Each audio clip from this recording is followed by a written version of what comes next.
All right, good afternoon, everyone, and welcome. I would like to call to order this meeting of the San Jose City Council for the afternoon of May 13th. Tony, would you please call the roll? Kamei? Here. Campos? Present. Salas? Here. Cohen? Here. Ortiz? Present. Mulcahy? Here. Dwan? Here. Candelas? Here. Casey? Foley? Here. Mahan? Here. You have a quorum. Thank you. Now, if you're able, please stand and join us in the Pledge of Allegiance.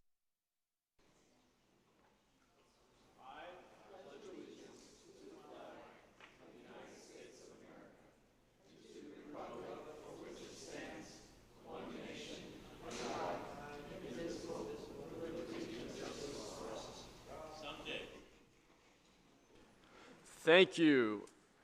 We are now on to our invocation, which will be provided today by The Green Sound, and Councilmember Ortiz will tell us more. Thank you, Mayor. Today's invocation will be delivered by The Green Sound, a youth-led Vietnamese-American band melding modern sounds with Vietnamese tradition. Sisters Anna and Linda Nguyen, who are trained in both ballet and Vietnamese folk dance, use Vietnamese instruments to play high-energy, fun music. Oh, not yet, guys. It's all good. The Green Sound have played at numerous community events and have wowed audiences from throughout the Bay Area. Their music touches on the themes of the refugee experience, community resilience, and connections to their homeland, as you'll be able to see from the translated lyrics on screen. And now, I'd like to invite Green Sound to please start us off. Thank you.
was beautiful.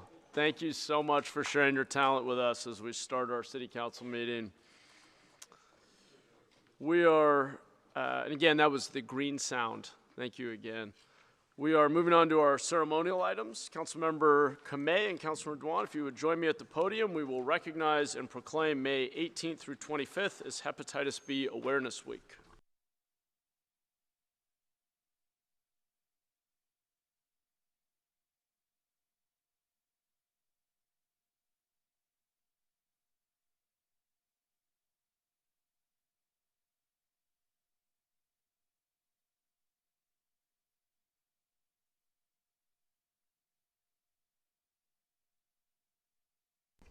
How about this?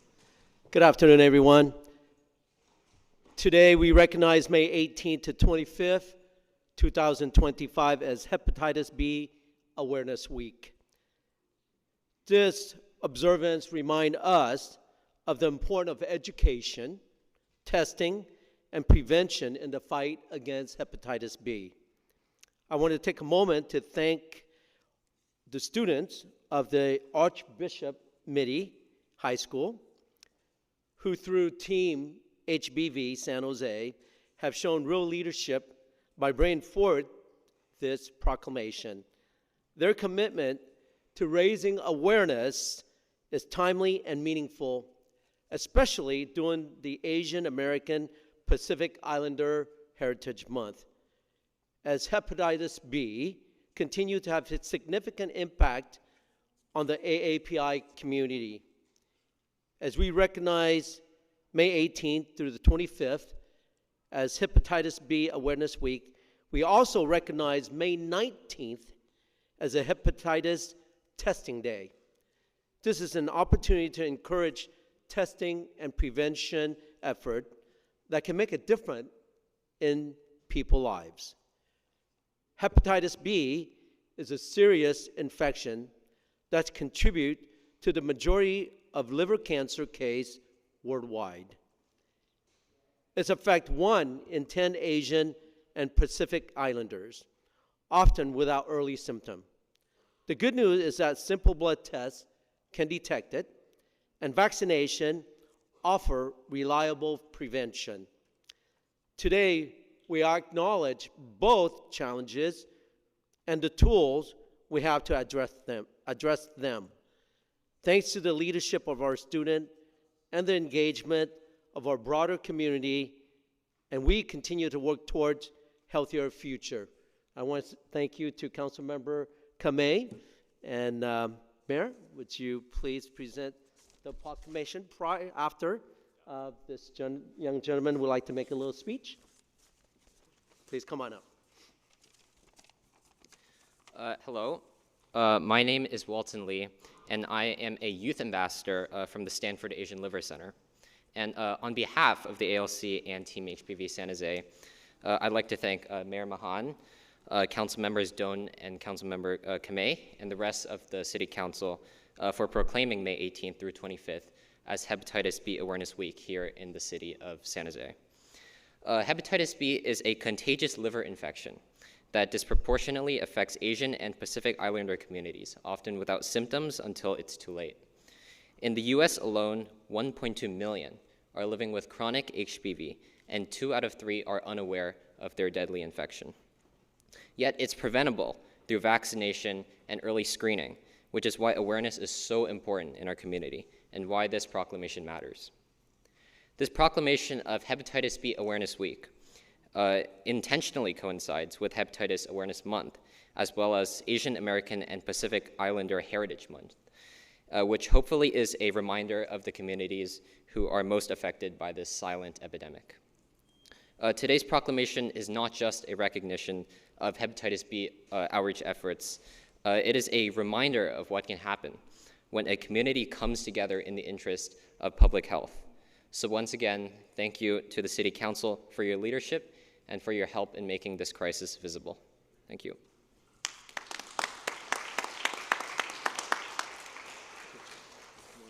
Thank you for the work you and your classmates are doing. It's a proclamation on behalf of the City of San Jose for Hepatitis B Awareness Week. Thanks for your work. Yeah, appreciate it.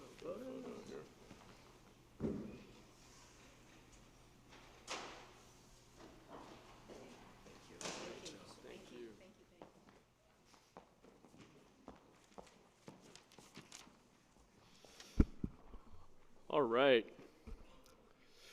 Councilmember Ortiz, if you join me at the podium, we will recognize the May Day Coalition, and any guests are welcome to come down.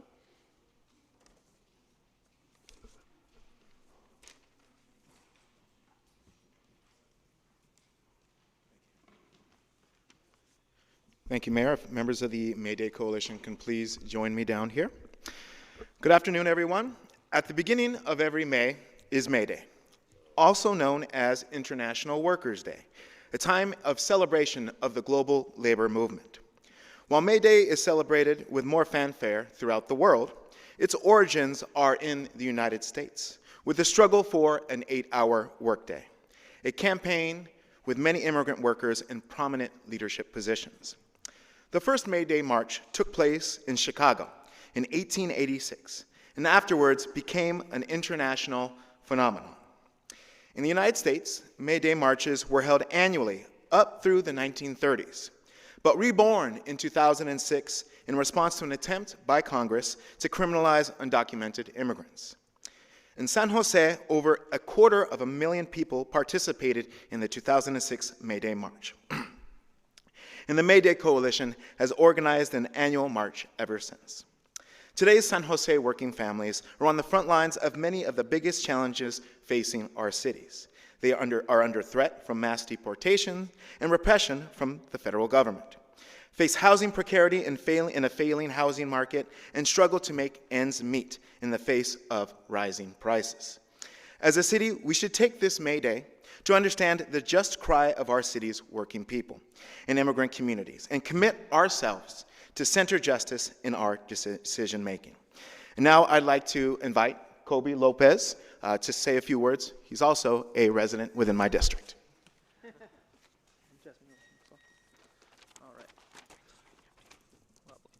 Thank you all very much for having us. My name is Kobe Lopez. I'm here as a representative of the May Day Coalition, and I'd like to express that the May Day Coalition is thankful for Councilmember Ortiz and the city's decision to recognize the significance of International Workers' Day, its powerful history, and the impact it continues to have in the lives of San Jose's residents.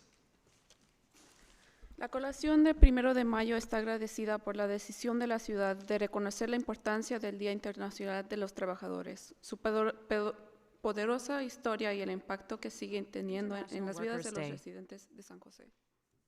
Since its origin in the late 19th century, fighting for the 40-hour work week, May Day and its accompanying marches have provided opportunities for communities to come together and demonstrate their support and commitment to the most vulnerable among us.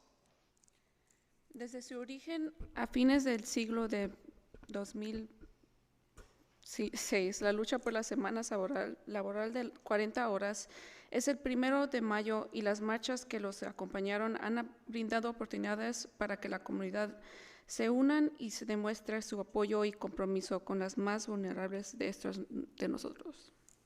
This year, the Coalition was incredibly proud to find unity on a wide range of deeply important issues to the people of San Jose, including LGBTQ+ rights, immigration policy, responses to our unhoused population, workers' protections, access to crucial social services, and equal protections for all of our most vulnerable and targeted neighbors.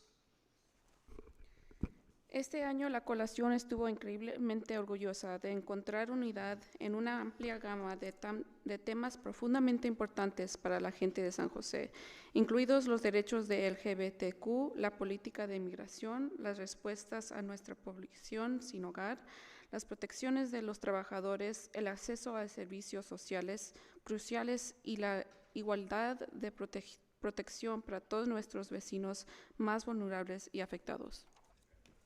Our coalition is proud of this city and its residents for the way they have embraced May Day. We are proud of our elected leaders that stand with us against illegal ICE raids and actions, the weaponization of multiple departments against the unhoused, and in support of the people of Gaza and Ukraine. Nuestra coalición es orgullosa de esta ciudad, sus residentes, por la forma en que han celebrado el 1 de mayo. Nos enorgullece de nuestros líderes electos que nos apoyan contra las acciones ilegales de ICE, el uso de múltiples departamentos como arma contra las personas sin hogar y en apoyo a la población de Gaza y Ucrania. We appreciate the city's recognition of May Day, but ask that everyone listening recognize that the work is not only done on May Day, but every day, and we hope to see every single one of you joining us in speaking truth to power. Apreciamos el reconocimiento de la ciudad del 1 de mayo, pero pedimos que todos los que nos escuchen reconozcan que el trabajo no solo se realiza el 1 de mayo, sino todos los días, y esperamos ver a cada uno de ustedes unirse a nosotros para decir la verdad al poder. Sí se puede, sí se puede, sí se puede. Thank you so much. Now the mayor will present the proclamation.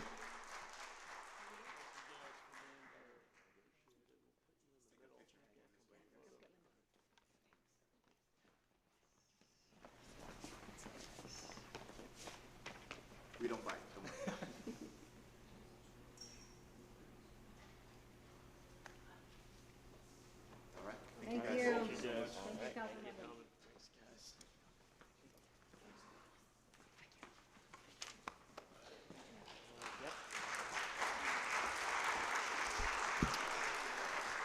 All right, and Vice Mayor Foley, if you would join me at the podium, we will recognize and proclaim May 15th as Global Accessibility Awareness Day.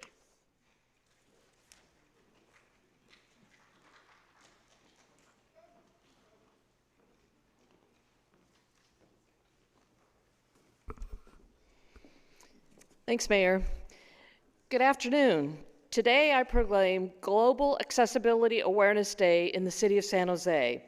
Thursday marks the 14th annual observation of this important day, dedicated to raising awareness and promoting digital accessibility practices worldwide. More than 1 billion people globally live with disabilities, facing barriers not only in physical spaces, but also in digital environments. These barriers significantly limit their ability to access digital content, essential services, and to fully participate in society. For our residents with disabilities, these challenges are all too familiar, and it is our collective responsibility to address them. At the City of San Jose, creating accessible digital content is a shared responsibility. It requires us to promote awareness, provide education, and continuously work toward a more inclusive digital landscape. As part of this commitment, the city continues to make important strides in improving accessibility practices across departments. This Thursday, the city will host its second annual Accessibility Awareness Training for city employees, equipping them with the knowledge and tools needed to ensure our digital spaces are inclusive for people of all abilities.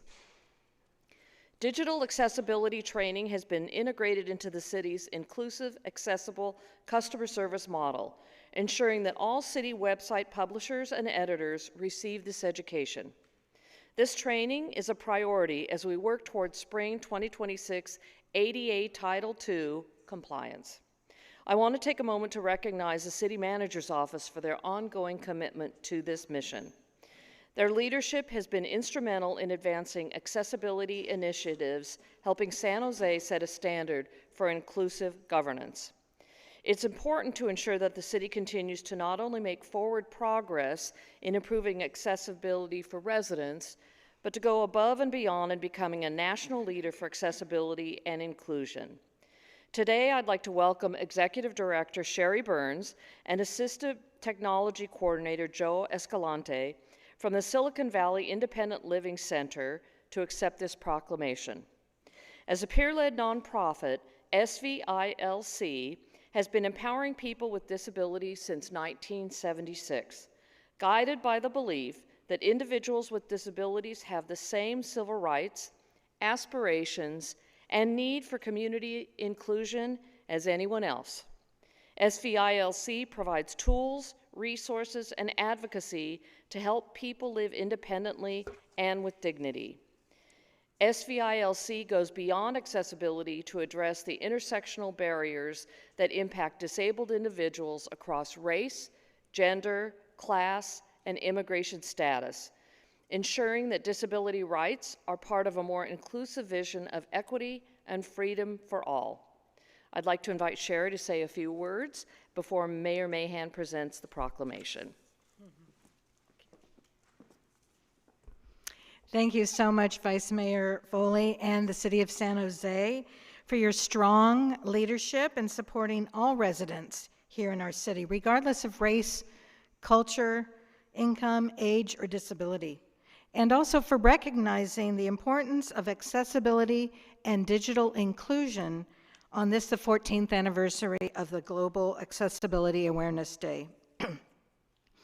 As Vice Mayor Pam Foley mentioned, I'm Sherry Burns. I'm the Executive Director of Silicon Valley Independent Living Center, and we provide services, support, and advocacy and training for people with all types of disabilities and all ages and all backgrounds who reside in the county of Santa Clara. And with me today is Joe Escalante, our Assistive Technology Specialist. As Vice Mayor Foley mentioned, there are over 1.3 billion people with disabilities in our world, and that's close to 20% of our population. Just in the city of San Jose, that amounts to a couple 100,000 residents who are living with some type of disability, whether it be physical, visual, hearing, emotional, developmental, or intellectual.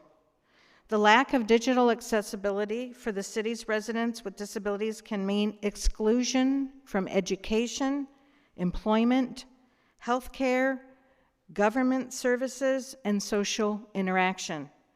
Conversely, access to communication and inclusive digital design can open up unlimited opportunities to reaching our goals and dreams. SVILC has long embraced the importance of designing accessible websites, software, hardware, and all aspects of digital communication to be fully accessible and available for everyone to enjoy and utilize. One of our most utilized services at SVILC is providing assistive technology in the form of education, outreach, information and referral, device loans free of charge, and funding assistance to Santa Clara County residents who can benefit from having an adaptive tool or ability aid to increase their personal independence in their daily lives. Now, Joe is going to join me in sharing a brief story and some information specifically about one of our unique programs, which is called Voice Options.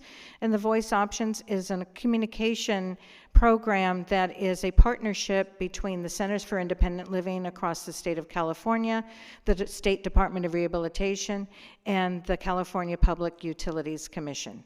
Joe? Thank you. As Sherry was mentioning, one of our premier programs at our agency is called Voice Options, which provides text-to-speech communication devices at no cost for those who are nonverbal, either from birth or from an acquired disability, thereby providing persons with these disabilities of all ages a voice so that they can remain safe in their home, participate in their schools and communities, as well as talking your ear off just like everyone else. Thank you. Thank you so much.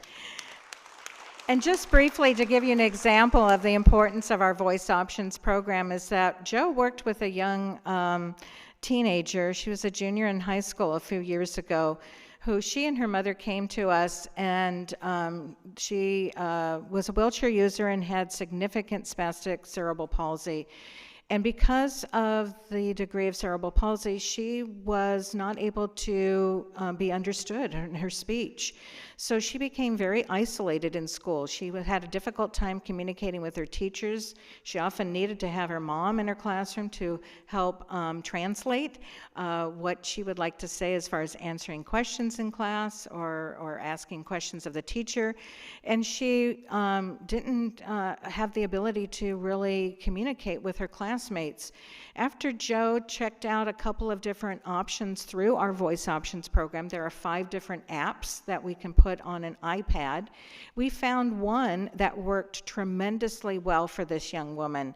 And as she entered her senior year of high school, she was able to be independent in her classroom and working with her teachers. no longer needing her mom there by her side. And more importantly, she was able to enjoy the social activities at school and going to dances, going to theater events, and joining several clubs that she had an interest in. The opportunity to have this communication device through the Voice Options program opened up a whole new world for her as she went on to enjoy life in college and explore a career. So we're very excited for this program to be part of our assistive technology services, and we're very excited to recognize, along with Vice Mayor Foley and the City of San Jose, the full council here, and all of you, in recognizing the 14th Annual Global Accessibility Awareness Day. And we hope everyone pays a little bit more attention to accessible communication so that everybody can be included in all aspects of our society. Thank you so much.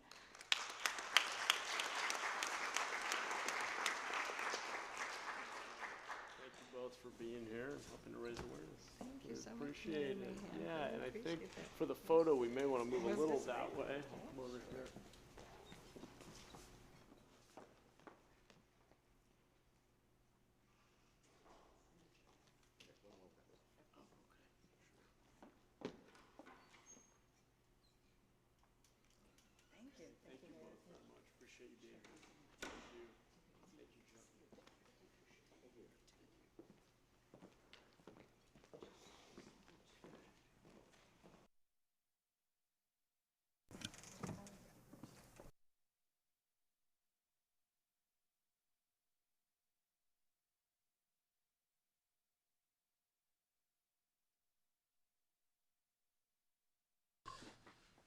All right. Thank you all. We're on to orders of the day. Does anyone on the council have any changes to the printed agenda?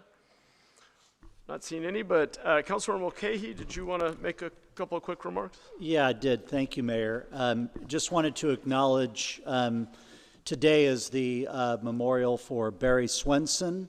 Barry Swenson, one of the kind of pillars of our community, who passed away last month.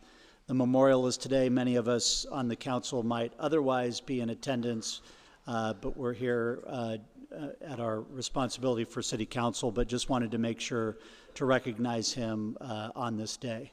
Thank you, Mayor. Yeah, thanks for those comments, and hope we can do a formal adjournment here at some point with the family as well. We are going to move on then to the closed session report. Thank you, Mayor. We do not have a report out of closed session today. Great, thank you, Nora. Next is the consent calendar. I'm aware of one recusal. Are there any other items council members would like to pull from consent today? Okay, so Councilmember Mulcahy, I'll go to you. Thank you, Mayor. I need to recuse myself from item 2.9. I'm recusing myself because T-Mobile is a tenant of mine in one of our buildings, and I gain a source of income over $500 from that, so I'll be leaving the dais for that. Got it. Sounds good. Thank you, council member. Okay. Unless there are any other comments, we'll entertain a motion on the consent calendar. So moved. Second. Okay, great. Motion to approve from Salas, second from Kamei. Tony, do we have public comment on consent? We do not. No. Okay. Great. Let's come back to the council and vote. Just to confirm, this is everything including 2.9. It's correct. The entire consent calendar was my understanding. Motion passes unanimously. Okay. Thank you. We'll invite Councilmember Mulcahy back. On to item 3.1, the report of the city manager. Thank you, Mayor. I have no report today. All right. Thank you.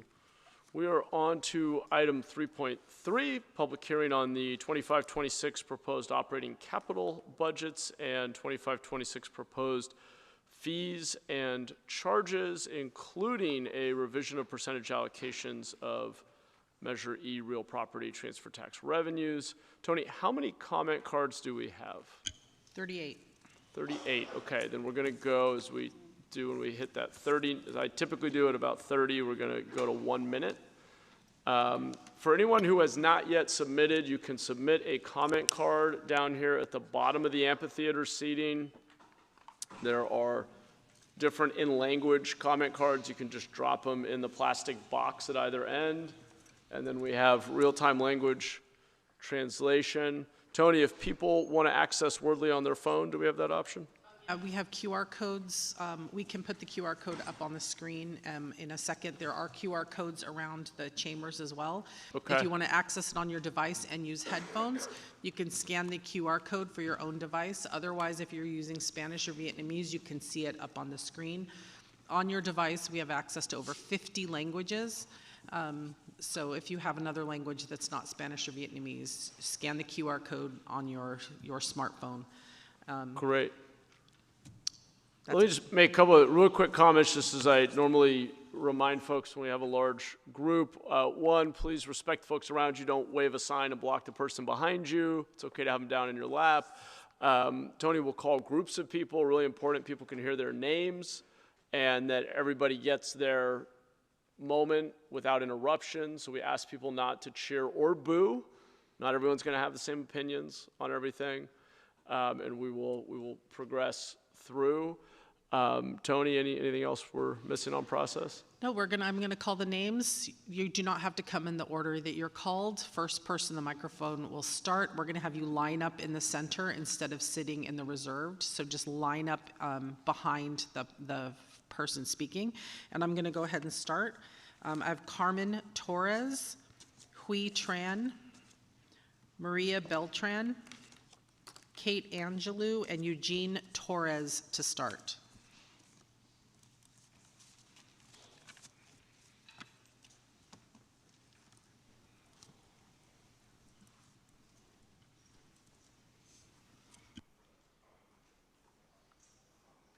And please note that the timer also has the QR code, so you can scan that at any time.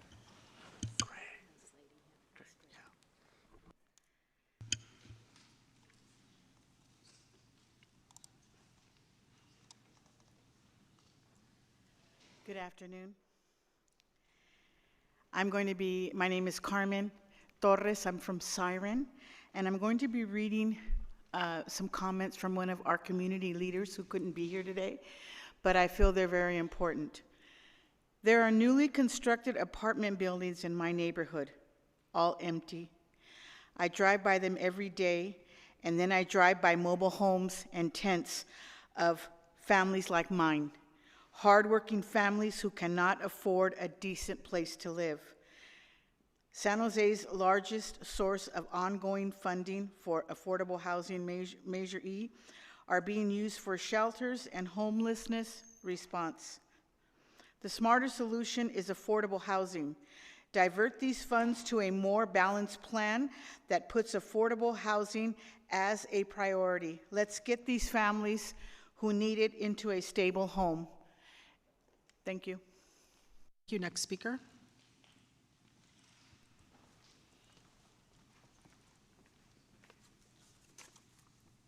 Buenas tardes, soy María Beltrán, soy líder de Siren y también estoy en Pasos. Buenas tardes a todos. I'm Maria Beltran. I'm a leader of Siren, and I'm also in Pasos, Ami. Good afternoon, everyone, right?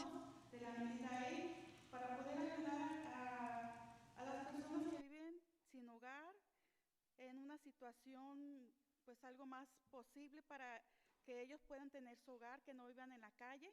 Todos merecen unas viviendas accesibles. I would like you to make a commitment to use funds from the measure to be able to help people who are homeless in a situation that is more feasible so that they can have their own home, so that they don't live on the streets. Everyone deserves affordable housing, right? Adelante con su esfuerzo para poder conseguirse un trabajo o psicológico para que ellos estén mejor con su familia. Gracias. And not temporary housing, because those poor people who live in temporary settlements are in that time and are not prepared to move forward with their own efforts to be able to get a job or psychological support so that they can be better off with their family. Thank you. Thank you, next speaker. Good afternoon. How we spend our dollars says what we value as a city. On immigration, this council took a great step forward in March when it voted to explore an allocation of $500,000 towards rapid response and immigrant defense. However, we still need more support. Siren is part of the Rapid Response Steering Committee, and to be frank, we are not yet ready for what is to come. If we value being a welcoming city, please support the call from Amigos de Guadalupe and the Rapid Response Network for $1.5 million. On housing and homelessness, though, we are once again failing the voters and residents of this city. There's nothing balanced about ramping up shelters with no other solutions. There's no fiscal responsibility when shelters are ramped up year after year with no plan to sustain them except to raid Measure E funds, which were promised for affordable housing. There's no humanity or dignity in directing police resources towards punishing our unhoused. On behalf of Siren, which is also part of the Real Coalition Steering Committee, we urge the I'd also like to, next speaker, and Sandra Asher and Sharman Sultana, come on down. Go ahead. Hi, good afternoon, council members and mayor. My name is Eugene Torres, and I'm with Family Supportive Housing and a member of the Racial Equity Action Leadership Coalition, REAL. FSH provides temporary shelter and intensive case management to families and is the centralized intake line for the homelessness prevention system. We oppose any plan to criminalize our unhoused neighbors and to 100% divert Measure E funds towards that action, as that would add unneeded trauma and will lead to further distrust of the city's outreach efforts. We support an intensive wraparound plan that has the same energy and goal as the current proposed direction, but without any harmful actions. If the desire to support our neighbors is genuine, take the time needed to build rapport or step in as a partner and fund the programs that already have the strongest connection so they can continue doing their good, honest work with the direct housing placement from the city's end. We know that supportive housing programs are losing funding, and the 10-year housing voucher is expiring 4 years earlier than it was set to. So we want to advocate for money, $5 million of the $27 million to be placed within the reserve for next fiscal year to be redirected to prevention in order to push back. Thank you, that's your time. Next speaker, I'd also like to call Acela Reyes and Bob Brownstein. Good afternoon. Good afternoon.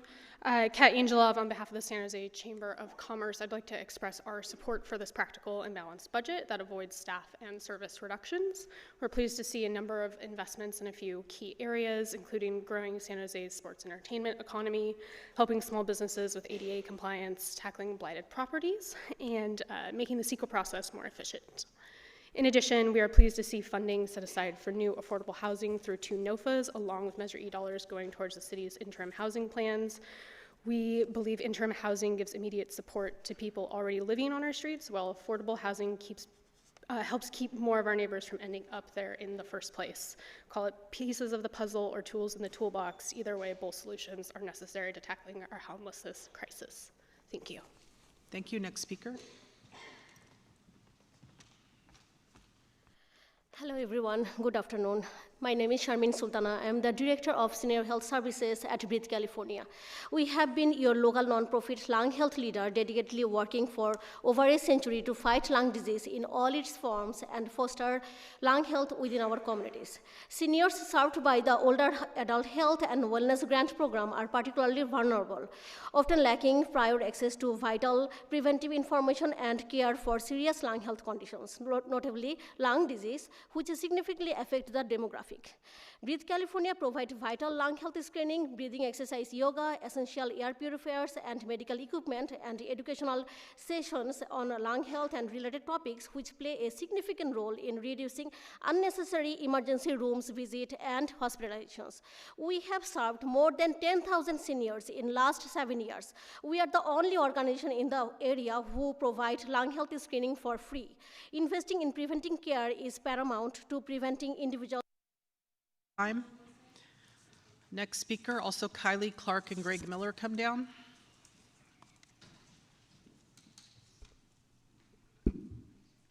Good afternoon, Sandra Asher. I'm a D10 voter, a member of Surge Santa Clara County and the Real Coalition. Fact, for every family housed, 2 become homeless. According to the 2023 homeless census, 24% lost housing after losing a job. Not due to a mental illness, not due to substance use. Families are being pushed into homelessness by medical bills, lost income, and sudden accidents. If you divert Measure E funds to temporary housing, you're not solving a crisis, you're creating a structural deficit and failing to prevent the root cause of homelessness. On the other hand, trust is public safety. I urge you to approve MBA number 8 and continue supporting those residents. Thank you. Thank you. Next speaker.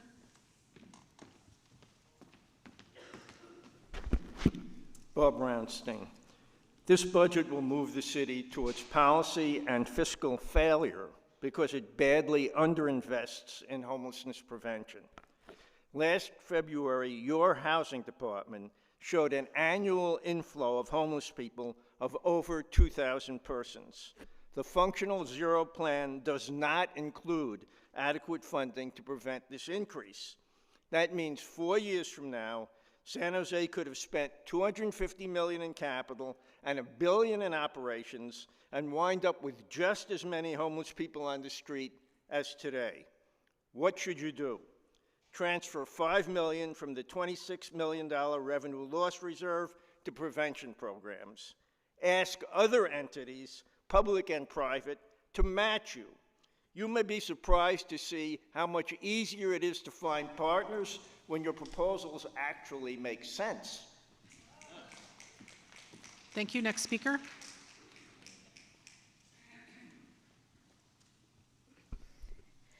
Hello, my name is Isela with Sacred Heart Community Service, and I'm a member of the nonprofit Real Coalition. I want to be clear.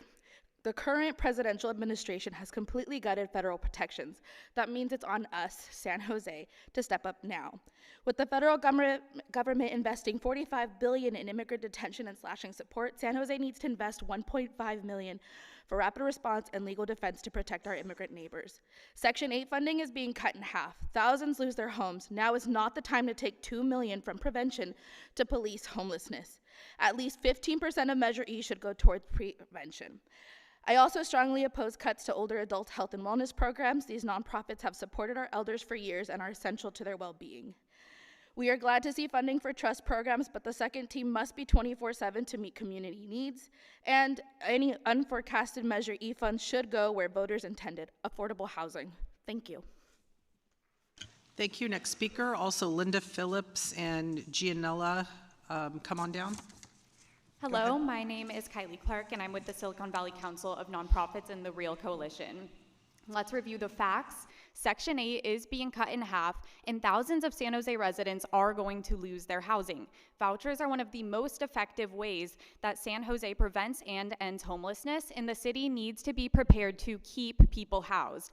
Instead of taking $2 million from prevention and funding the policing of homelessness, the city should be increasing investment in prevention at this time. This should include at least 15% of Measure E funds going toward prevention.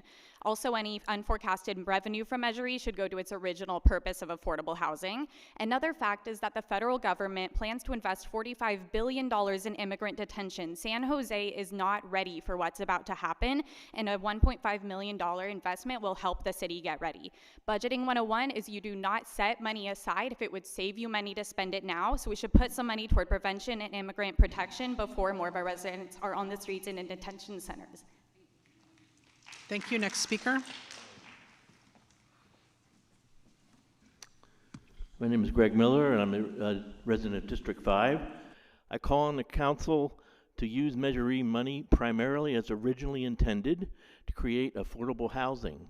Creating affordable housing gets to the root of the problem. Blaming or criminalizing the unhoused does not. We need a lot more money to have a meaningful impact, though.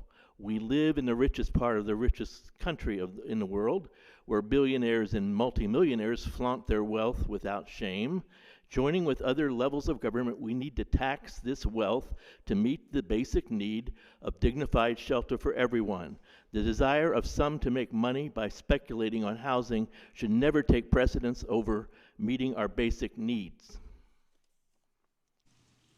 Thank you. Next speaker, I'd also like to call Azazel Holmquist and Milton Cadena. Go ahead.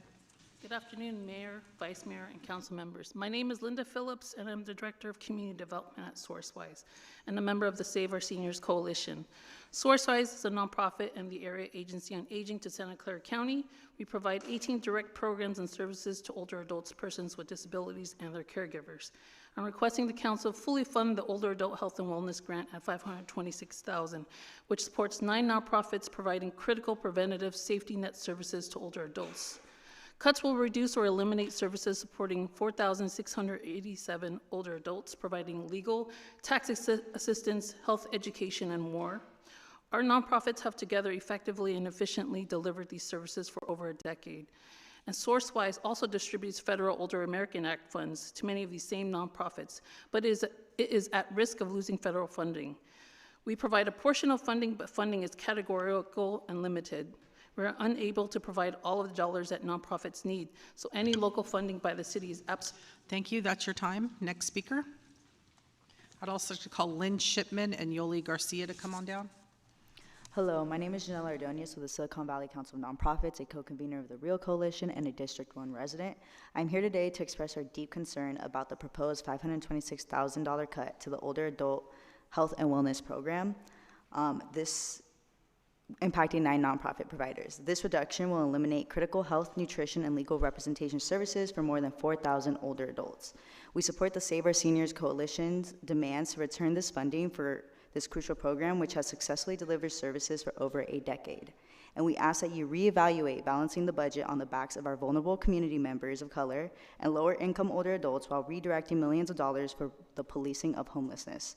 We are happy to see the city's commitment to using opioid settlement funds to fund trusts, and we ask that this next team is 24/7, expanding the availability and investment in the proven alternative crisis response program. Thank you. Thank you. Next speaker. Good afternoon, City Council members. My name is Azazel Holmquist. I'm also with Surge. This matters to me because I too was homeless for many years, and as in receiving adequate services from the Alexian Clinic, the YWCA, going to the Recovery Cafe, I was able to succeed. I'm permanently housed, and I have two part-time jobs. I feel that we should implement mental health workers instead of police department. Funding Trust 24/7 is a good idea. I would appreciate you to consider the ramifications that using police could have. It would trigger trauma. It doesn't address the problem, and the problem just rolls over. Thank you. Thank you. Next speaker. Good afternoon, Mayor, City Council members. My name is Milton Cadena, Director of Senior Services for Catholic Charities and proud member of the Save Our Seniors Coalition.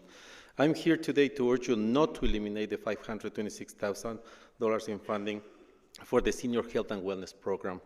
This funding directly supports 9 community-based organizations that have been delivering vital health and wellness services for San Jose most vulnerable older adults for over a decade. These programs are proven cost-efficient safety net, providing high impact at a low cost. At Catholic Charities, this funding sustains 2 senior centers, both located in underserved areas, downtown and East San Jose. Eliminating this support will have a ripple effect throughout, with long-term consequences that will result in higher public costs, as isolation and untreated health conditions often lead to emergency interventions and institutional care. Preventing these services is compassionate and fiscally responsible. Thank you. Next speaker, also Catherine Davis and Connie Hunter, come on down. Good afternoon. My name is Yoli Garcia. I'm CEO for Hope for the Unhoused. I would like to strongly suggest the city place more money, time, and effort in planning and coordinating unhoused encampment abatements and sweeps. The recent abatement at the Old Milpitas Alviso Road at 237 was a fiasco. These are our most vulnerable residents. Your plan cannot just be a date and time. The city should go out, meet, and ask how they can help with where they can go and or shelter and housing. This was not done. The city should also ask how they can help to get vehicles operable. This was not done. Our unhoused residents are human and should be treated with respect and empathy. Their personal belongings should not be treated as trash. I am very disappointed and angry about this practice. The city should do better. Thank you. Next speaker. 6 humans trapped by happenstance in bleak and bitter cold. Each one possessed a stick of wood, or so the story's told. Their dying fire in need of logs, but the first one held hers back. For of the faces around the fire, she noticed one was black. The next one, looking across the way, saw one not of his church and couldn't bring himself to give the fire his stick of birch. The third one sat in tattered clothes. He gave his coat a hitch. Why should his log be put to use? To warm the idle rich? The rich man just sat back and thought of wealth he had in store, and keeping all that he had earned from the lazy, shiftless poor. The black man's face bespoke revenge as the fire passed from his sight, for all he saw in his stick of wood was a chance to spite the white. The last man of this forlorn group did not accept for gain. Giving only to those who gave was how he played the game. Their sticks held tight in death's still hands was proof of human sin. They didn't die from the cold without, they died from the cold within. Thank you. Next speaker, I'd also like to call Celine, Dean Janelle, Ariel, and Batman.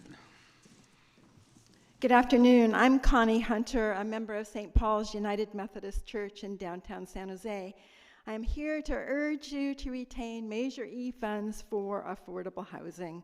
St. Paul's is working to build affordable housing. Last June, we issued an RFP to about 20 developers and received 3 proposals.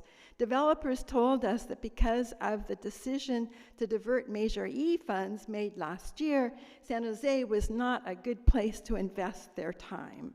Funding for the affordable housing project does not look promising. Lots of uncertainty on the federal front, and the current proposal to divert nearly all of the Measure E funds in the coming year.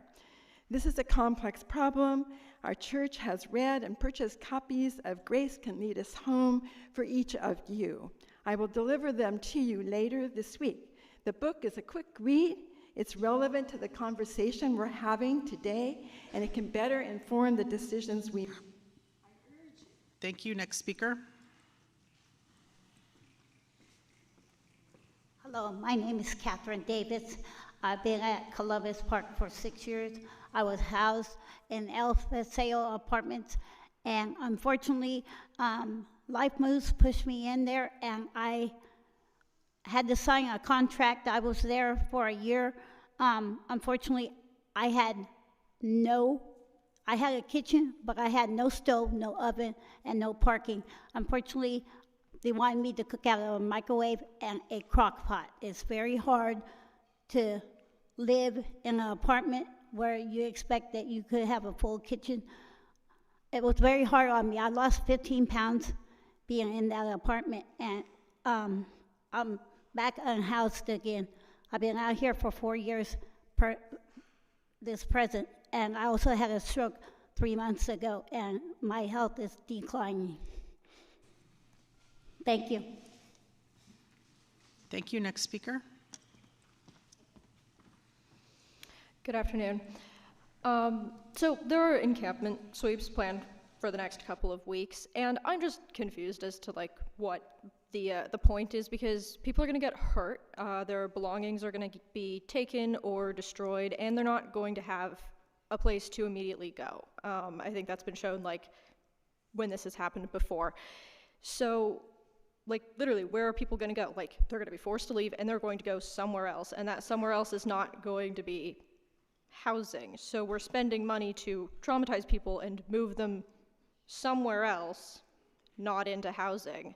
I think that budget could be much better spent actually, building more affordable housing and working on getting people the help that they need without just telling them that it's illegal to camp and forcing them out of what they have as their home. Thank you. Thank you. Next speaker. Leslie, William Quinn, and Lori Ketcher, come on down.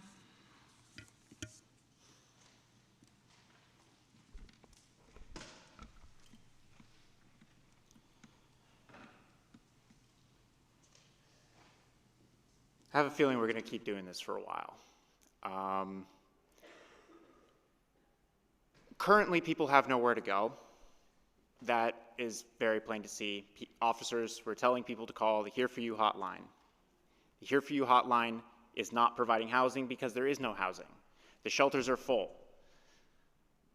Diverting Measure E funds away from building more affordable housing means the interim housing will clog up, meaning we're still out of housing. We have to move people out of interim housing into permanent housing to make the system work. It doesn't work if you just build more interim, have people sit in there, and then they end up back on the streets in a couple weeks. Most people along the Guadalupe River that I've spoken to have been through the interim housing program and are now back on the streets. We need something that is actually effective, and affordable housing is actually effective. We need to stop wasting our time and money just brutalizing people. Thank you, that's your time. Next speaker.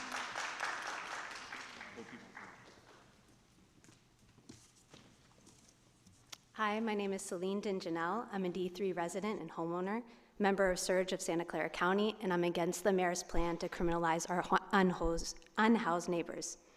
Having a criminal record is a big deal. I know because I'm an attorney and I see the aftermath. For immigrants, even a minor misdemeanor can lead to swift detention and deportation, especially under the Trump administration. And for citizens, a conviction can close doors to jobs, housing, and possibly other safety nets under Trump. We don't need more arrests and criminal records for our neighbors. We need real homeless prevention, affordable housing, and systems of care. And speaking of care, let's give the Trust program the funding it deserves and needs, funding for a 24/7 care team so that people can actually get help when they need it, because mental health crises and other emergencies don't wait for business hours to happen. Please oppose the responsibility to shelter. This plan will ruin lives and waste public resources. And please expand Trust hours to 24/7. Care, not cuffs. Thank you. Thank you. Next speaker. Hi, I'm Billy Quinn. I live in District 8. On District 6 on Section 8. I'm a member of Surge, an urban sanctuary. I was homeless for many years. And the only decent shelter, the tiny homes are okay, but that's a few months. Shelters suck. Glad to be on Section 8. That's the way you help people. And Home First Rapid Rehousing Program is also very good. They give you 1 or 2 years. That's a little bit longer. And you need your own room or your own apartment. And mentally ill, I noticed Trust in action with some guy I met at Grace Baptist Church, and they were very helpful, and they should expand that to 24/7 in case something happens at different times. I was homeless many years. Cops would have never got me 3 times in 18 months. But that is just a freaking evil. Thank you. Your time is up. I'd also like to call Jat. I can't read the last name. So Jat and Jacques Martin. Go ahead. Hi, my name is Lori Catcher. I'm a resident of District 6, a member of Surge, and a board member of Neighborhood Hands. I'm friends with homeless residents who've been on waiting lists for housing for years, many of them senior citizens. These are our elders. These are our community members, part of our community. The root cause of homelessness is a lack of deeply affordable housing, not a refusal of shelter. This proposed policy, which focuses on such a small percentage of unhoused people, deflects and distracts all of us from taking collective responsibility to create permanent housing solutions that meet people's needs. Do not take money away from building permanent affordable housing and then spend money to police homeless people. Arresting unhoused people disproportionately affects our Black and brown communities and people with disabilities. Criminalizing people makes it harder to get housing and a job. Please reject this policy and care for our neighbors and build permanent. Thank you. Next speaker. Also, Philip Hines, come on down. My name is Lee Clark, and I'm a lead member of the Living Experience Advisory Board. And I've been on housing this for a while, and I'm here to request that the money that's spent to lock people up be spent on housing, more affordable housing, shelters, or even tiny homes. Because when they get out of jail, they're gonna still be homeless. So what's the point in locking them up? Help them. Thank you. Next speaker. Leslie, last name starts with P. Also come on down.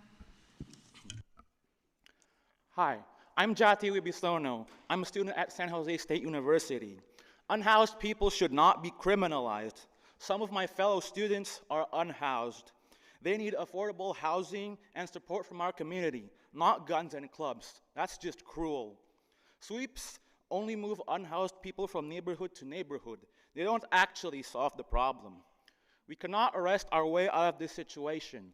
Pouring money into police responses is only going to pour taxpayers' money down an endless black hole with no end. Instead, the city should invest into affordable permanent housing to solve the root causes of the problem. Thank you. Thank you. Next speaker. I'd also like to call down Sam G. and Allison Singalani. I don't see anybody in line, so I'm going to call a few more people before you go. Hector Hernandez, Deborah St. Julian, and Kim Guptal. Go ahead. My name is Jackie Martin, and I'm a member of Surge Santa Clara County and a voter in District 2. As an educator, I work with students who are unhoused. Mayor Mahan's plan to criminalize homelessness would make it harder for them to finish school, find housing, and build a future. It's ineffective, inhumane, and a waste of public resources. We also need real support for those facing mental health or substance abuse crises. The TRUST program offers a safe, effective alternative, especially for people of color and folks with disabilities who are often harmed by default police responses. For the well-being of our community, I urge you not to implement the so-called responsibility to shelter policy. Instead, invest in real public safety by fully funding a 24/7 TRUST response team and real affordable housing. Thank you. Thank you. Next speaker. Good afternoon, Allison Singalani, Director of Policy with SV at Home. We are pleased that the proposed budget could remove barriers to housing development broadly, but remain deeply disappointed that it still fails to bring any real plan to address the housing needs of the nearly half of San Jose's residents with incomes below 80% of the area median. Affordable housing stabilizes communities, prevents homelessness, supports our schools, and helps ensure that San Jose's families can stay here and thrive. Our communities and our economy depend on affordable housing, and affordable housing also ensures people who move into shelters can ultimately move into permanent homes they can afford. Our lack of housing affordability is the reason schools are closing for lack of enrollment, small businesses are struggling with an inconsistent customer base, commercial vacancy is at an all-time high. We must fully fund the housing continuum we need, and we need a permanent revenue source to advance a balanced plan that prioritizes affordable housing. We call on the council to support. Thank you. Next speaker.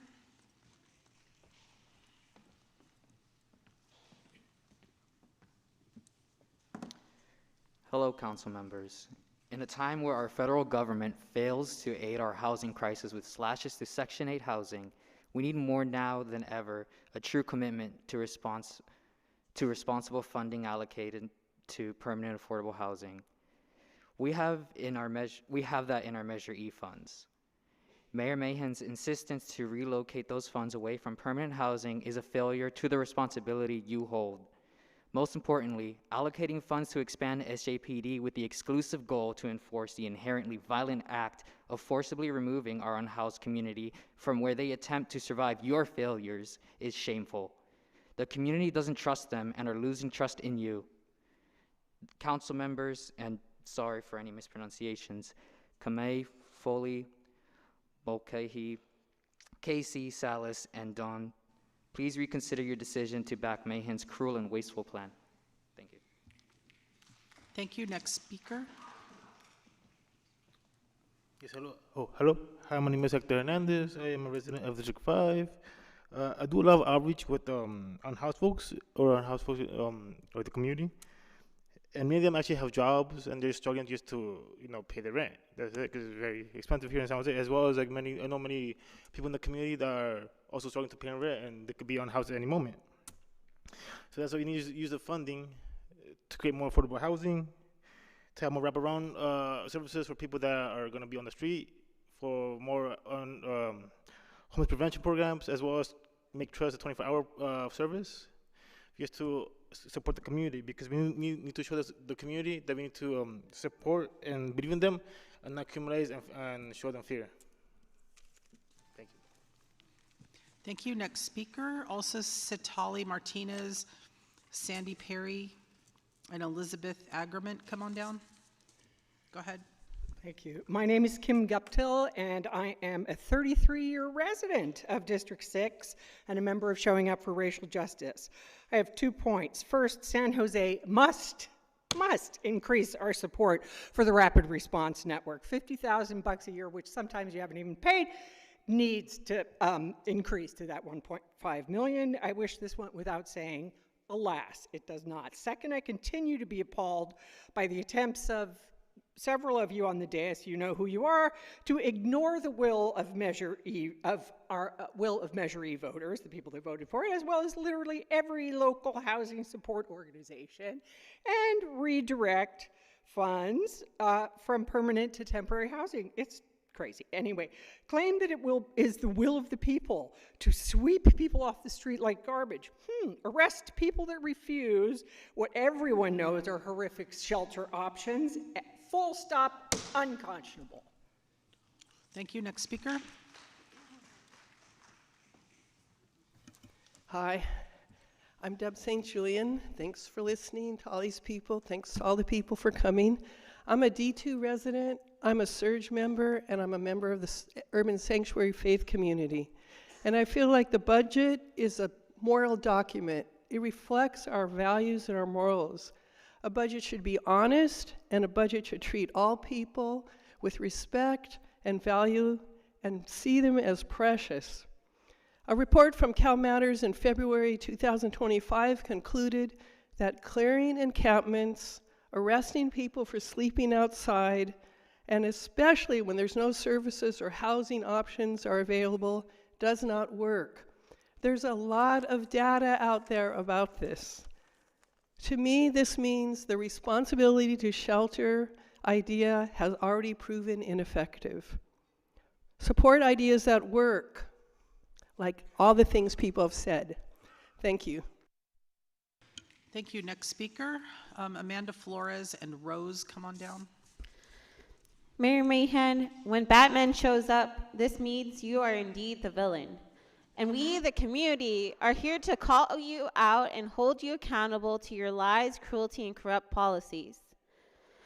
Black people in San Jose represent less than 2.5% of the population, but 19% of those who are unhoused. Enacting the responsibility shelter policy will result in an expanded, institutionalized racist system. You all are disproportionately killing, jailing us, and causing us to be on the pathway to extinction in the region, just as the 3 strikes and tough on crime policies has caused us to be unhoused and jailed in the first place. Focus instead on those who wish to be housed and use trauma-informed care and harm reduction.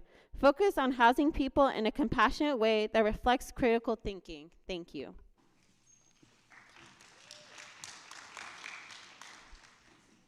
Good afternoon, council members. Citlali Martinez with Somos Mayfair, Housing Policy Coordinator. I'm here because we need to reserve that Measure E funds. We need to really set aside for affordable housing for prevention, because a lot of our families are one step away from being homeless. I myself with my family were homeless for a while, but for those that don't have family members, that don't have another backbone, it's so easy to be homeless and to not have anywhere else to go. So please, we do not need temporary housing. We need something permanent. We need to invest in our community, in our youth. We need those youth programs, youth centers. So please, make sure that this budget represents our community and how we want to see our community thrive.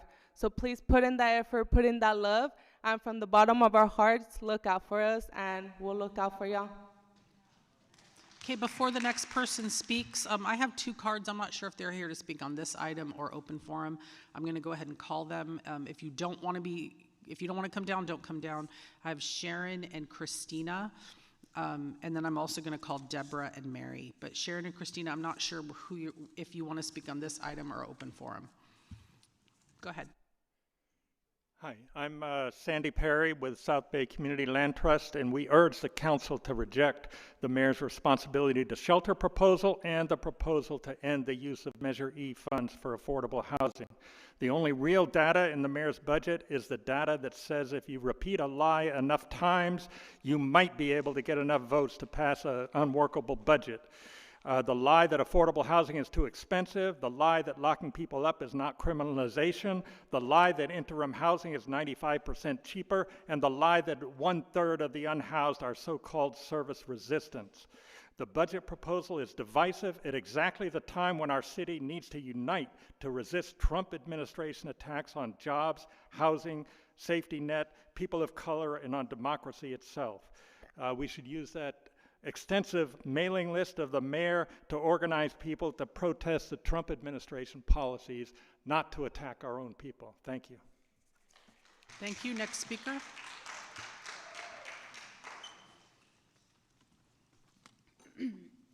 Hello, council members. My name is Amanda Flores. I'm a D5 resident and community organizer, mainly focusing on those with lived experiences from West Valley Community Services. During my time organizing and empowering the current and formerly unhoused, I can say with all certainty that this will cause more harm than good. Criminalization is not progress. You cannot arrest your way out of a housing crisis. We need real effort in investing the money you would spend on arrests into livable, safe, and welcoming, permanent, affordable housing. You guys are better than this. This isn't about politics anymore. These are real lives, people that fell through the cracks. Be more open to listening to people's stories to make real change. Thank you. Thank you. Andrew Siegler, come on down, and Emily Hendon. Go ahead. My name is Mary Yidso. I live in District 3. I'm a member of Surge and the First Unitarian Church in San Jose. I urge you, do not move forward with the responsibility to shelter policy. The statistics don't support that it would be effective, and it puts some of our most vulnerable community members at risk of really severe consequences. One thing we should do, which would benefit the entire community and not just our unhoused neighbors, would be to support a full-time, 24/7 trust team for San Jose. This would improve community safety and help maintain community health. Thank you. Next speaker.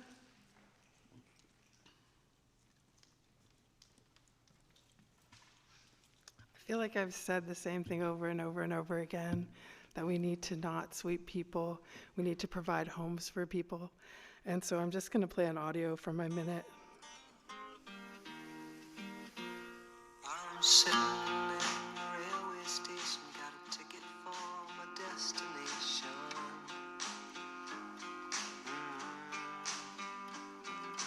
On a tour of one-night stands, my suitcase and guitar in hand, and every stop is neatly planned for a poet and a one-man band.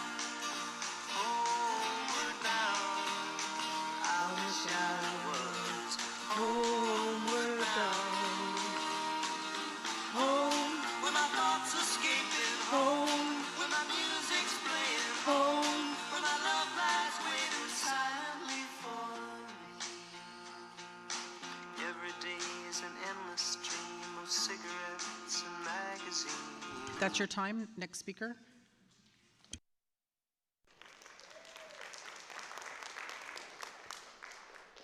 Good afternoon. My name is Emily Hendon. I live in District 6, and I'm a member of Surge of Santa Clara County.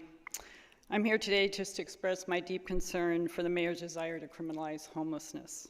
Nonsensical criminalization policies, like what is being proposed, treat homelessness like it's something that can be swept away by putting people in jail.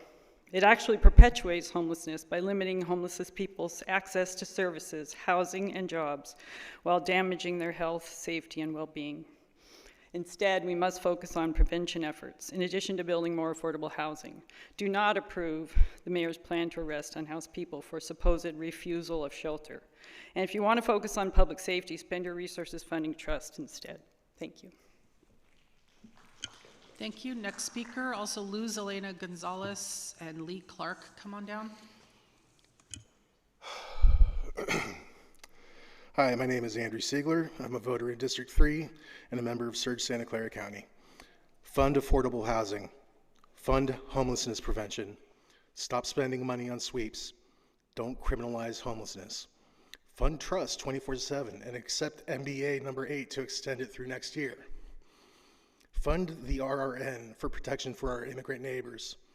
Stop towing the line for the current federal administration's cruel policies. Local government is the last line of defense for the people who entrusted you with it. Get with it. Thank you. Next speaker. Also come on down, Dilza Gonzalez and Delma Hernandez. Honorable Mayor and board members, I am the Director of Catholic Charities Adult Reentry Services. I'm speaking on AB 109, Realignment Safety. Reentry services are essential for ensuring the successful reintegration of individuals released from jails into their communities. With reentry funds, we provide employment, certification programs, family reunification, mental health. We reconnect people with their unions, including housing. Yes, we provide housing with these funds. Our program, Bridges of Hope Faith-Based Reentry, was nominated the Hero Program of the Year by Santa Clara Behavioral Health Board. Our program operates at a 98% success rate, preventing recidivism, preventing homelessness, while increasing public safety. Without adequate support, without your support, those released from our jails will struggle with housing, employment, and mental health, making it harder to rebuild their lives and avoid reoffending. These cuts. Thank you. Next speaker.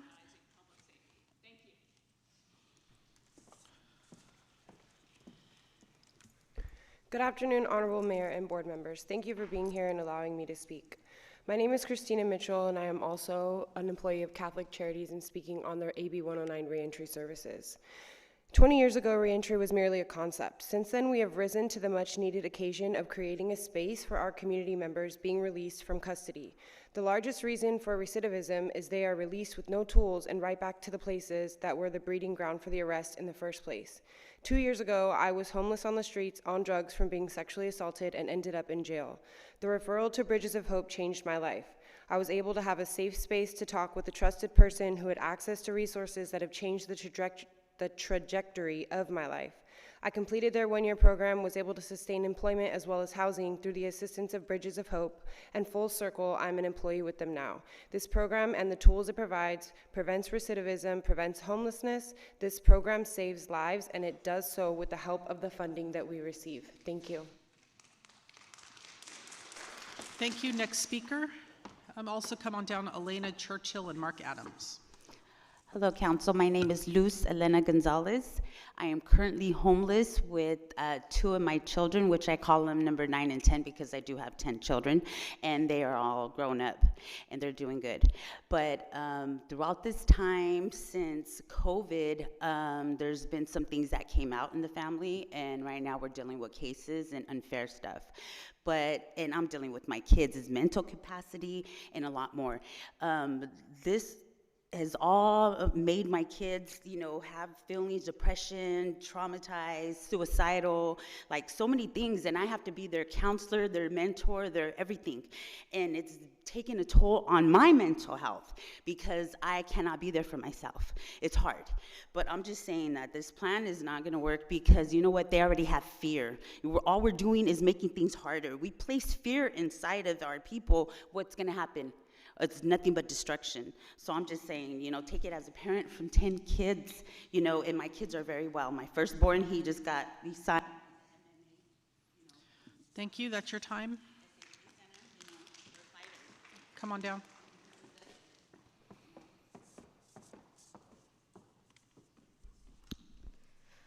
Good afternoon. My name is Dilsa Gonzalez, and I am with Sacred Heart and a proud member of the Race Equity Action Leadership Coalition. I am here because I care deeply about this city, because I live and work alongside the people who are being directly affected by these budget decisions. When I heard that Section 8 funding is being cut in half, I think about the families I know, senior, parents, and our children who are barely holding on. These aren't numbers. These are your neighbors. These are the people that you say you were gonna protect. Taking $2 million from prevention and putting it into policing homelessness isn't just misguided, it's harmful. We need to strengthen, not weaken, the safety net For example, our trust program that gives me hope. But the trust program to truly work, it must be available for 24/7. People need help when they need it, not just during business hours. And lastly, let's honor Measure E by using any aspect of revenue for its original promise, affordable housing, long-term. Thank you. I'd also like to call Catherine Hedges, Jordan Maldo, and Sean. My name is Delma. I'm with South Bay Community Land Trust, a proud East San Jose resident. Through South Bay CLT, we've taken 2 properties off the speculative market, protecting 4 low-income families in downtown and 18 very low-income immigrant families in East San Jose who have deep roots in their community. Preserving and investing in affordable housing is how we prevent displacement and protect our community. Nearly half of San Jose residents, over 140,000 households, are low income, yet this proposal diverts critical funds from permanent housing and instead criminalizes our unhoused neighbors and shames people for being poor. Our community fought hard to pass Measure E to create long-term affordable housing, not just temporary fixes. Interim housing alone can't end homelessness, especially when there's no permanent housing to move into. San Jose needs a real balanced plan. Do not touch Measure E funds. Protect them for what our community truly needs, affordable homes. Thank you. Thank you. Next speaker.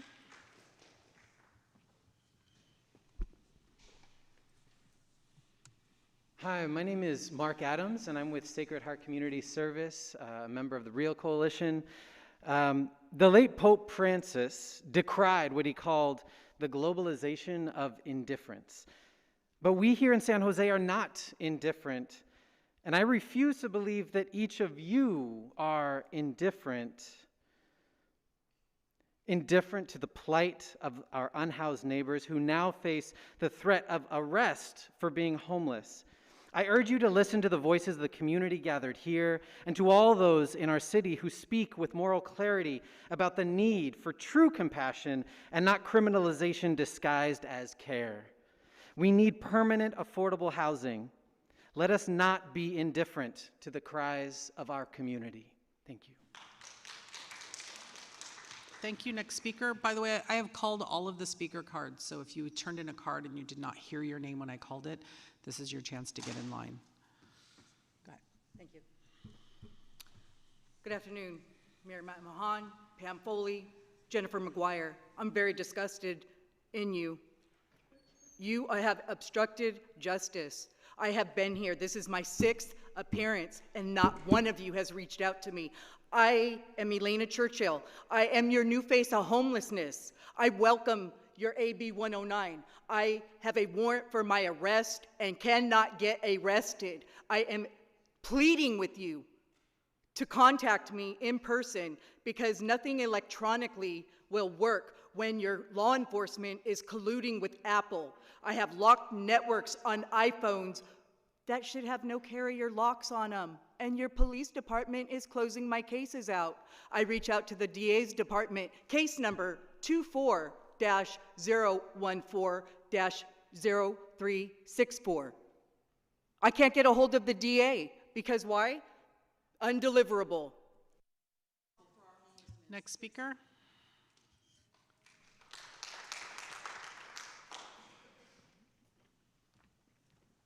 Hi, I'm Catherine Hedges with Surge. I'm a downtown resident and registered voter. We need to spend our budget wisely and compassionately to counter the cruelty from Washington, D.C. We can be better than that. This means supporting eviction prevention and affordable housing with Measure E funds as intended by the voters, not sweeps and shelters, which do not work. This means supporting full funding for Siren and the Rapid Response Network, not forgetting to send them the checks they're owed. We need to put our money where our values are in this budget. Sweeps just move people around, they kill people, people lose their lives. It's just inhumane, and it doesn't even solve the problem it's intended to solve. They have to go somewhere. We don't have somewhere because we need housing. We don't have enough affordable housing. We need to support the Community Land Trust. We need to support affordable housing. We need to have social housing. Thank you. Next speaker. Jordan Moldow, District 3. In order to solve tough problems like the homelessness problem, we need everyone to be able to trust each other. The city and the homeless people and everyone else, we all need to build trust with each other. And that's not possible when we're constantly moving people from place to place, towing their vehicles, moving them with abatements, and now the proposal to send police officers to their encampments. We need to build trust so that people trust us to provide good shelter.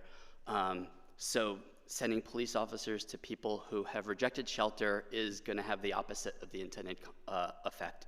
So I implore you,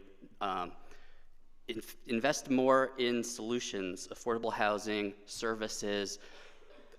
Encampments are a mess because they don't necessarily get trash service, so let's send them trash service. And let's finish the managed encampments that we were trying to fund last year. Thank you. Thank you. Next speaker.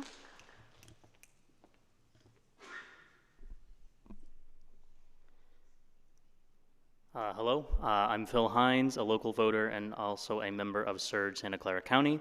I would oppose the mayor's proposal to allocate funds for SJPD to arrest our unhoused neighbors while also reallocating Measure E funds and going against what San Jose voters actually voted for.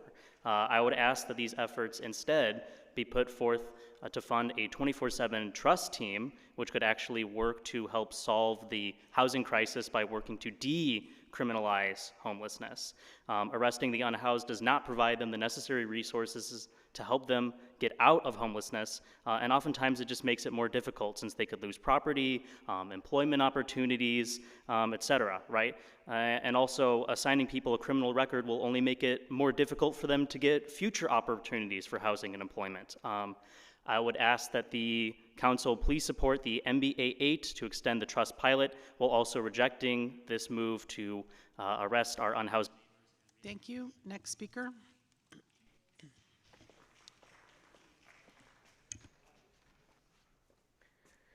Temporary housing is just that, temporary, and some of these are coming to the end of their 10-year lifespan.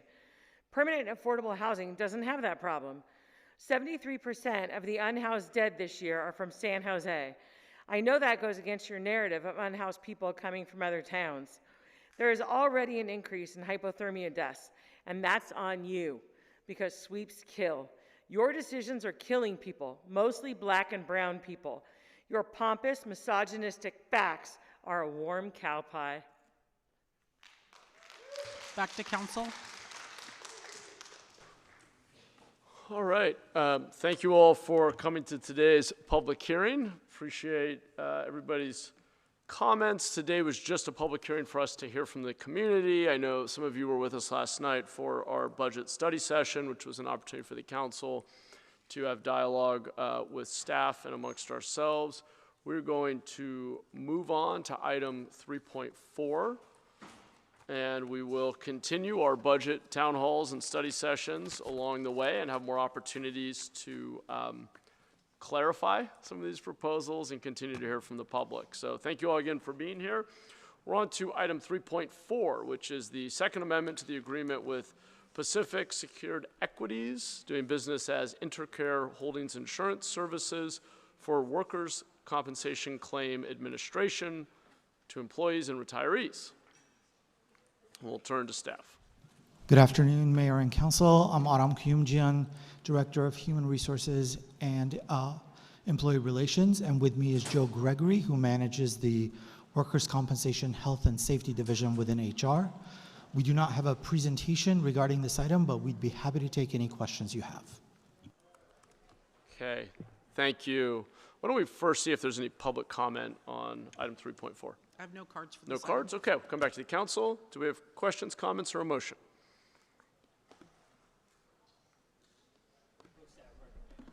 Move for approval. Second. All right, let's vote.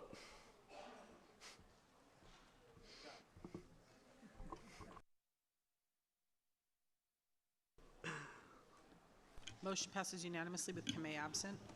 All right, thank you. We're on to 6.1, San Jose Clean Energy Power Workforce and Environmental Stewardship Project Selection Criteria. We have a brief staff presentation. We'll turn things over to Lori when she's ready. I just want to note that Kamea has indicated she's voting yes on the last item, so it's fully unanimous.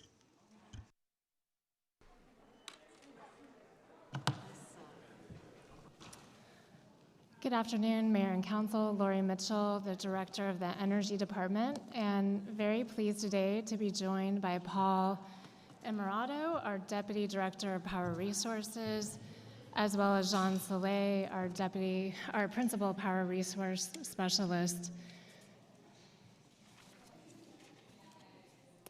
So just as background, I think the Council is aware that you have approved many renewable and reliability projects over the years. This is a map of some of those projects that have been approved over the last 7 years. And you can see that now we have over 1 gigawatt of renewable energy contracted, which is great progress for San Jose Clean Energy. Back in February of 2024, you did approve a long-term renewable project, and you also directed us to explore the feasibility of incorporating labor-related provisions that were presented by IBEW and other stakeholders at that City Council meeting. And we're very pleased today to have worked for about a year with those stakeholders and come back to you with a recommendation. And with that, I'm going to turn it over to Paul.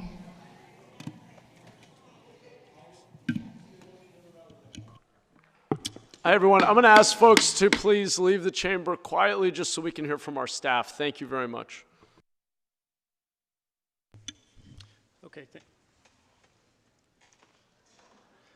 Okay, thank you. So yeah, as Lori mentioned, as you're familiar, we bring long-term power purchase agreements to council for approval. These agreements are 10 or more years, and in February of 2024, we brought an agreement forward, which was approved, and at that session received public comment from IBEW to incorporate particular labor-related standards in future agreements. As a result of that, we did meet with a variety of stakeholders, which we'll take a look at, to develop consideration for such criteria. Our focus was to address the feedback from labor, and it evolved to include environmental advocates. Some general guidelines and principles that we looked to follow as we worked with stakeholders was to ensure criteria fit with the ability to minimize risk of long-term agreements achieving commercial operations, maintain department flexibility so we can continue achieving regulatory standards, as well as meeting affordability and reliability objectives, and in addition, maintain criteria that is implementable and manageable by department resources and aligns with other city policies. So this process was rather lengthy. It took the better part of a year. This slide just outlines sort of the key steps and the stakeholders that we worked with. We worked with over a dozen stakeholders. It was a very iterative process, sharing just the framework, drafting, receiving feedback in between those steps, and taking our criteria to our Community Advisory Commission and our Risk Oversight Committee for feedback and support throughout the process. So in addition to criteria that we currently evaluate and will continue to evaluate, such as project economics, the fit into our portfolio, ability to meet regulatory requirements, additional criteria has been developed through this effort to support feedback that we received throughout the process. They really fall into 4 main categories: workforce development, project location, environmental stewardship, and community engagement. Workforce and workforce development is focusing on prioritizing projects and allocating them points in the evaluation process for those that have project labor agreements in place, with additional credit for local workforce to Santa Clara County, as well as the location of the project, and or have defined workforce pipeline programs. For location, prioritizing projects that are located in California and interconnected with the California Independent System Operators grid. From an environmental perspective, prioritizing projects that avoid sensitive habitats and species and commit to a habitat conservation plan when applicable.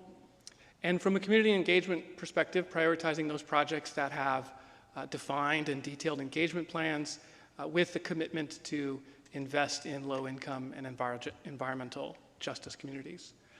And then all of this would be reportable within 90 days of achieving commercial operations. That was an important factor to stakeholders, which we agree with. And to maintain our flexibility and be adaptive to the market, determine the weighting on a solicitation by solicitation basis so that we can, again, consider factors in the market. When we bring projects to council for approval, we will report on their performance relative to this criteria and the criteria previously mentioned. And I think one thing just important to note is this, this is just scoring criteria. We may bring projects forward that do not score extremely well in these categories, and that may be for reasons for compliance or other portfolio needs. So with that, I will pause and we can answer any questions that you may have. Great, thank you so much. Tony, do we have public comment? We have no cards for this item. Okay, let's come back to council. Appreciate staff's work on this. We'll go to Councilmember Condellis. Thank you, Mayor. I just wanted to thank staff for their work on this, and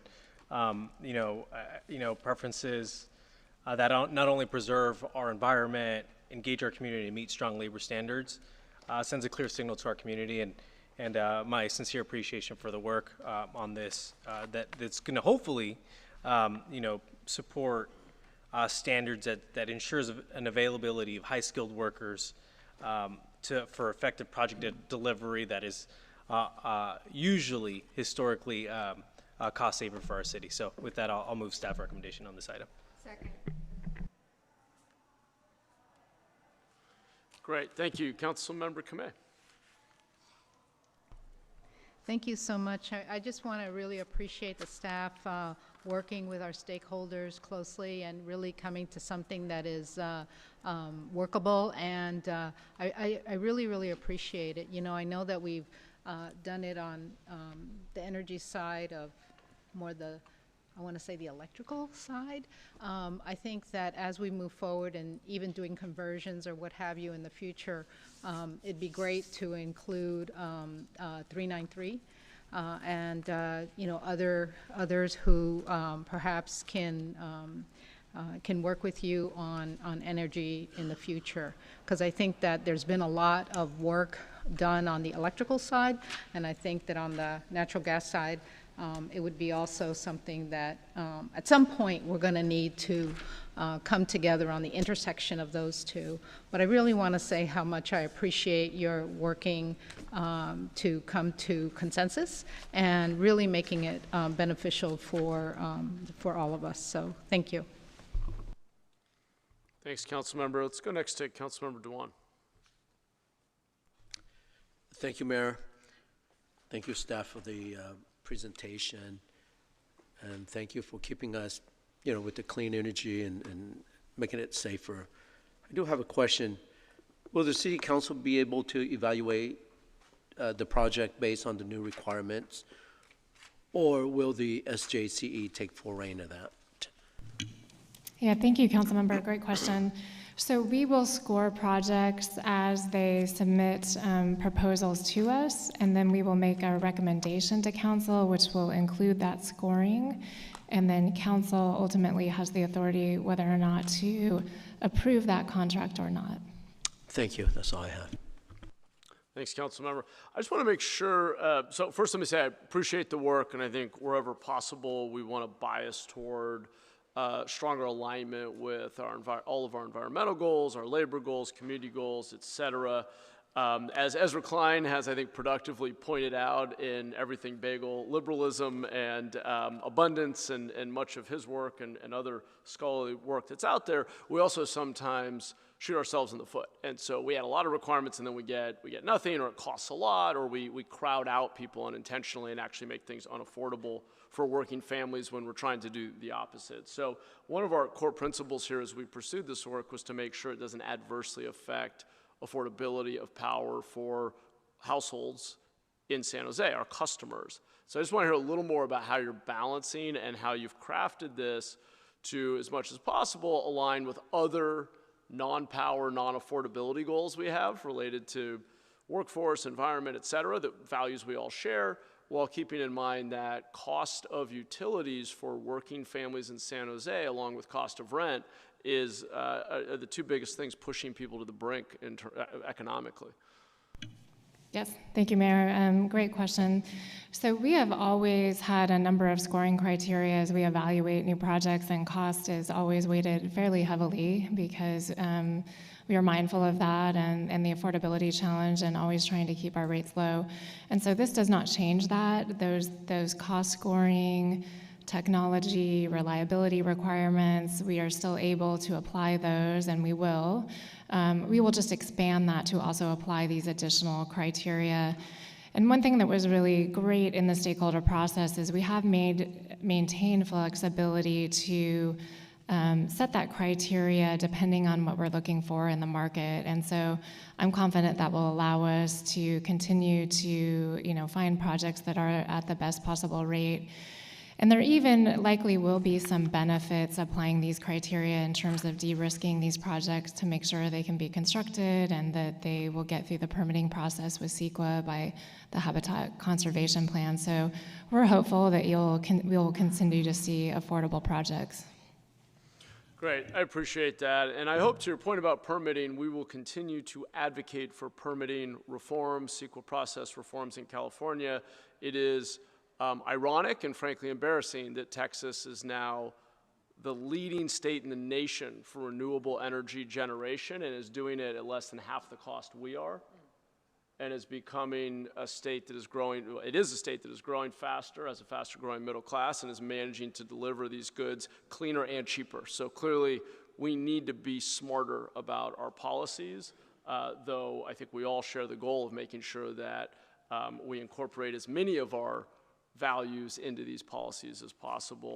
Appreciate staff being thoughtful about that balance and remembering that we got to deliver affordable power to our working households in San Jose.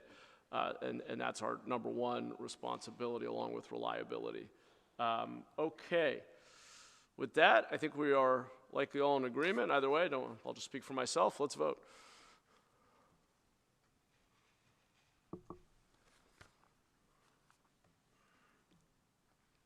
Great.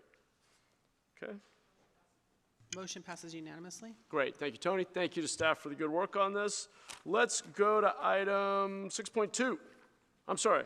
Yes, 6.2. Agreement with Calpine Community Energy, LLC for billing operations, data management, customer support services. There's no staff presentation. We'll go to public comment first if we have any. I have no cards. Okay, we'll come back to the council. Question, comment, or a motion?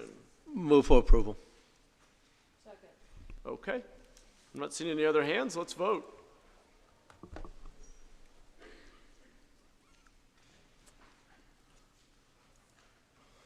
Motion passes unanimously. Great. Thank you. Okay, we are now on item 6.3, Republic Services Solid Waste Rates. Also no staff presentation. Tony, do we have public comment on 6.3? We have no cards. Okay. Back to the council. Staff's available if we have questions. Is that right? Okay, great. Turning to colleagues, do we have questions, comments, or a motion?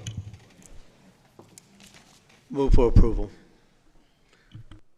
Second. Okay. Just waiting on that second. Thank you all. Tony, let's vote.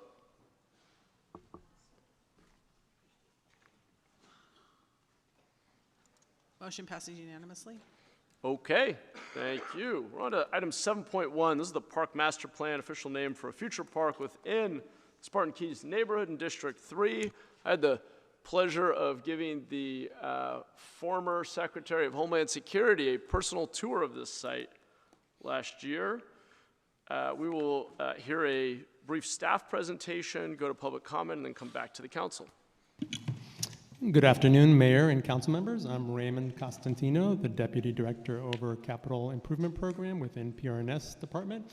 I'm joined here this afternoon with Sarah Sellers, our Division Manager, Willem Mui, our Associate Landscape Designer, and Leo Tapia, our Parks Planner 3. And we have a presentation. Willa will take it off.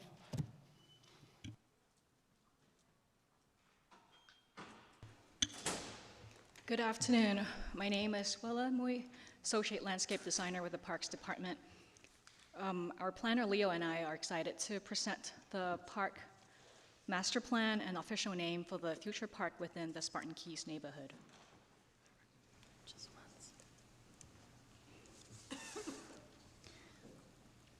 The new park will be located at the northeast corner of South 3rd Street and Key Street in the Spartan Keys neighborhood. The site is highly visible from surrounding streets and nearby apartment buildings, which helps ensure safety and encourage use. It is also well connected to public transportation, making it easily accessible for the community. The site does come with a few constraints. Its proximity to busy streets could generate noise, and the site lacks natural features like trees or water. And because of this, landscaping will be a key focus in creating a welcoming and comfortable park environment. Staff worked closely with residents to ensure that the park reflects their needs. Our outreach process included postcards, text message surveys reaching over 13,000 residents, online surveys in English, Spanish, and Vietnamese, and flyers at local libraries and community centers. This helped us gather important feedback to guide the park's design. The master plan aims to balance the site's opportunities and constraints with a mix of active and passive amenities. Key features include walking paths with fitness stations spread throughout the park, sports court, community spaces for gathering, a variety of drought-tolerant landscaping, nature-themed playgrounds, dense tree canopies, stormwater swells, and preservation of a historic brick building for future use. The design ensures that the park will serve all ages and abilities, focusing on safety, visibility, and noise management. This effort was made possible in part by a $4.5 million grant from the Outdoor Recreation Legacy Partnership. The park is anticipated to open in 2027. And with that, I'll pass it to Leo to talk about the park naming process. Thanks, Willa. Good afternoon, Leo Tapia, Planner 3 with the Parks Department. So for context, the city's naming policy governs the naming of all city-owned facilities, including parks. In terms of process, the department solicits potential park names from the community and verifies if those names comply with the criteria listed on the screen. Staff then recommends a name to council, with council being the sole decision maker on the name. So based on the input from the community and Parks and Recreation Commission, a historical analysis of the project site, and the city naming policy, staff is recommending the name Brickyard Park. The name reflects a brickyard facility that existed on the site for over 95 years, and the facility was recognizable because of its 120-foot tall chimney stacks. The existing one-story brick building, which was built in 1930, served as a showroom for the clay products that were produced on site. Eventually, the facility was demolished in 1963. So in closing, staff finds that the name Brickyard Park aligns well with the long-term vision of the park by celebrating the area's history. So unfortunately, this slide is a bit outdated, but the recommendation in the staff memo is correct. So in conclusion, staff is recommending that City Council approve the master plan for the future park site and adopt Brickyard Park as the official name. And this concludes staff's presentation. Thank you. Great. Thank you all so much for your work on this. Really excited to break ground and eventually see this beautiful new park open. Tony, do we have public comment? I have no cards for this item. Okay, coming back to the council, do we have council questions, comments, or a motion? Councilmember Salas. Yeah, this is just for the master plan. Is there a plan, is there any kind of schedule all relative to design and ultimately construction and ultimately completion? Yes, the construction is anticipated to start next spring of 2026, and the completion is fourth quarter 2027. Great, thank you. And I forgot to say thank you very much for doing this, and thank you for the report. It sounds like some of this is dependent on a grant. Has that grant actually been received? We're good with the grant?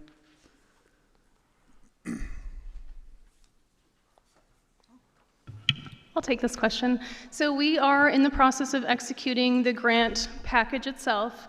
Since this is tied to federal dollars, there are a lot of extra requirements that are not very typical. So we worked through a lot of the preliminary studies, cleared CEQA. Now we are tackling the NEPA part, which is not very common to normal city projects. Once we wrap up those last few bits, we will be ready to execute the package fully. And at that point, we'll finally hop into construction document development, and we'll pick up the pace right through construction to open the park. Great, thank you. With that, I'd like to move that we accept the staff recommendation. Thank you, Council Member. Tony, I was advised that we had a card come in. Why don't we go ahead and hear from that member of the public, and then we'll come back for a vote. Aurelia, come on down.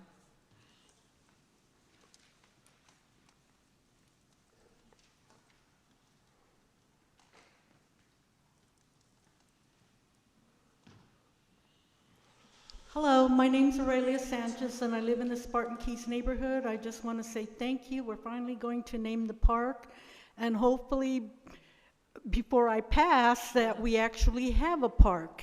So I'm very grateful that we finally got to this stage. Thank you. Back to council. All right, thank you. We seem to have exhausted hands. We had a motion, so unless anybody else wants to chime in, we're going to vote. Tony?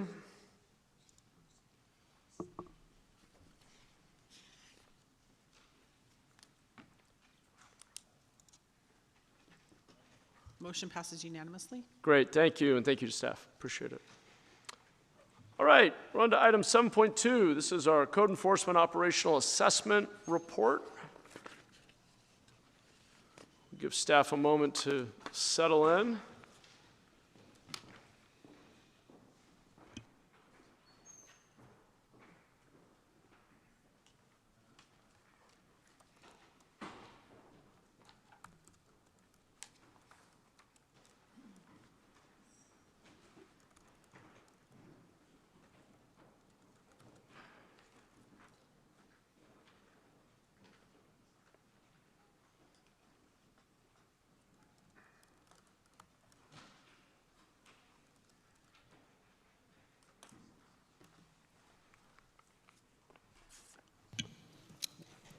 All right, Chris, and we are ready to go.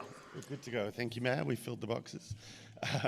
Chris Burton, Director of Planning, Building, Code Enforcement. I'm joined today by Rachel Roberts, Deputy Director for Code Enforcement, Angel Rios, Deputy City Manager, who's been supporting us through this process, and then a host of folks from our team at Guidehouse, in particular Nicole Ederer and Christian Jensen, who've been the leads on this project with us and instrumental in supporting us through this work. So really appreciate the opportunity to return to City Council to share the results of our operational assessment. This work really represents that next milestone in our ongoing efforts to re-engineer and modernize our approach to code enforcement and ensure that it aligns with the needs of the community. As you may recall, earlier this year, we were here with a comprehensive study session where we took a really in-depth look at our code process, highlighting the challenges, the opportunities, and the critical role that the work plays in maintaining a safe, clean, and vibrant San Jose. Since then, we've been partnering with Guidehouse to conduct a thorough assessment of our current operations. This process involved digging deep into how we deliver services today, examining recent successes from some of our targeted pilot programs, identifying practical, forward-looking recommendations to help us continue to improve.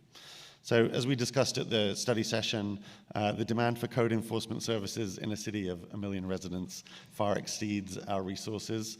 That reality really hasn't changed. However, what this assessment does do is it provides a really clear path forward on how we can better utilize our most valuable asset in this work, which is what we consider to be our code enforcement staff. Our team are out there every day, working in our neighborhoods, collaborating with residents and businesses and with property owners to ensure that San Jose remains a safe and thriving community, and I'm incredibly proud of all the work that they do. With that, I'll hand it over to our Guidehouse team and Nicole to talk through their recommendations, and then Rachel's going to follow up with our implementation plan.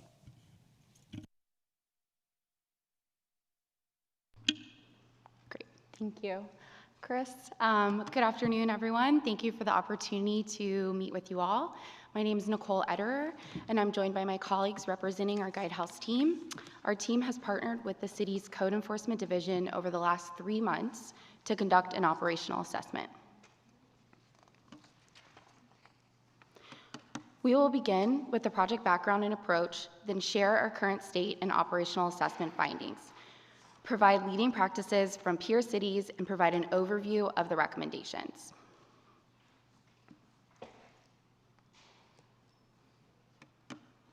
The operational assessment included a rapid analysis of processes and resources against the division's current workload, a review of alignment between customer and city council expectations and division objectives, and identifying opportunities to streamline, prioritize, or invest in services. The key objectives across 4 phases of the project included discovery and current state analysis, an operational analysis, and leading practice research, which together informed the future state recommendations to refine and strengthen the way the division serves the public.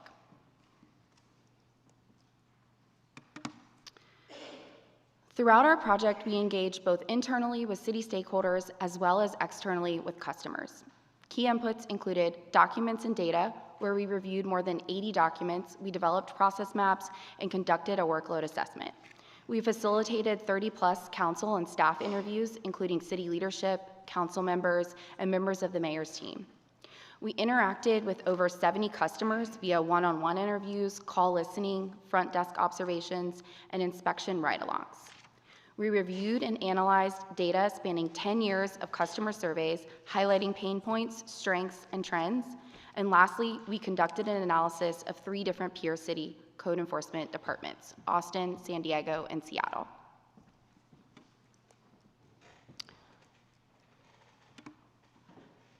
Five key challenges emerged through our current state and operational analysis. Communication breakdowns cause frustrations and lead to delays. Inspectors have difficulty keeping up with necessary customer follow-ups. Though communication has improved with key city partners, there is an opportunity to further improve and formalize collaboration. Overextended scope. The division is assigned programs beyond the primary responsibility that we typically see in peer cities, expanding the scope of work without corresponding increase in funding, staffing, or authority. For example, the Mobile Vendors Program does not have dedicated funding or staff. Process inefficiencies. We found several examples of burdensome, decentralized, and inconsistent operations. For example, time to comply upon receiving a pre-citation warning notice is up to the inspector's discretion, leading to inconsistencies in compliance timelines, which can range from 3 to 30 days based on the violation's severity. Technology gaps. Outdated technology and the lack of proper equipment prevents inspectors from working as effectively as possible. The current case management technology does not reflect the complexity of most cases, have a mobile application, or provide workflow notifications. And lastly, staffing gaps and workload challenges. We found that many inspectors are new to the position and therefore encounter challenges in operating independently. The 2 division manager positions are vacant, as well as several inspector positions. There is a lack of a clear pathway for internal promotions. For instance, inspectors are not required to have college degrees. However, division managers are required to have degrees. There are also inconsistent reporting structures that can lead to accountability issues. Our team conducted a workload and staffing gap analysis for the General Code program, given that most cases fall within the General Code. We found that based on the 2024 caseload data, the division has a staffing gap of about 26 inspectors. This gap demonstrates that managing and closing the current General Code caseload is not feasible with the existing staffing levels and is exacerbated by the challenges mentioned on the previous slide. Our recommendations do not suggest hiring an additional 26 inspectors. Instead, we propose a combination of initiatives that together will address these operational challenges and make the division's caseload more manageable. We will elaborate more on these recommendations in the upcoming slides.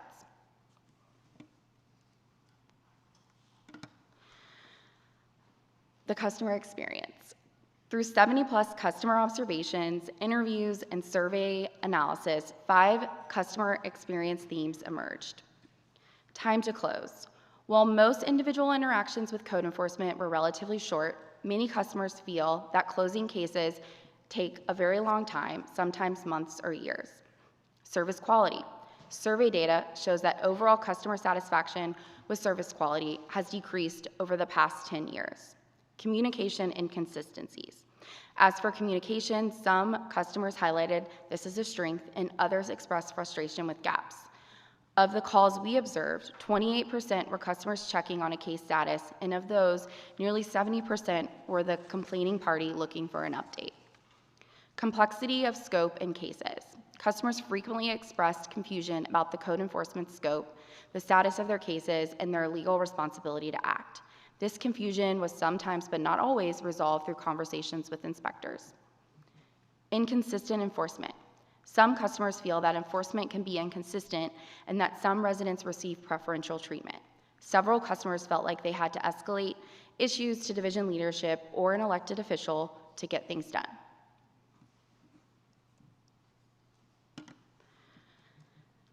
The division conducts an annual customer service survey.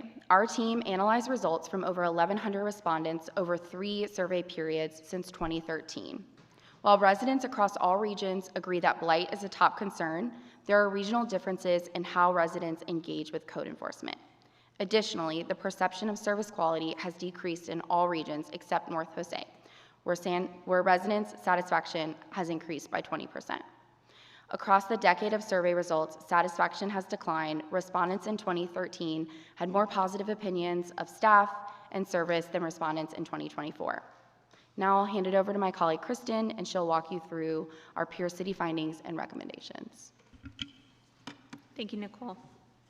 For our Pierce City benchmarking, we researched code enforcement divisions in 9 cities and selected San Diego, Seattle, and Austin for our Pierce City interviews.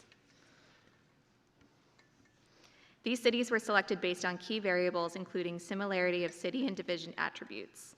Here you can see a high-level comparison of the city programs. We've color-coded the cell green if the number is approximately greater than 10% of San Jose's number, and pink if it is 10% or less. Just to call out a few items here. Total code enforcement budget, San Diego is comparable to San Jose, while Seattle and Austin are higher. San Diego and Austin both have more total FTEs, inspectors, and managers, but San Jose is responsible for by far the most number of programs under their purview.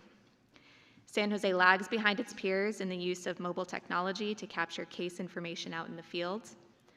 Most of the peer cities have formal succession planning and community engagement as part of its programming. Here we want to highlight some of the key strategies and initiatives happening in peer cities that may apply to San Jose. Succession planning. All 3 cities have formal succession planning and allow inspectors to substitute years of experience for education requirements to promote to leadership positions. Streamlined enforcement. All 3 cities have a strict case prioritization process and escalate to enforcement more rapidly to address severe and high priority cases based on safety. Focused scope. All 3 cities have a narrower program scope than San Jose. None have fireworks or abandoned shopping carts. Austin and Seattle also have additional support roles to help inspectors manage their caseload. Focus on community engagement. Austin and Seattle have dedicated community engagement staff and invest in community engagement initiatives to increase resident awareness. Strategic roles. Austin and Seattle have strategic roles such as Chief Strategy Officer, Marketing and Outreach, Community Engagement Manager, and Legal Liaison. Next, we'll share how we synthesized current state findings and gaps into future state recommendations. Our recommendations are organized into 3 themes. Theme 1 is to develop and optimize the workforce. Theme 2 is to improve operational and program performance. And Theme 3 is to increase customer service and communication. The goal of these recommendations is to streamline service delivery, prioritize services, and identify opportunities to make investments. Theme 1. These recommendations are people-focused and invest in the code enforcement team. Each recommendation was assessed according to level of impact and level of effort for implementation and aligned to these outputs. 1.1 is to modify organizational structure and hire in key areas. Realigning the current organizational structure with the division's functional areas will support accountability and consistency in enforcement. The division should immediately invest in a temporary transformation manager position to oversee implementation of these recommendations. The division should also create 4 new permanent positions to support transformation, address gaps, enhance capacity, and align with leading practices. These positions are a strategy and engagement manager, a general code manager, a community engagement manager, and a support analyst. 1.2, conduct classification assessment. Understanding current inspector job levels and staff capabilities can help the division determine whether its structure should align with peer cities, provide clarity on filling current vacancies, and direction in hiring additional inspectors to manage future demand. This can support caseload management and strengthen the pathway for internal promotions. 1.3, increase training opportunities and support a culture of development. Code staff are required to know and apply a tremendous amount of knowledge and expertise to a diverse set of contexts. Providing regular training for staff and investing in new training such as implicit bias and IAP2 certifications will reinforce consistent enforcement and empower staff in developing their staff and skills and confidence. 1.4, optimize recruitment and retention. Targeted recruitment strategies can help the division attract individuals to address vacancies. Investing time into understanding why staff stay or leave is also important for reducing turnover and retaining institutional knowledge. 1.5, establish a succession planning process. This will ensure knowledge transfer is successful when employees leave and motivate employees who are staying to take on new responsibilities. Theme 2, improve operational and program performance. These recommendations are focused on narrowing the division's scope, scaling successful pilots, streamlining processes and implementing quality controls, and prioritizing tech modernization. 2.1, set strategic vision for division. The division should revisit and confirm its strategy and approach to enforcement through a series of planning exercises and workshops. This will help the division align its goals and objectives to citywide initiatives and support the division in balancing its priorities and constraints. 2.2, realign and narrow program scope. The division is assigned tasks beyond its core responsibilities, at times expanding its scope without corresponding increase in funding, authority, or staffing. We have identified these programs and indicated where they should be funded to remain within the division or realigned elsewhere. Narrowing the division's program scope will support inspectors in developing their expertise and work through cases more quickly. 2.3, expand pilot programs. There has been positive feedback on the FAST pilot program and enhanced vacant buildings and storefronts program, which are both proactive pilot programs for addressing blight throughout the city. We recommend expanding and establishing these pilots as permanent programs. We also recommend piloting a new escalated intervention program, which would address problem properties by escalating enforcement on properties with frequent and repeated violations. Having these proactive programs in place will keep property owners more accountable and help mitigate the number of complaints that are filed by the public. 2.4, update policies to support strategic enforcement. Our policy recommendations are focused on expanding current case prioritization and warning policies and introducing a new case escalation and backlog management strategy. 2.5, streamline processes, reduce manual tasks, and implement quality controls. We identified 10 process changes that can streamline the case management lifecycle. These focus on standardization and prioritization to help improve efficiency and customer experience. 2.6, enhance performance metrics and accountability. This highlights the importance of aligning key performance metrics to the division strategy, including inspector performance, compliance, customer service, and strategic performance. Having a well-defined KPI strategy ensures performance is tracked, measured, and reported, helps identify where performance is lagging, and increases transparency. And 2.7, expedite and prioritize adoption of Codex. Code's current case management system is a legacy technology first implemented in 1999. CES does not support mobile technology and requires inspectors to use complex workarounds to upload case documentation. The division has already contracted with a technology vendor, Codex, to replace CES and is targeting a rollout in early 2026, a timeline which has been extended past its original intended launch date of midsummer 2025. This recommendation reinforces the work the division has already begun and highlights the importance of implementing Codex as soon as possible. Theme 3, increase customer service and communication. These recommendations strengthen follow-up and transparency and expand community education and partnerships. Critical to these recommendations is the hiring of a community engagement manager to manage stakeholder initiatives. 3.1, optimize communication and improve self-service. To give customers the tools they need to help themselves, the division should invest in and publicize self-service options. Code should create standardized tools, templates, and call center scripts to help guide customers through their interactions. 3.2, invest in community education. The division should continue to invest in activities like workshops, flyers, and newsletters to share information about rules, regulations, and policies. We also recommend holding public meetings and office hours to answer public questions, gather feedback, and discuss enforcement issues in high-profile cases. Finally, 3.3, improve cross-departmental coordination. The division should continue to invest in cross-departmental communication to support customers and city goals. Our team has developed a high-level roadmap for the implementation of these recommendations. The roadmap is organized into 3 phases: do now, do next, and do later. Recommendations in the now phase include high-impact strategic recommendations and quicker wins. The next phase includes high-impact recommendations that are dependent on now activities and other medium to high-impact activities that are lower effort. Last is the later phase, which includes recommendations that are contingent on the previous phase's recommendations. City Council support is critical to ensure that Code is able to execute on these recommendations. We have identified 4 initial recommendations that will require some form of action or support from City Council.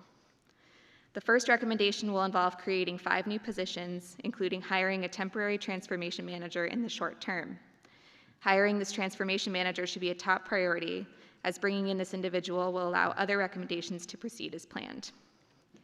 Each of the proposed positions bring critical capabilities and build capacity for the division to make improvements and optimize performance.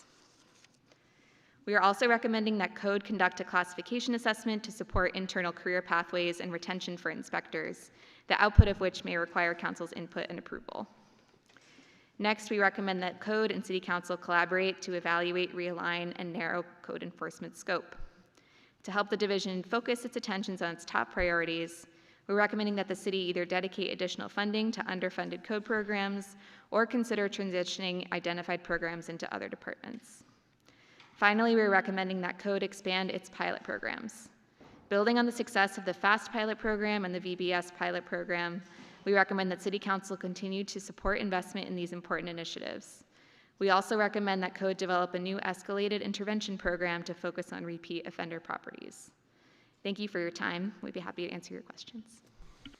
Thank you. Chris, or Rachel? Yeah, I just want to have Rachel just follow up just with how we're looking at the implementation plan. Thank you. So the Code Enforcement Implementation Work Plan has been developed to ensure a successful and efficient rollout of the 15 recommendations. In developing the work plan, we focused on 3 key factors: prioritizing improvements that address the main points identified by stakeholders, customers, and council feedback, recognizing the interdependencies between the recommendations, and aligning with the current realities, including available resources, budget constraints, staff capacity, and ongoing initiatives already underway. The work plan is broken into 2 phases. We have our near-term and mid-term plan for fiscal year 25-26 and 26-27, respectively. Focusing on high-impact quick wins, the first phase includes the hiring of the transformation manager, setting a strategic vision to guide priorities and realign work, streamlining processes to reduce manual work and increase efficiency and provide quality controls, launching the escalated intervention program targeting the repeat violators, and updating our policies for more expedited and strategic enforcement, and adopting the Code X new case management system to support automation and tracking. Once that phase 1 is completed, we will move to phase 2, implementing recommendations that will ensure the improvements are sustainable. Including hiring in key areas to close capacity gaps, realigning and narrowing the program scope, expanding pilot programs such as our FAST and Enhanced Vacant Building program, enhancing performance metrics and accountability through better tools and oversight, and investing in community partnerships. Together, these improvements will result in key outcomes, including faster and fairer enforcement, boosting organizational effectiveness and workforce capacity, streamlining internal processes, enhancing prioritization, accountability, and strengthening our overall community impact and trust. In addition to the roadmap, there are several high-impact near-term operational improvement initiatives that are already underway within the division. We have our escalating enforcement policy that's in process for implementation that will provide inspectors with clear expectations for compliance timelines and standardize the case workflow and enforcement approaches across all programs. Our age case triage reduction project, which involves a systematic review of stalled cases using a new internal reporting tool to determine next steps, such as closing the case or reprioritizing for enforcement, leading to reduced caseloads and improved overall efficiency and responsiveness. We are also projecting for the summer of 2025 increased fine ordinance to be brought to council, and this is in response to council direction. We are preparing an ordinance to update and increase the maximum administrative fine to $500,000, strengthening our enforcement toolkit and financial deterrence for chronic noncompliance. Staff are working with the City Attorney's Office and will return later this summer for council consideration. With regards to immediate next steps, staff is preparing a manager's budget addendum, recommending a $400,000 ongoing general fund earmarked reserve to allocate funds specifically to support this phase 1 implementation work. As we implement these reforms, transparency and accountability will remain top priorities, and as such, we will be providing an information memo on both the escalating enforcement policy and the escalated intervention program. We will also include progress on the work plan implementation as part of our code enforcement annual report at Neighborhood Services and the Education Committee, which usually is in April of the fiscal year. And with that, it concludes our report, and we're open for any questions. Great. Thank you to our city staff and the Guidehouse team for your insights. Why don't we go to public comment first, Tony? David Parker.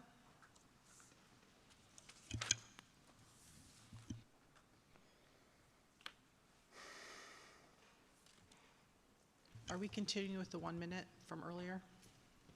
Typically, we continue on. It's the 1 minute.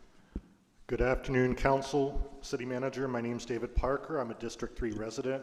I'm a code enforcement inspector, and I'm an elected member for MEF 101. So you've spent several $100,000 on a report to tell you what MEF and our members have been telling you. Code enforcement needs more staff. On page 13 of the PowerPoint, it states each inspector has 19,789 residents each. This is a misleading statement. For example, the general code team has 12 inspectors, and you divide that over San Jose. That gives them about 81,000 customers each. That's not realistic for any inspector. There is a recommendation to create 5 new positions. Why do we need more management positions? We're short inspectors. We need inspectors out in the field meeting with the customers and helping the customers. We do not need more managers. One of the recommendations is to reclassify inspectors to support internal career pathways. The current code enforcement 1 and 2 classifications are not contributing factors to our high turnover. Thank you. That's your time.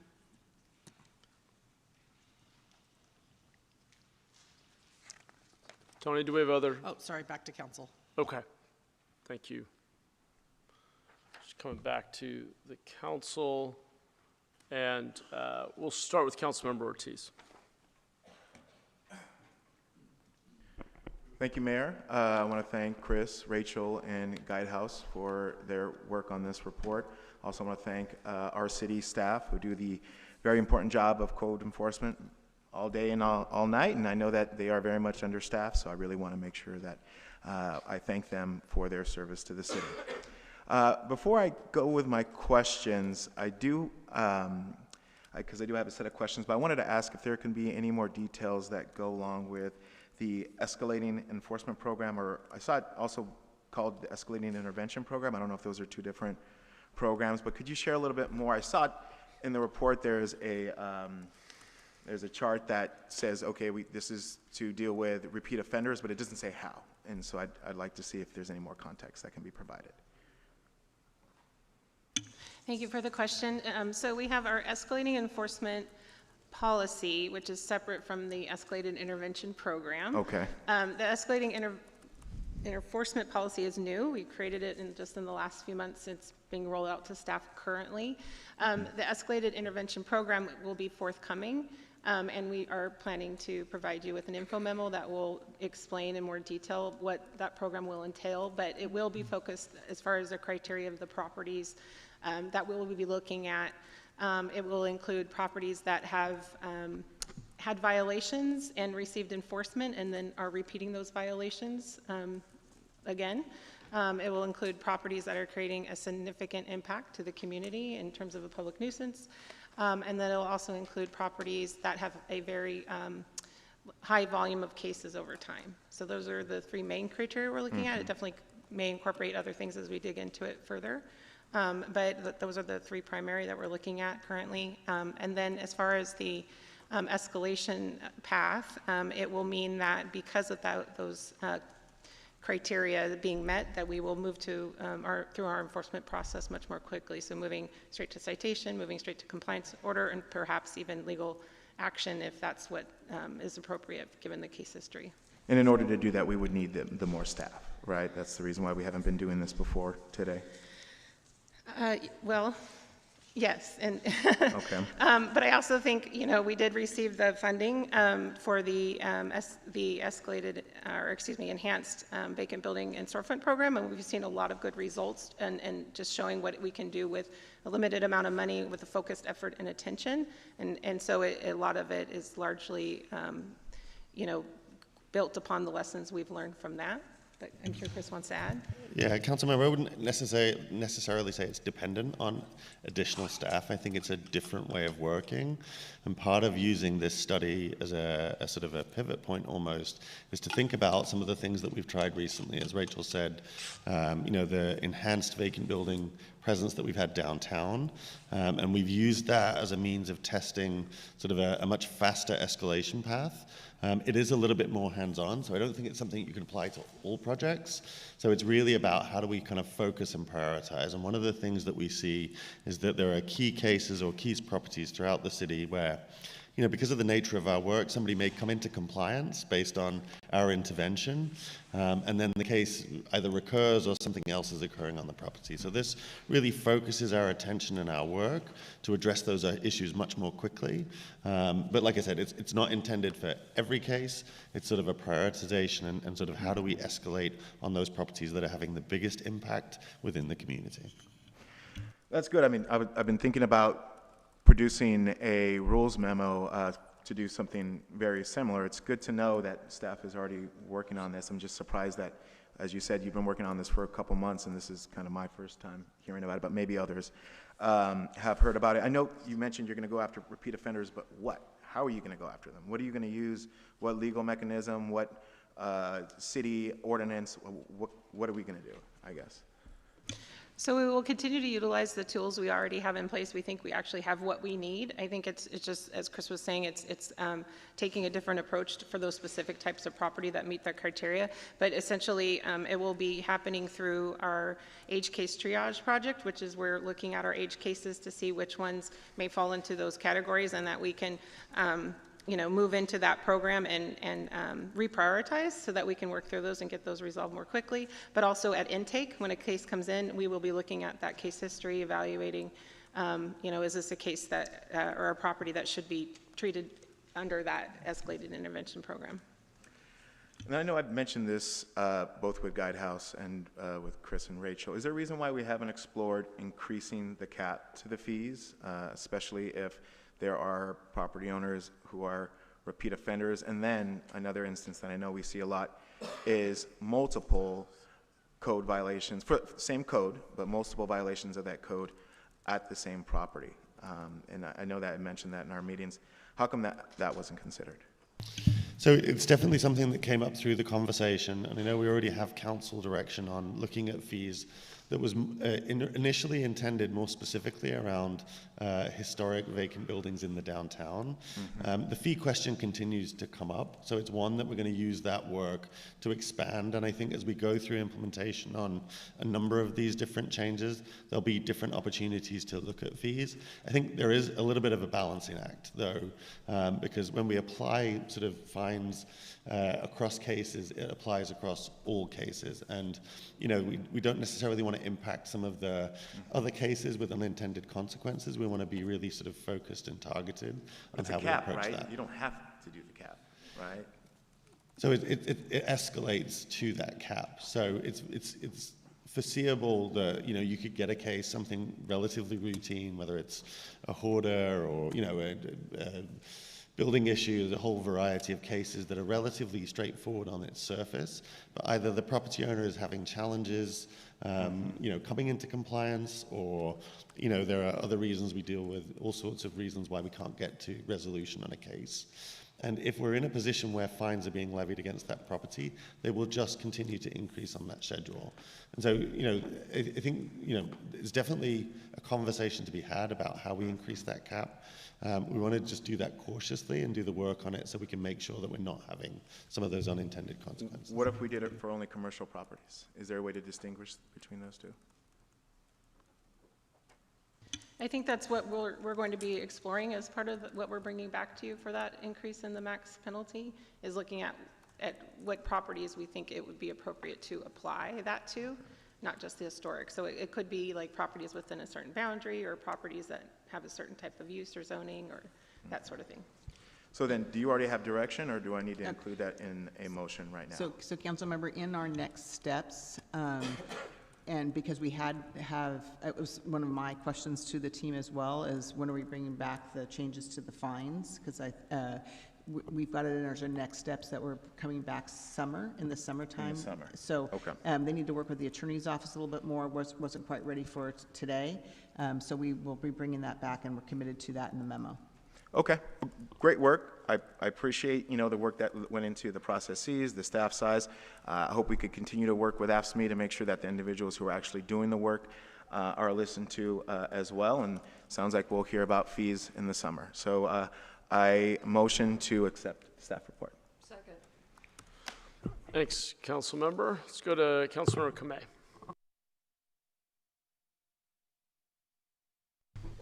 Thank you so much. This is rather meaty. And, one of the things, there's just a lot here, and I'm glad that you broke it down into things that you do now, do next, and do in the future. But, as I look at the key challenges, time is not our friend, and there's so much to do.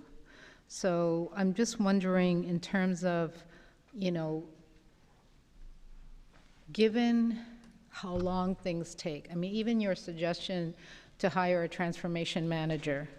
I know what it's like here to hire someone, and it's sort of like its own sort of thing, right?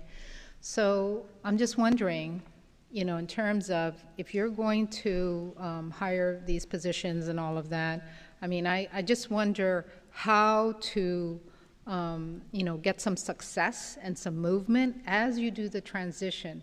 Because although you lay out in terms of what happens and how long it takes for that thing to happen is, like I said, time is not our friend, right? So I'm just wondering, in terms of, how do you ensure, or at least try to get to success in transition? Yeah, thanks, Councilmember. I think that's an important question and something that we think about a lot. I think there's a lot of work in here. Certainly, we're not waiting. Some of these steps are already in action, and we see that there's an opportunity to really implement. The key for us is kind of how do we create the capacity to make some of those significant changes within the division. When you think about code enforcement, Rachel's ultimately supported by 2 division managers, 9 supervisors, and the rest of the 75 staff in code enforcement are field staff. They're inspectors and support staff. So there's really not a lot of capacity to think about functional management or operational changes. And that's why that kind of transformation manager position is really critical, is because it gives us that capacity to really ultimately look at processes, to sort of look at the changes that we can then sort of give to our team to then move into implementation. So that's really critical for us to step one. I think it's something that we intend to, should it be approved through the budget, move really quickly on. It's something that we're already sort of looking towards so that we can move very quickly to fill that position. As far as sort of everything else, it's really about sort of trying to stay ahead. So, we do currently have a couple of vacancies in our code inspector classification, so we're already in process on those recruitments. So every time we kind of hit that. To the extent that there's an opportunity to use either peak staff or retiree rehires to fill gaps, we're continuing to do that on an ongoing basis, because we agree sort of time is not our friend, and continuing to look to that capacity so we can make these changes is going to be the critical aspect. Yeah, and then I'm looking at what's on the website in terms of your current code enforcement division and how it's broken down, and I see that you have a vacancy in field operations, and so I don't know if you're going to, if all of these new positions are going to live somewhere else, or are you going to change the structure of what is in the division? How do you see that? Yeah, so currently we filled both of our division manager positions with acting. So we actually, we have a retiree rehire, the other is an acting position. We did do a recruitment just a couple of months ago. There was a failed recruitment in that position, so we're starting to rethink about how we approach those recruitments and look a little bit more broadly, so that we can think about how best to long-term fill those positions. In the interim, it's about how do we fill the gap and make sure that we have continuity in our operations and we don't see any impact near term. But it's definitely something that we're continually watching and sort of adjusting for. I think potentially we'll continue to look at reorganization as we move through this process, again with a limit on how much capacity we have at the management level, certainly the middle management within the division. There's limits to what we can do, right? So I think as we look sort of out into out years and continue to have this conversation, that's something that we'll address. Mm-hmm. I appreciate all of the information. I think it's a lot more complex than I cannot, that I can understand. But I do know that there's a lot of, while you're doing this transition, there's all this work that still needs to get done, right? So I think that it would be helpful to know by this time next year, these are the things that we are going to achieve, right? And it would be nice to have those deliverables identified so that you can kind of point to, okay, this is where we're going, because I think that there is a lot here, right? And I think that some of it to me is not as clear, right? And I do know how long things take. I do know that time is not our friend. I do know that there's complexity that's not explicitly spelled out here, because it's not a one-size-fits-all. And then there are things that you need to sort of work out as you're moving towards this transition. So I think that it would be helpful to have more clarity on, by this time next year, at least these things are the things that we would like, because that would be, I think, helpful. Thank you. And thank you for your work. And if I could just add in, on page 7 and I think page 9, the near-term recommendations that were slightly different than guidehouses of what is expected to be accomplished in 26, 27. They are listed and what the high-level outcomes are, and then staff needs to dive in and do work plans around each one of these items. But that's why it will be critical when we bring forward an MBA to allocate at least some, or if not all, of the $400,000 that we have set aside in the proposed budget on an ongoing basis. One of the key recommendations, which I've already pre-approved that we can bring forward in this MBA, is this program transformational manager.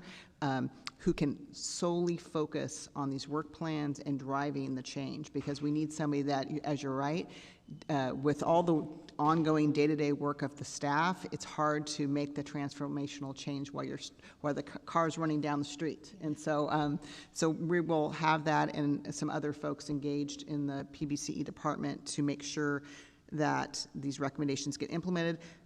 A few of them may bleed into the next fiscal year, but I wanted them to be aggressive in trying to make that change, knowing that we really haven't done an operational assessment of code enforcement in any depth in my 34 years that I know of, and so I was appreciative that the council gave us some money to do this deep dive, because this has been a pain point, not only for the staff and the council, but for the community. And so we're about making this positive change, and I think staff's excited, and when they have done some incremental changes and the outcomes have been positive, it's very, very motivating. So that's what we're looking forward to.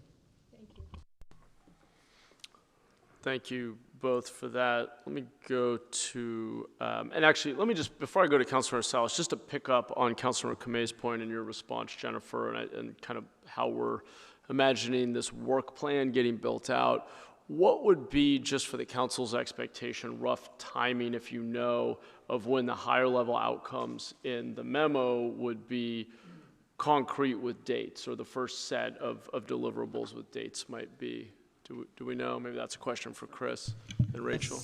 Yeah. So yeah, Mayor, that's definitely something we're working on right now. We've implemented a process inside across all of PBCE around looking at our sort of ongoing 5-year strategic work plan that's broken down into sort of 12 to 18 month work plans. Sorry, it's a 5-year strategic vision that's broken down into 12 to 18 month work plans that lays out very specific dates on a lot of these actions. Obviously, with this operational assessment, that will advance a considerable amount of this work sort of on the near term. Our intent is to really focus on hiring the transformation manager as quickly as possible. Obviously, we know that there's a little bit of process on that, but our intent is to start that process as soon as we can in July, get somebody in that position, and then really use that to focus on laying out what the next steps are across the rest of this work plan. Okay.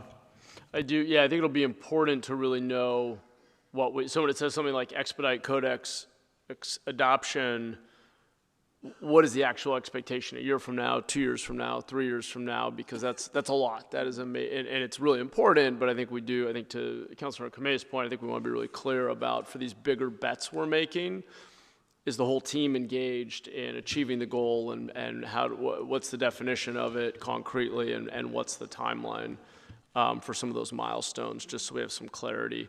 Sometimes there's a disconnect between how we read a deliverable or an outcome and how what staff's expectations are. Let me go over to Councilmember Salas next. Yeah, I want to build a little bit off of my fellow council member Ortiz and Kamei and the mayor, what you're saying, and also to the gentleman who testified. Thank you very much. Before I do that, I want to tell you the Guidehouse report. I've been around reports for 50 years of my professional life, and it's as good a report as I've read. It is comprehensive. It is the analysis. The only issue with it is it took my analyst and a senior analyst and I about 8 hours to go through this, but it's worth it, because what code enforcement can do for this city is not everything, but it's a lot. And I think you've demonstrated that recently with your FAST program. It's just amazing what code enforcement is capable of. And that's why what I didn't like about the report, what concerned me about the report, is it started with hire a new manager. And I think there's enough information in there, and you have enough of a track record that I wish it would start with, let's reimagine the department. Let's really look at what we've got, what we've learned even in the last 6 months to a year with that FAST program, and reimagine it. Also, to the mayor's point, I was surprised that some of the basic things relative to productivity, you don't have laptops or tablets when the inspectors got to the field. So I can picture them writing, like I used to do like 20 years ago, and then coming back to the office and then typing the report out. I mean, just from a metric standpoint, do they have tablets? Will they have tablets in the next 3 months? How can we help with that? Thank you. So they do have laptops, but I think some don't always use them in the field. because they are challenges where, you know, a lot of them rely on their phones because they're having to take pictures and they can record notes. It'd be a little more challenging to have your laptop with you while you're doing the inspection, but some of them do take them with them in their vehicles, and they'll do notes in between inspections and various things like parked at a park or something like that. So they do have that, but it's I think really the limitation is our current case management system is so antiquated. There's so many things that prevent us from being more efficient. Once we move to Codex, we are planning to implement something like a tablet or something like that in the field, so they can do mobile inspections that will go straight into the system, creating a lot more of the efficiencies that we're seeking.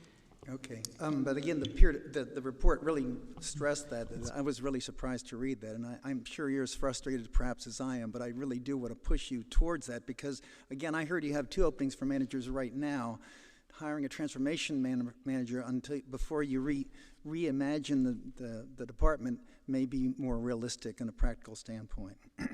Also, you talk about non-core programs, and I wanted to mention, I was surprised that the Pierce City comparisons are fabulous. They're really well done. And there was one with non-core programs that's so dramatic because you have some, the fireworks and the cannabis and all that stuff. And again, when I was reading through this, I thought, well, a new manager, let's get a manager to handle all the non-core programs so you guys can take what you've learned and do it. And again, I'm not telling you to do that. I'm just saying that reimagining things and really thinking about it would be important because, again, that peer comparison was amazing when I looked at a couple of things, but especially when I looked at the non-core programs of all the other peer cities versus San Jose.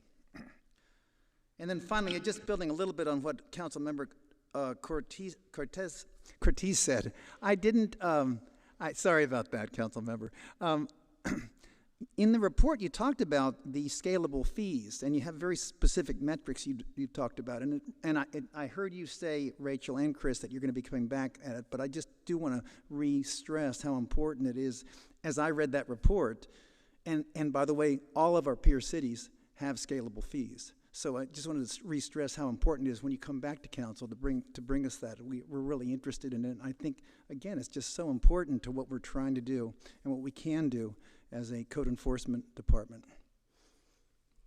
That's all, Mayor. Thank you, Councilmember. I think we're going to have Guidehouse just share some thoughts around why they proposed the 5 managers versus other staff and their recommendations.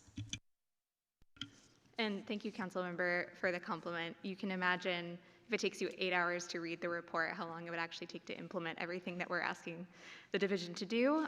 So that's really the premise of the initial transformation manager position.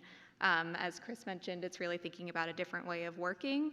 And if you don't have the capacity to do that, then you're not going to be able to, fix the car while it's driving, so to speak. So that was really the premise around that. And it's not that we're not recommending that they do hire field inspectors. That's really important too, and they know the vacancies they have, and they're already advertising for them. But we think it's important to get that manager in there while you're doing the other hirings at the same time. And kind of the thinking around the classification assessment is saying, we know we need the positions that are already vacant. As we're thinking about potentially growing the team in the future, what areas do you need to grow in is something that the division needs to be really strategic about.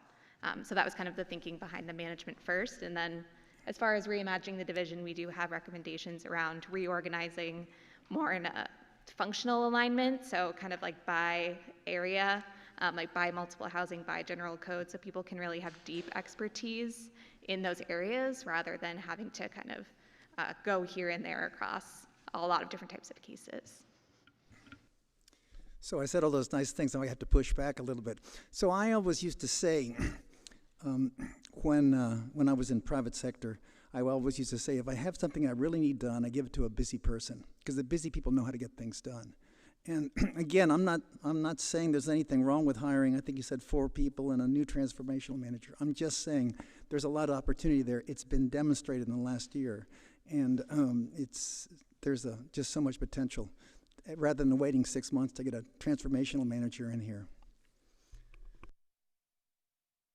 Thanks, Councilmember. I appreciate your comments and your question. Let me go to Vice Mayor Foley. Thank you. Thank you for the presentation. Thank you for the work. And to Guidehouse, thank you for sitting down and interviewing me and finding out what the pain points are in district office and in city council as it relates to code enforcement. I would say that every city council district has that property or many properties that are causing them pain points in their neighborhoods. And some of them are commercial properties, vacant commercial properties with blight, and others are residential properties that are vacant with tremendous blight. And in fact, I know of several in many of your districts that we hear about all the time. So I appreciate the effort to move forward. I feel the enforcement piece is something we need to continue to push forward, as referenced by Councilmember Ortiz. And while I appreciate the work and that we're going to come back, you're going to come back in the summer of this year with an evaluation of increasing the fines. I really believe the fine, and I think, Rachel, you said it, that the fines may not be what we need in order to accomplish the work. Certainly we want the work done, but some people will only respond if the fine is painful enough. So we need to make sure that there is a pain point for the recipient who has the funds, this is a property, we're going to lien the property in order to get the work done, because these properties are causing tremendous amount of work for our staff, both the district office and the city office, who are sending people out there constantly to investigate, coming back with a report. It's a pain point for the council office because we don't know what's been done. The residents call us, we respond, we send someone out there, things get done, we have to follow up in a month. It's a continual circle. So I think if the fine is heavy enough, then it really is a deterrent. In the evaluation, Councilmember Ortiz, I'm hoping that you'll allow a friendly amendment. In the evaluation and follow-up, it says that that the follow-up will be about increasing the fine to $500,000, and that's coming back in the summer, but it specifically relates to prominent historic properties. I would request that that terminology be removed, prominent historic properties, because I don't have any real prominent historic properties, but I can tell you I have some real blighted properties that need that penalty. Would you accept that, removing that as a friendly amendment? So I do accept that. That kind of upsets me because staff told me they had the direction they needed, and now I hear that it's only for historic properties. I kind of feel like I was misled with that. But yes, I do accept that amendment. Thank you. I appreciate that. Did you want to say something? I was saying, we are going to be looking at all of the fines. Despite that, what that was in there, we have the direction to look at all the fines from, as far as I'm concerned, from the study session that we had, was it January?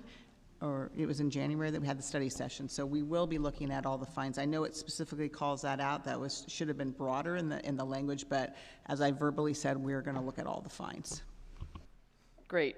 With the amendment, it'll be codified and public. Yep. So I truly thank you for the work that you're doing. This, we meet every month with PBCE, and we spend a lot of time in code enforcement and the issues that are going on. And while downtown is the area that so many of us see and notice and maybe have the most famous blighted properties, we all have them, and we all want to remove them off our list of things to do and to check on.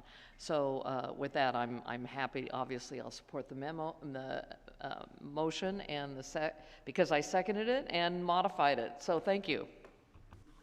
Thanks, Vice Mayor. Appreciate it. Let's go to Councilmember Mulcahy. Thank you, Mayor, and thanks for the report. I'm going to support it and the amendment, or the friendly amendment. The question I have, though, is on the question around the prominent historic properties. So we could maybe talk about this offline, but I'm curious. Burbank Theater, it's sort of a squishy topic, right? It's in county pocket.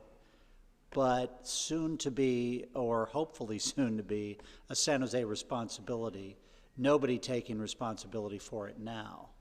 Do we have any jurisdiction on that property at all? Not currently, but once it's annexed, then absolutely.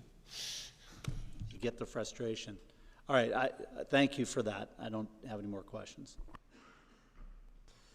Great, thanks. I think colleagues made a lot of good points. Want to just add my own, which I think are largely aligned, that I want to make sure as we get to implementation that we don't lose months, quarters, even years. I think the council, as the city manager has mentioned, this review is long overdue.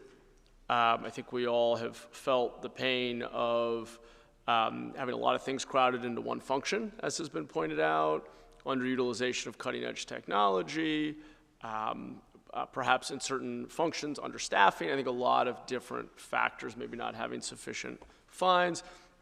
Now that we have a thorough analysis of what's missing and where we want to go, I'll just add my voice to those of my colleagues who have asked for speedy implementation, regular reporting, being really concrete and pushing ourselves out of our comfort zone. I think to Councilmember Salas's point, while we probably do need more capacity, there's always a temptation to add more people versus challenging the existing team to reimagine and reinvent the approach and really following the lead and wisdom of the people who are implementing, who I think can tell us what's broken about the technology or what's making the process clunky and slow. And I think this research really points to that, but I just want to push us now to implement quickly and keep this council apprised of concrete deliverables and dates.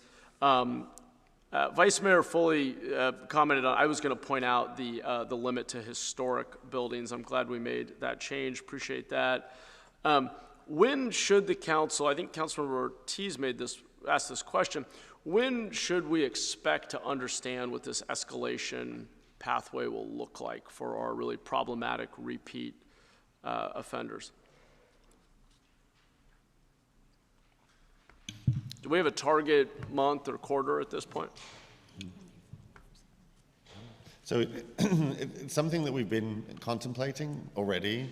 It's something that will move to implementation. There aren't code changes that are required with this. So this is really just about, to your point, sort of speedy implementation on the staff side. So I think the key to, as we think about re-engineering through this whole report and the conversation, is there's not a single silver bullet in here where you can change an ordinance or a policy. It's really about affecting the way that we work internally as a department. And so that's the key, that these are things that we can go ahead and implement. These are changes that we sort of have underway and will continue to sort of work through. And I think that's the point. I certainly appreciate the concern around hiring positions. I think to my earlier point, the key is really capacity. So as we look to change workflows, the way that staff are implementing current policies, the way that they're operating in the field, it takes sort of management capacity to implement that. And right now, just given the limited structure that we have, that's where we're really focusing that near-term resource, because that's what will give them the support to make those changes very quickly. So, one of the things we've already seen is in going through this process, we were able to do a limited but deeper analysis on where our cases are currently sitting across the more than 4,000 open active cases that we have as a division, to say, look, all of these ones are in their first stage, second stage, third stage. So we can look at, what's the timeline to move through the process and really focus on priorities within the caseload. So I think, we have all the tools that we need, absent adding that manager. I think the point on how we continue to keep council apprised is an important one. Certainly, this is something that I talk to all of you about on a monthly basis through the one-on-ones. As Rachel noted, we do have an annual update through NSE that will be bringing a lot more of this information. And then we're sort of committed to bringing the fee work in the summer and then an info memo as a follow-up over this summer as well that will continue to include much of those details in. Okay. Thanks, Chris. But just to ask again, the escalated intervention program and us understanding where repeat violators, how we will escalate, how we will know. So there's a technology component, presumably. maybe there's training, but how we will know someone's a repeat violator, for which types of code violations, and then move them in an escalated way into fines and even onto legal action if necessary. How do we avoid a situation where, for example, when at least I stepped into this office, I was quite disappointed to hear that the church, plastic-wrapped church, still had not had any fines issued at the time, from what I could tell. And it was, we'd all sort of seen that, the state of that property for a very long time, and it took quite a while to escalate. We want to avoid that. So when would the council understand your protocol and technology around the escalation program? And if we don't have a date, that's fine, but I'm just going to ask you to tell us via info memo or an email. I just want to know when we're going to know. I'm just going to answer for you, Chris, and you can agree or disagree. But, staff just recently, this was an expedited report. Staff was analyzing it and putting things into the near term and midterm, and I pushed them to get this done over the next 2 years and not take 3 years for implementation, knowing the urgency. I think we'll commit to an information memo as soon as we can in the next couple of months, as we start laying out the work plan with put target dates on all the items, as we work to, assuming the council will approve the MBA and we get that position hired, and I'll have staff start on the hiring of that position even in advance, getting the posting ready, which we often do when there's things that are urgent. And we will commit to an information memo in the summertime, actually laying out much more detail on the work plan, which they haven't had the opportunity to lay out as of yet. But it's absolutely necessary to drive this work forward. Is that acceptable to you, Chris? Certainly happy to come back with the info memo. Again, just to sort of be clear, there are 2 escalation pieces in there. So one is sort of how cases are moving through the process. One is those chronic cases where we want to move them much quicker. And so they're both an important part of the work plan. So we intend to sort of implement very quickly on those. So yes, I think an info memo in the next couple of months. Great. I think that's one. And then just finally for me, and then we'll get to a vote here. Just on Codex, have we done the analysis to know that it will meet most of our use cases, all of our use cases? Do we need to reimagine some of our processes to fit how the tool works, or what's the status of the tech implementation? So that is currently underway. We're projecting for first phase of implementation in February of 2026, and we are actively incorporating what we've learned through this op assessment into that development of that software for our day-to-day work. So it's all being accounted for in that project. Okay, so the Codex tech, the software will cover all of our use cases? That's the goal, yeah. Okay. Yeah. And sorry, by what date will we have evaluated if the tech we've put in the roadmap is going to meet our use cases? So we had a very robust set of requirements that went into the RFP and selection process, and some of what came out of the op assessment were things we had already thought of, maybe not in the same way that they presented, but definitely with the use cases we're experiencing. And so where our current requirements are not in alignment with our use cases coming out of the op assessment, we're like in the moment making those adjustments as we're going through the RFP. Okay, so we're updating our requirements? Yes. Okay, and then we're in the RFP process now, you're saying? No, so we're in the requirement gathering and development of the software phase. Okay. We've been, this project's been underway for quite a few months now, but we do have some flexibility in terms of modifying some of those requirements to meet our needs going forward. Okay, and then when would the RFP process start? Sorry, no, the contract's been signed with the development team, so it's already in progress. Oh, okay, so we've already done the procurement? Yes, we've done the procurement. Great. We actually slowed our process on the For requirement this, gathering. to complete this process. study? Yes. Okay, great, okay. That was what I had originally thought, and then I was confused by what I thought I heard. Okay, got it. Okay, that's great. I'm glad that will not be slowing us down. Okay, good enough. Thank you all for questions and comments. We have a motion from Councilmember Ortiz. Let's vote.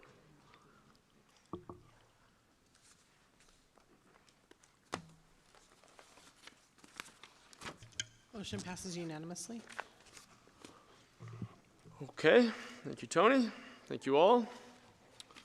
We are on to item 8.1, various of flea market status report, and we do have a staff presentation.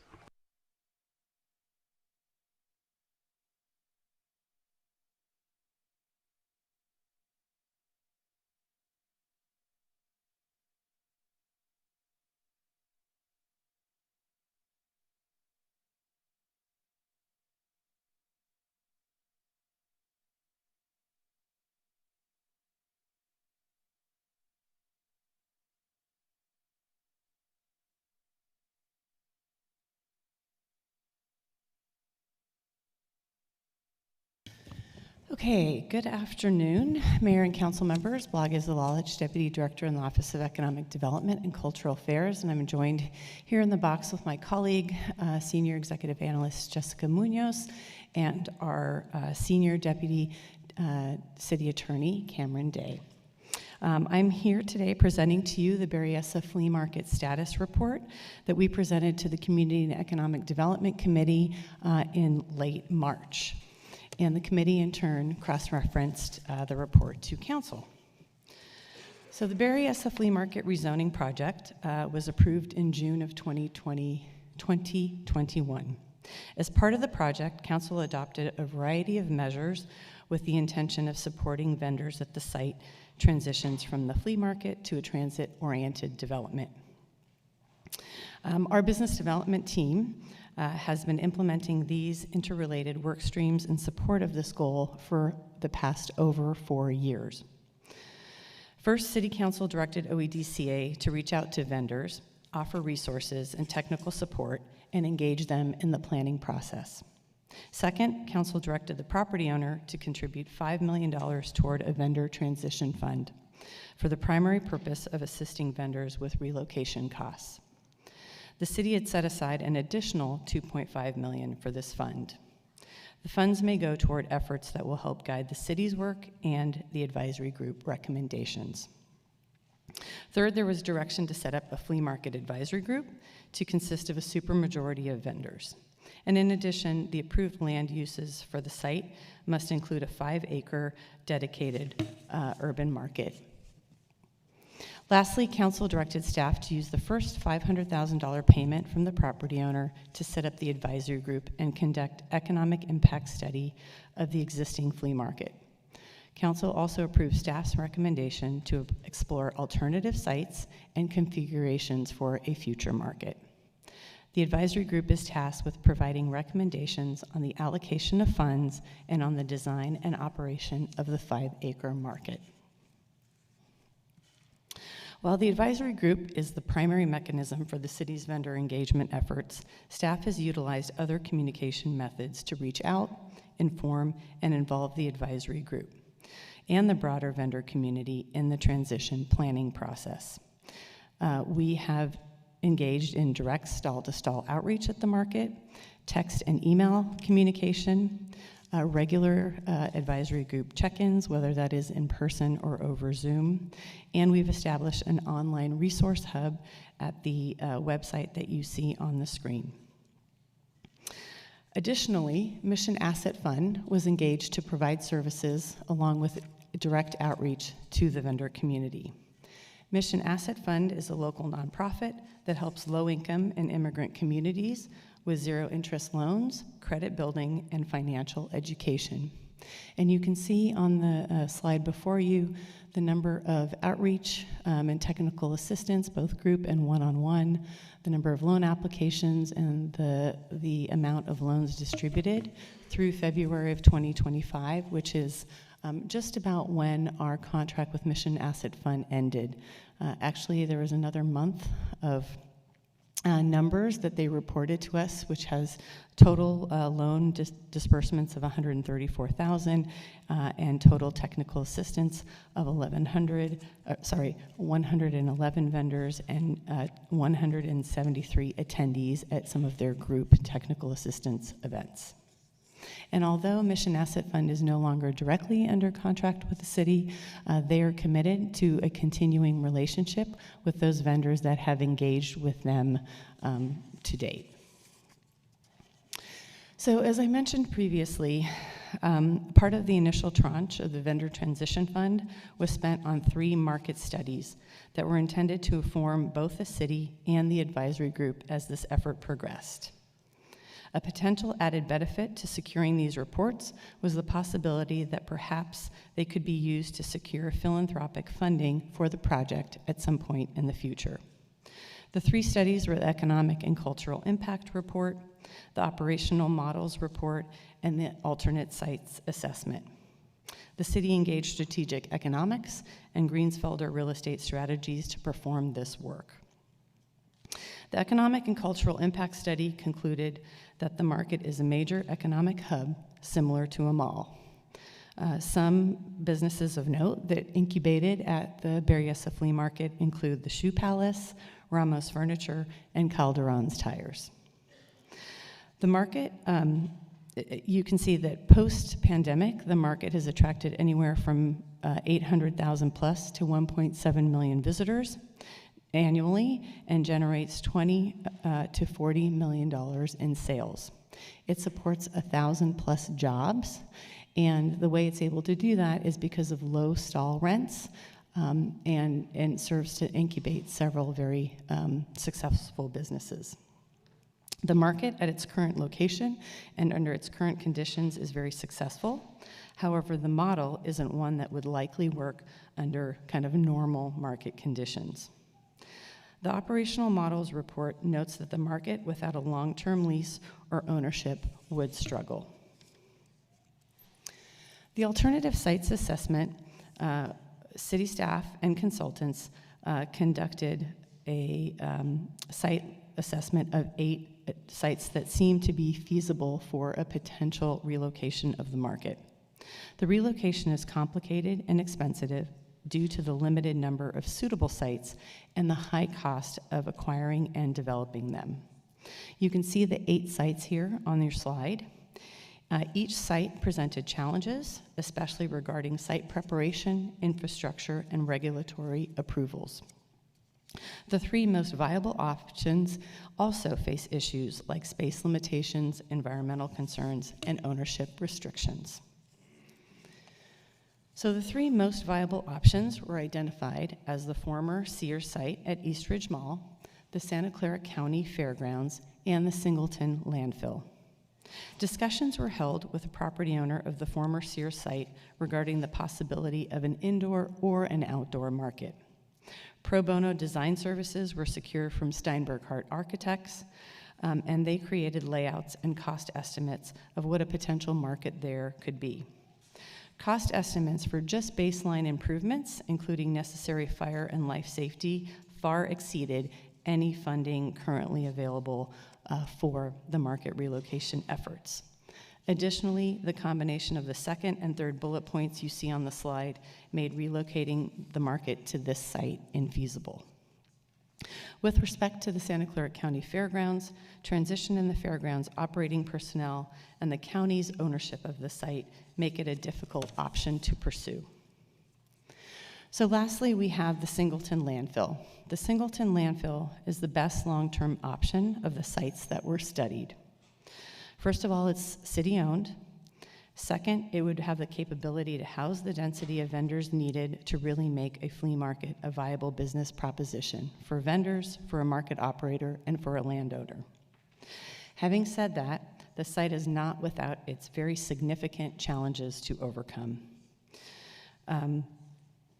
The mitigation that is needed on the site because of the household waste that has been disposed at that site in the past is estimated to take 3 to 5 years at a cost of $3 to $4 million per acre for flea market use. Additionally, we anticipate that construction costs end up being higher on landfill sites than normal, and we already know where construction costs are nowadays. Yet another hurdle is that the land is subject to the California Surplus Land Act, which requires the prioritization of affordable housing development. The city was denied a Surplus Land Act exemption to waive the affordable housing requirement on this site in April. Lastly, this slide outlines the expenses from the Vendor Transition Fund to date, as well as the timing of contributions to that fund.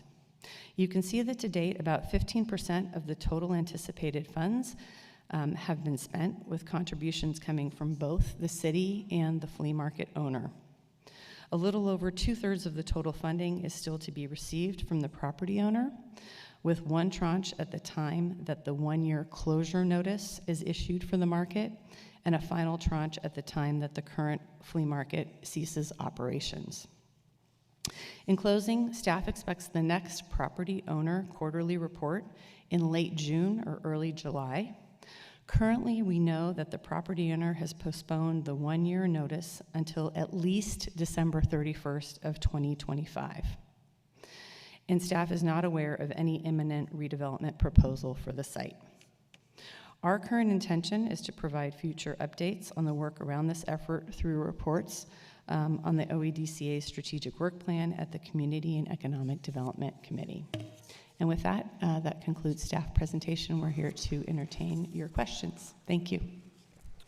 Thank you. Appreciate staff's work on this alongside our vendors and the update. Let's go to Tony for public comment.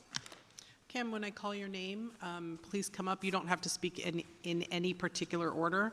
If you need interpretation, we have Spanish and Vietnamese on the screen above us, and we have a QR code that will be displayed on the timer. You can scan the QR code, select the language you are interested in hearing the interpretation in, and see it that way. So let me go ahead and call the names. When I call your name, you're going to line up your first person, the speaker, and then line up behind them. I have Cayetano Vendor Association, Alex Shore, Jose Wall, and Bruno Rivas. Oh, and Jasmine to start. So I'll start with those 5.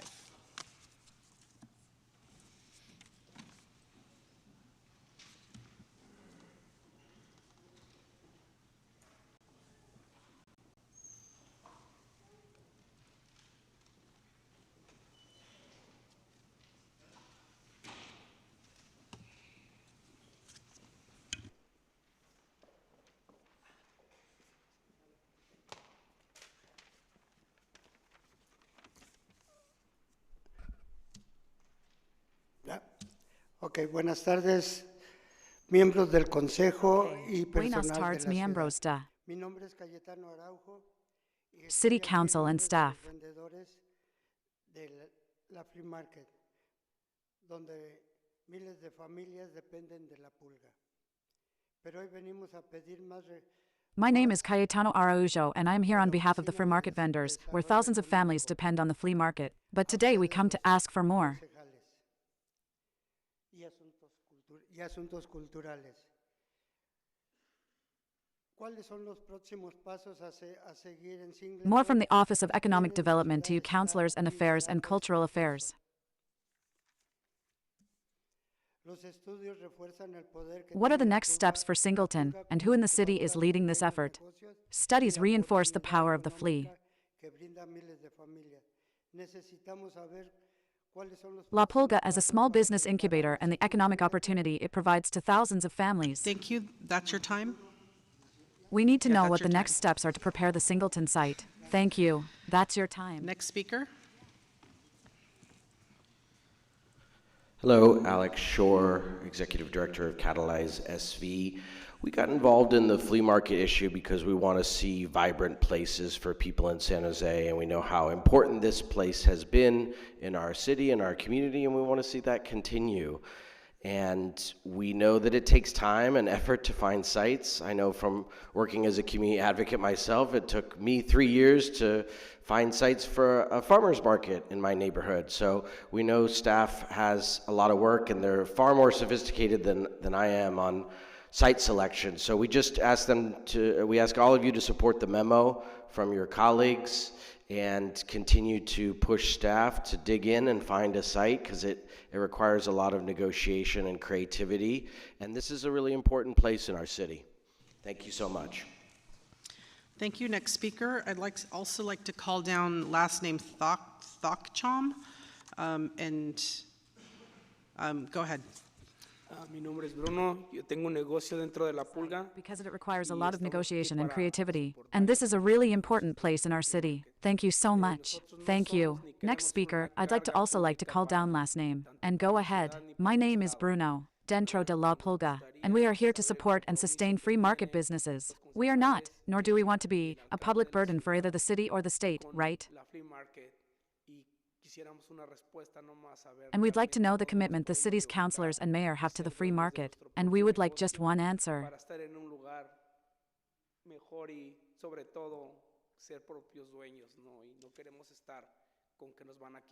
Let's really see where we can relocate and own our own business to be in a Thank better you. Next place and, speaker. above all, be I'd our also own like to owners, call down right? And we Humberto don't want to be left Ramos with something and that's going to be Roberto. taken away from us in the future. Thank you. Thank you. Next speaker. And I'm speaking on behalf of the vendors of Las Pulgas. The studies makes it clear. Las Pulgas is a powerful incubator of small business and a lifeline for thousands of family working. We need a beginning relocation effort immediately. Las Pulgas has one of the highest business density, as has been mentioned, and the relocation site must be prepared now and for the future home for Las Pulgas. Time is at the essence. We must face, we are facing eviction as soon as December, as has been stated. We ask City Council members for a clear, defined timeline and commitment that Las Pulgas business won't be lost in the bureaucracy. I thank you for your guys' time. Thank you. Next speaker.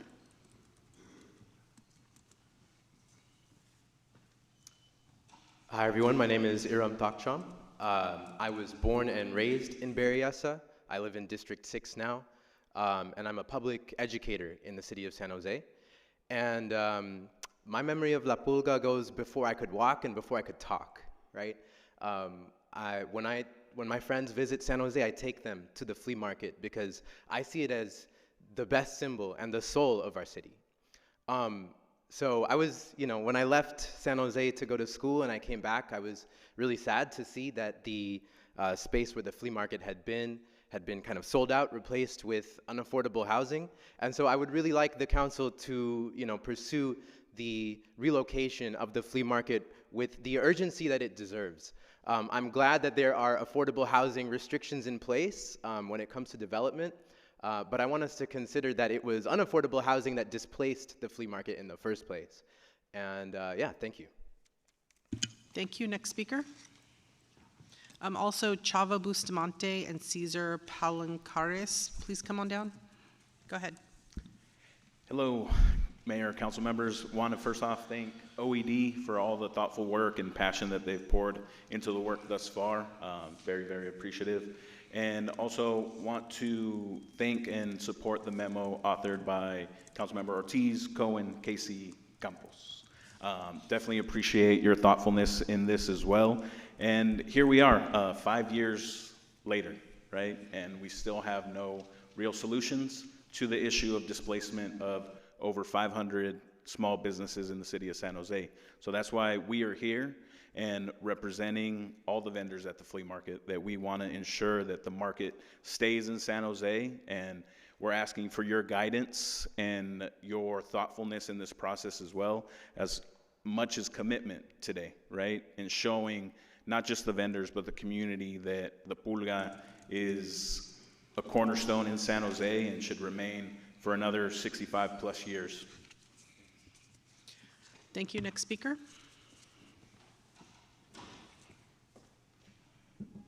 Buenas tardes, señores del Consejo de la Ciudad de San José. Venimos solamente con todos los miembros de la Pulga de San José a pedirles una ayuda. Gentlemen of the San Jose City Council, we come here with all the members of the San Jose Flea Market to ask for your help, right? If we are burdens to you on our families, all of us here, we have family and they want to close our source of work. We're just asking you to help us find jobs.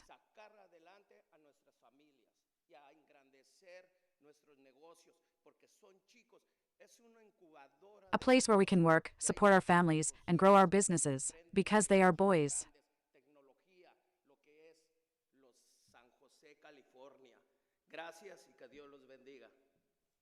It's a business incubator, and our children start big businesses, technology businesses, which is what San Jose, California is all about. Thank you and God bless. Thank you. Next speaker. I'm also Mario and Ana Lilia. For over 65 years, the Berryessa Flea Market has been more than just a place of business.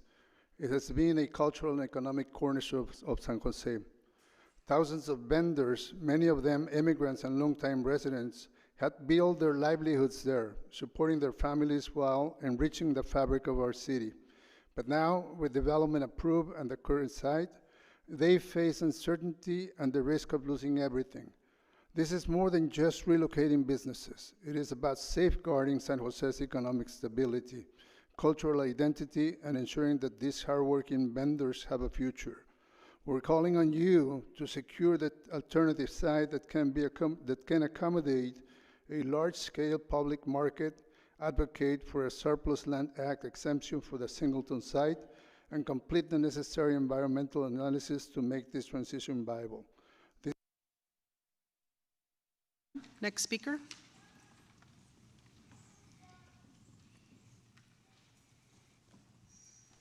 Buenas tardes, miembros del Consejo y personal de On this, mi nombre, Ana Lilia Valle. council members and city staff. Necesitamos saber cuáles son los próximos pasos para Singleton. My name is Ana Lilia Vallejo, and I am here on behalf of the hundreds of small businesses and thousands of families that depend on the flea. We need to know what the next steps are for Singleton, who in the city is leading this effort, and how to ensure the flea doesn't get lost in the bureaucracy.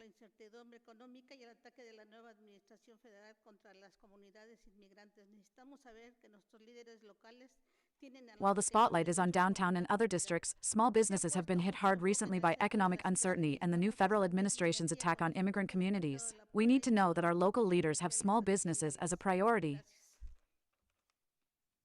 Next There's speaker. been a lot of focus on downtown. Also Carla We need that same Koyak energy when and it comes to the flea market and other additional shopping districts. Thank you. Thank you, next speaker.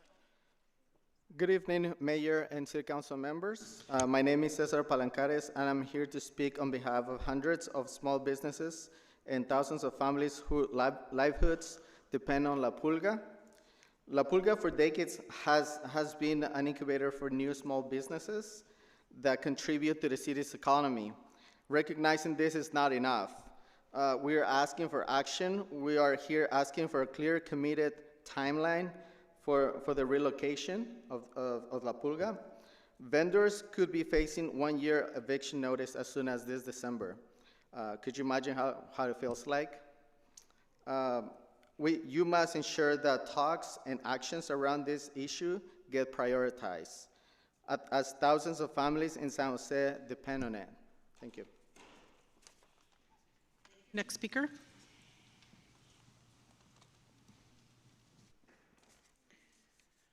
Muy buenas tardes, distinguidos miembros del Consejo y personal de la ciudad. The afternoons. Distinguished members of the council and city staff.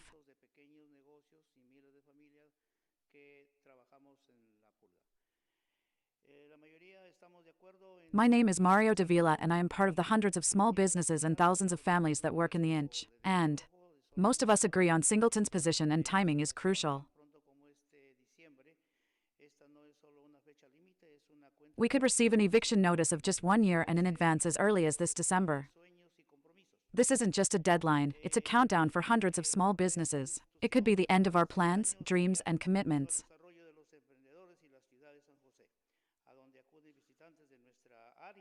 Let's not let an institution that has been around for over 60 years and has contributed to the development of entrepreneurs and the city of San Jose disappear, where visitors from our area, other states, and tourists from around the world come. Thank you.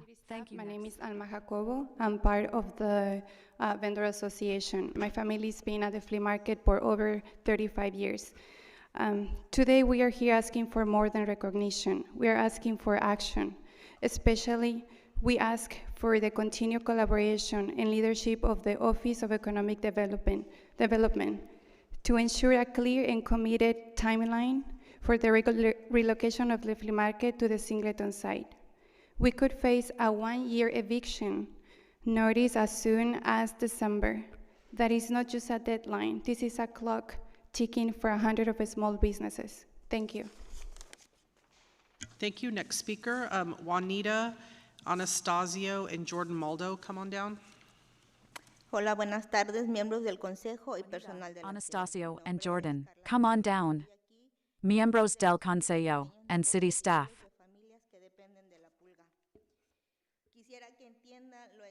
My name is Carla Koyak, and I'm here on behalf of the hundreds of small businesses and thousands of families that depend on the flea. I would like you to understand the uncertainty we live with every day. If your priority is to provide land for housing, but without jobs, without businesses, how are we going to pay for those homes? You are that scale. Your understanding and commitment to ensuring that all these businesses are not lost in bureaucracy is of the utmost importance. Small businesses have been hit hard. Thank you. Buenas tardes, mi nombre es Anastasio, yo soy trabajador del pequeño negocio de La Pulga. Yo soy trabajadores de negocio de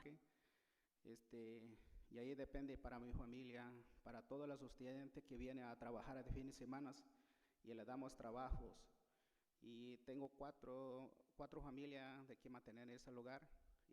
Los estudiantes también se van a pedir trabajo. I've been working at the East for 20 years, and my family depends on it, on all the people who come to work on weekends, and we give them jobs, and I have four, for families to keep that place and this one going. Students will also apply for jobs, and we give them the opportunity to learn how to work, and so we depend on them, just as everyone else depends on them. Siguen apoyándonos y así que para toda la comunidad salimos adelante. Gracias. So, if you don't support the city, if you don't support us, we can move forward and give us the opportunity to continue supporting us, so that there won't be another flea market. So, for the entire community, we can move forward. Thank you. Thank you, next speaker. Mi nombre es Juanita Quiroz.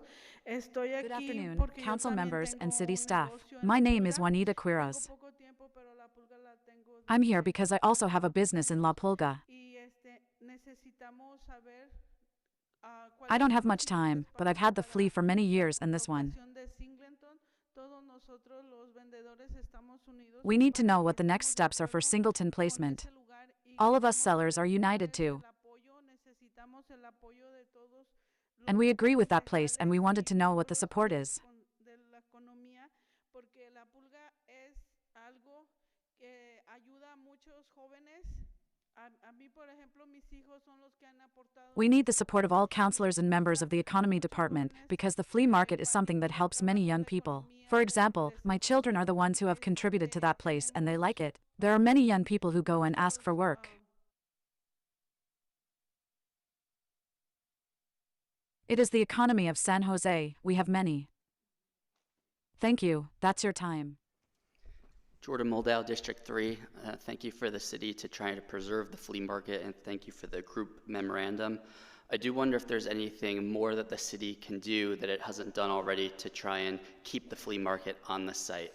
Perhaps there's some incentives or disincentives that the city can bring into play to convince the property owner that the full flea market belongs on the Berryessa site and that would be a win-win-win for everyone involved. On the other side of town over at Deardawn Station, we've been having conversations of how do we create mixed use of that area and how do we bring in a commercial economy there. We already have it at Berryessa. It would be a shame to move it away and then have to rebuild a commercial economy from scratch. I believe that we should have both high density housing and a great flea market at the Berryessa site. I think that will make a great resource for the city and for the future residents who will live there, and it'll just make it an attractive place to live and use the transit system. So please consider. Thank you. I've called all the cards, so I'm going to go back to council. Great, thank you. The mayor had to leave, so I get to take over the meeting from here.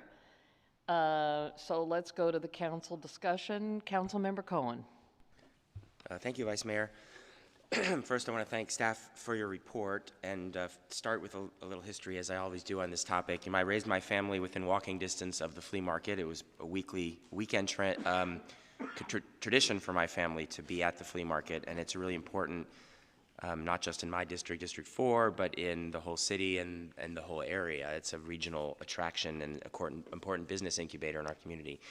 Back in 2007, when BART was still under development for that area, the council rezoned that property for commercial development. That was, I guess, 18 years ago now. It's been a long time. Unfortunately, what was going to happen to the long-term disposition of the flea market was completely ignored at that time. There was no plan put in place. When I came into office beginning of 2021, there was an opportunity because there was a proposal being brought forward to rezone the property to change some of the density on the site and change some of the uses of the property in the new development. And that gave us an opportunity to negotiate with the property owner for how we would move forward and find a way to actually think about what would happen to the flea market rather than just ignore that issue.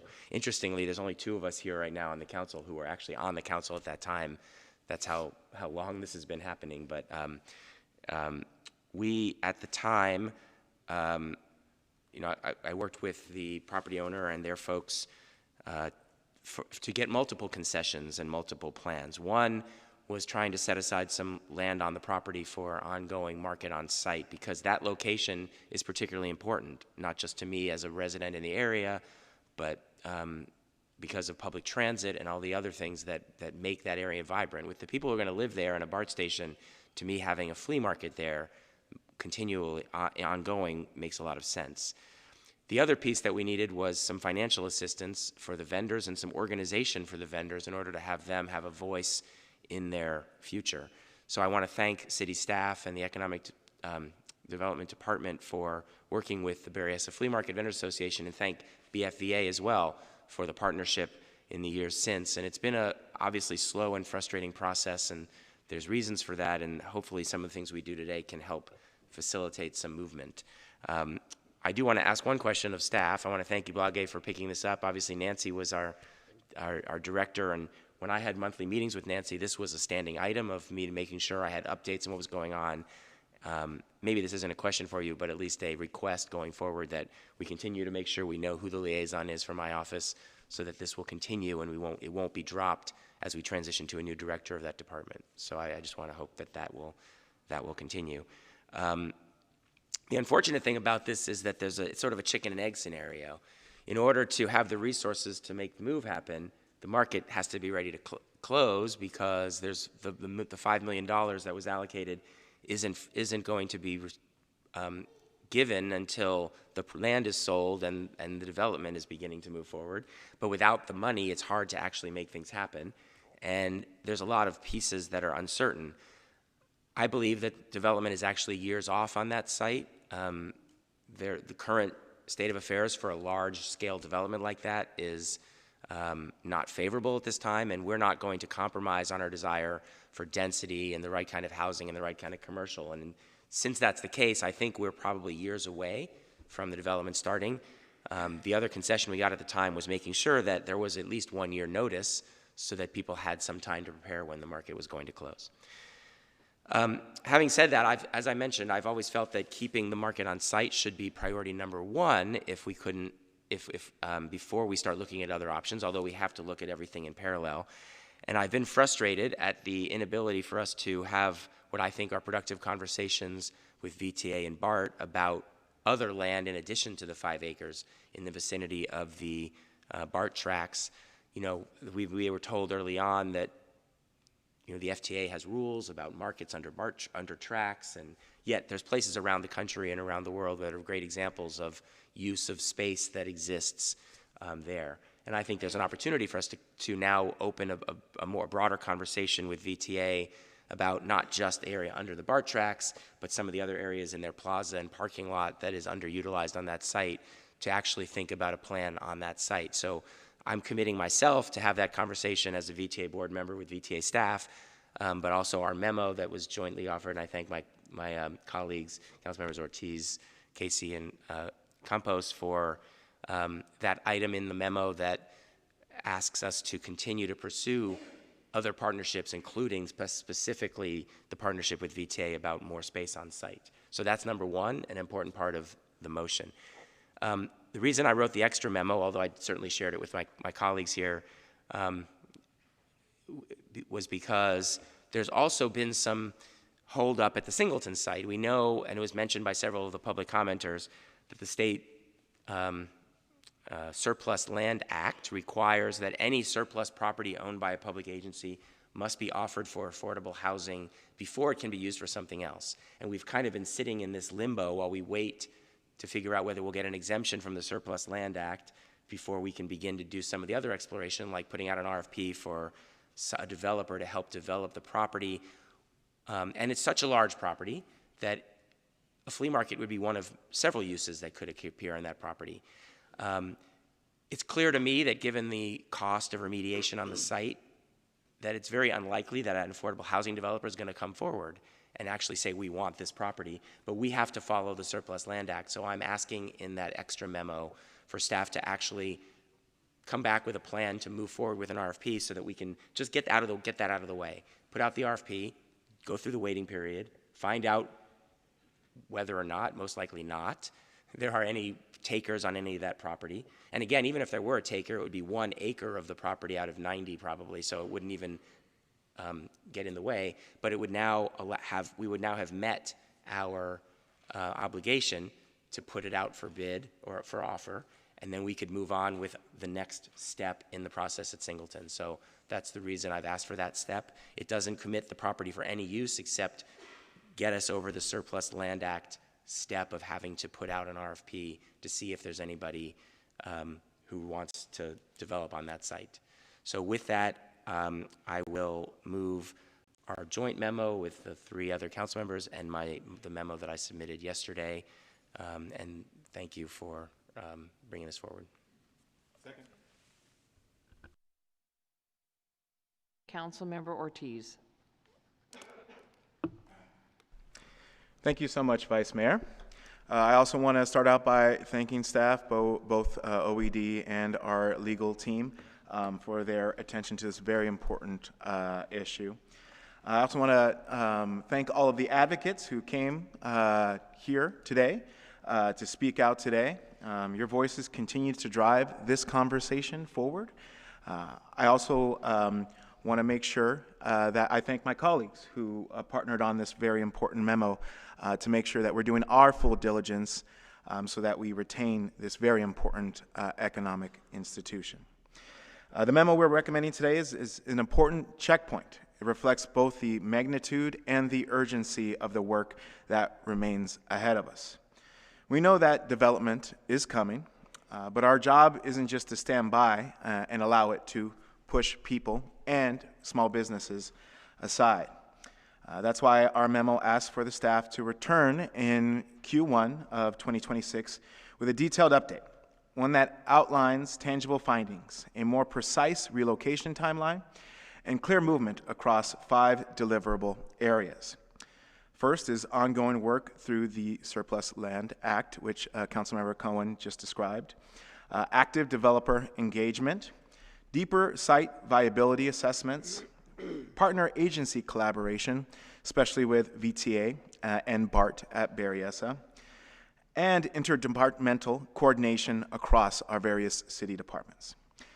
This process should continue to remain centered on the vendors and small businesses themselves, and moving the needle on securing a location that continues the legacy of the flea market as a low-barrier path to economic self-sufficiency for the families of the city of San Jose. But I want to make sure the public gets the whole picture. This isn't simply about just one site. It's about preserving this long-standing economic institution, a very powerful economic institution in our city.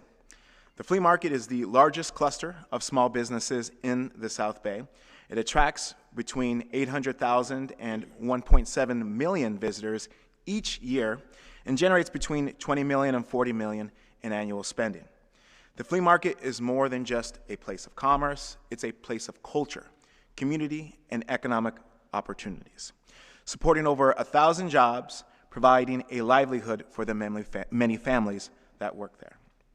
I just want to take a moment to recognize the Berryessa Flea Market Vendors Association, who has been pushing us to do a better job and hold us accountable.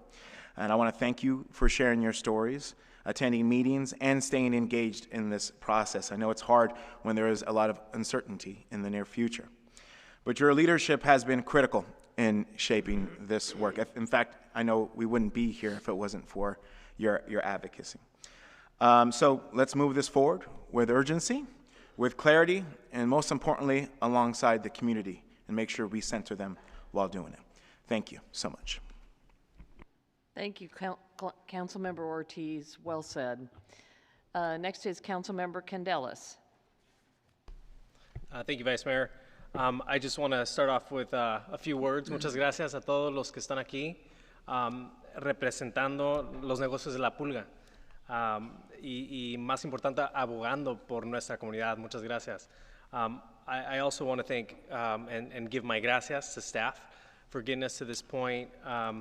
You know, the work that's been done, but, you know, especially the work that lies ahead, and that's what I'm optimistic about. Growing up, you know, I remember when my parents would take my siblings and I to the Pulga. that was, you know, the excitement of whether getting an icy or the French fries. I remember that, and now as an adult, and more importantly as a member of this council, I recognize the importance of not just the cultural and the community benefit, but the economic one.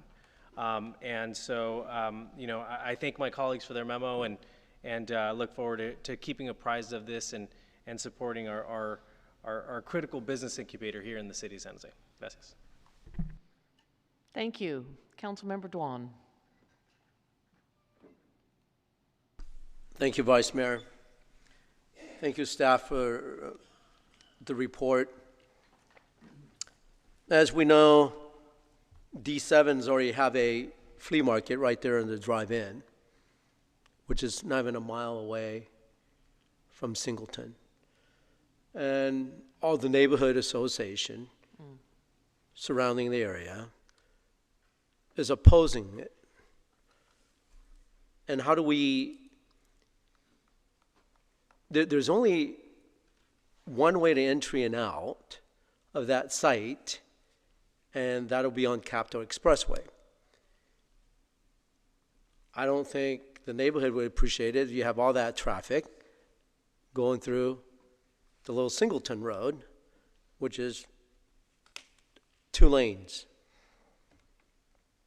Now, my vision for that particular land is we're not talking about just 900 units apartment. It could be in the thousands with entertainment center, with retail underneath, that would become an economic driver for District 7, especially with the CNC taxes that we so desperately need to upgrade our, you know, dilapidated parks that we have. And I think that there's our other option. As we well know, it costs around $4 million per acre. And if you take that and you time it by 90 acres, right? Give or take a 1 or 2, that's $360 million. But sooner or later, I believe that we need to remediate that property in order to bring the value up, that not only create housing, but it create jobs. And I think that we should think out of the box. I support creating small businesses with jobs, but we cannot push it onto a residential area where families, open space, they deserve better. And so I would like to ask for a friendly amendment that staff evaluate the viable option for Singleton that are not the flea market or affordable housing. I think it's important that we look at the picture as a whole before we make a decision. So, Councilman Cohen, would you accept that additional, friendly amendment to our colleagues' memorandum, including yours, to make sure that we look at not only as a flea market, but other option, if you will? Let me just make clear that the affordable housing option is something that regardless of use, we have to explore because that's what the state law says. Correct. So that part doesn't, we're not going to necessarily change the wording of that piece. I'll just ask the question of staff. I mean, we're not committing today to any future use. This memo is to asking us to clear the hurdle so that any potential use of the site is open. I'm not sure that the scope of this is to then do all the analysis of what use ends up happening. My theory is, of course, that the site being large enough, it could support multiple uses at the end of the day and not just a flea market.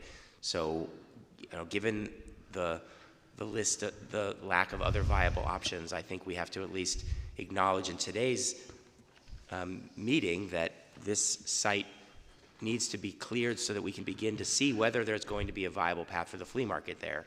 And then certainly it's viable for you to be having the conversation with the Office of Economic Development for, you know, what other potential uses might occur on that site. But I don't want to necessarily put that into this motion today. Well, Do you wanna I don't comment? think if we go in to explore and look at the viable, why don't we do it all in one shot versus wait until then and then fight for another option?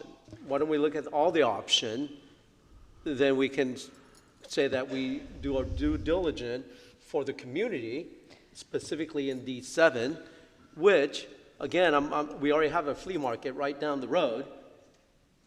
You know, and I prefer, I really prefer that if that was an option, then I would say, why don't we look at options, just keep it right there at Berryessa. Well, and that's obviously my first preference. Let me ask Lee for staff input on this Yeah, question. so as Blagaya outlined, we are limited with the Surplus Land Act, and we need to offer that potential use, you know, to some degree to affordable housing. Whatever we decide to do, we have to work with HCDC. So I think, council member, to your point, we have one of two paths. One is we could put out an RFP for affordable housing over the entire site, and HCDC would probably say, great, move forward. Or we can look at an RFP that has a portion of affordability, a portion of market rate, and some type of retail or mixed use. And we would have to work with HCDC to do that. But I think that would get to your point, is like, let's look at the site holistically. And so we're obviously handcuffed a little bit by HCDC in proceeding on that path. But I think we do have the flexibility to look at it holistically and not just one use through that RFP process, and kind of let the market, through that process, tell us what's financially feasible or not feasible. And the request in my memo is to do this analysis of what the next step would be to do that RFP and still come back to council for further discussion. So I think that's the point at which we would discuss, is this the right path to take as far as what kind of uses we would put into that RFP? Correct. Yeah, okay. So I'll just leave the motion right now. We'll be having, the direction is to come back to council before any RFP goes out on any use of the site. Just to clarify, if I could, the motion right now already includes the RFP, Councilmember Dewan, that would allow the investigation of an RFP for affordable housing and potential other uses, because that's the step we have to go through in order to qualify or get it exempted from the Surplus Act. Is that your consideration, Councilmember Cohen? That's what you're thinking? Yes. So it already covers Cover the first hurdle of the step. It already includes Councilmember Dewan's concerns regarding the RFP. I mean, I can't speak for his concerns, but Okay. Vice Mayor, I don't think it's in there is look at other options. It's only looking at the housing options. It did not have in there saying to look at other options. So, Council Okay, Member, so go ahead. Maybe, Blagaya, sorry, go ahead. just to clarify, I think that our understanding, staff's understanding of the memo that Councilmember Cohen put out is to come back with kind of a workload assessment and a path, a process, and timeline for what the options would be for us as the next step. And so part of that will entail talking with HCDC about the various program parameters that are or aren't required under the Surplus Land Act. But we'll come back to council and include that with our report, and then council will be able to give us further direction at that point. Why can't we put it in now, so that way we'll be very clear in the direction we're heading? Either way, when it come back to council, we'll have the full report. So, Councilmember Cohen, I think in your memorandum you said release an RFP for affordable housing. So I think to Councilmember Dewan's point, we would be issuing an RFP for mixed-use development of the site to see what the market. So I think maybe that's the confusion. I mean, I guess what I was intending was, based on my understanding, which might be rudimentary of the Surplus Land Act, my intention was whatever the Surplus Land Act requires us to do, which is offer the site for affordable housing first, let's do that so that that's no longer an impediment to anything we want to do next. Whatever that looks like, whether it's just affordable housing or some mixed use, we can have that conversation before we actually create the RFP. But I'm just intending for us to follow the procedure that the Surplus Land Act requires, so that the conversation we've been having with the vendors about that we can't do this until we solve the Surplus Land Act problem goes away. That's the purpose. So maybe if there's any wording that needs, so a potential timeline to release an RFP in accordance with the Surplus Land Act, and just strike the next few words, that's an okay for me.